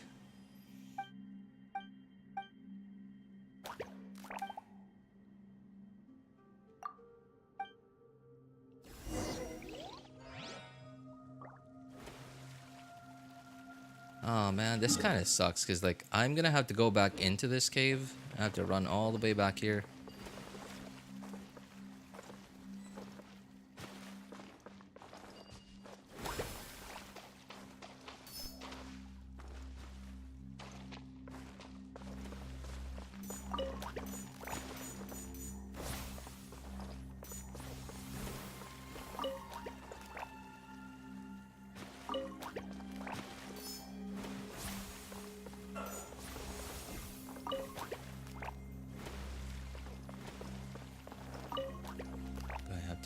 These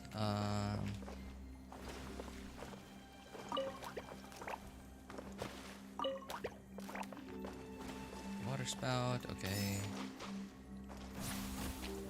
I guess I'll do this one more puzzle.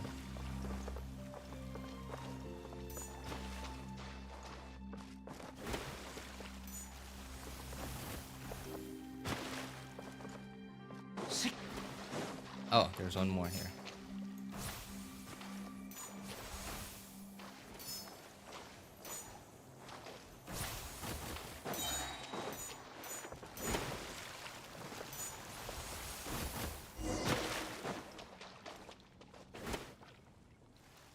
I'm leaving the stream. I can already see the sun. See the sun, jeez. Okay, well, thanks for hanging out with us for a bit, Zord. Take care, man.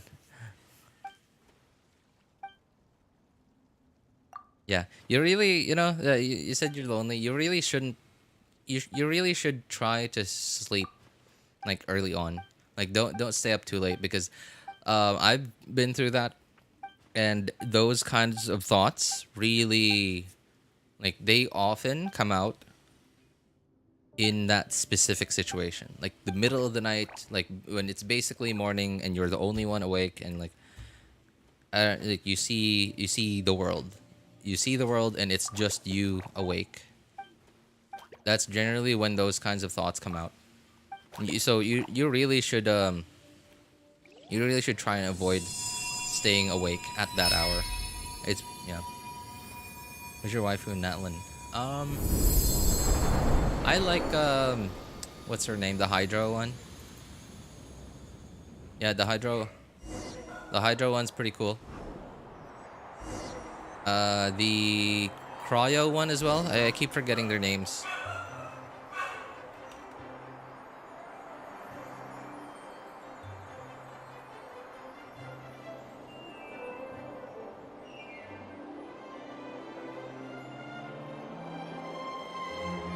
Oh, I think this is the end of the quest, right? Like, I think I remember.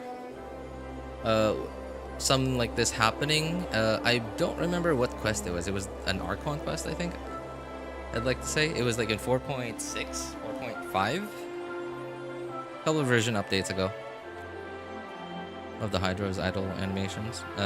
Idol's narrations. They're fun, man. Really? Alright, alright. Yeah, I like her. She's like, I don't know, she's like, I like the Yoimiya kind of character. Where they're just like outgoing and I don't know. I like it. They make me happy.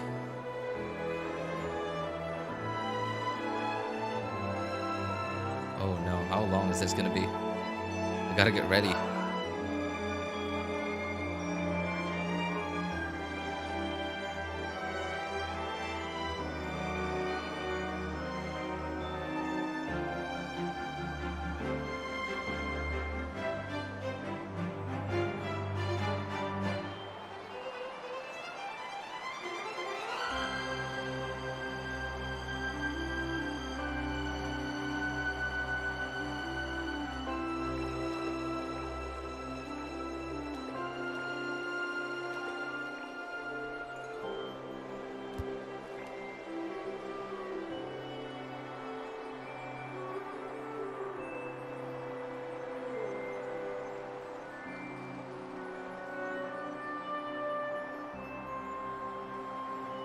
Well, this is long.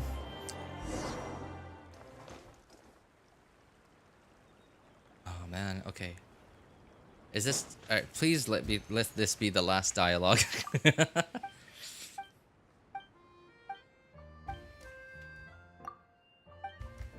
Man, I can't believe after this, I'm gonna have to do all of this 4 more times. Yeah, I'm gonna have to do all of this 4 more times. I have to do it on my second account, main account, Asia account, and on my friend's account.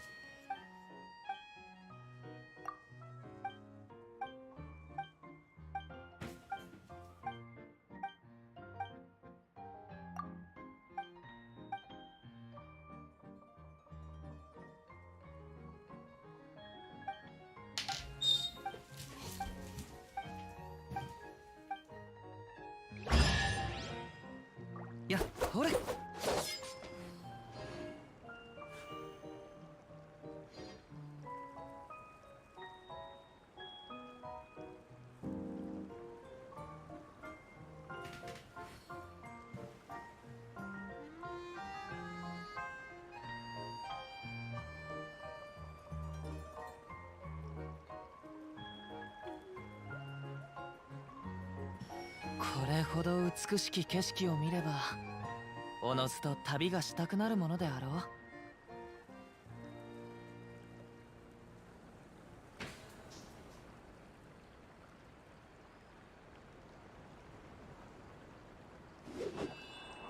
Anyway, that's gonna be it for today, guys.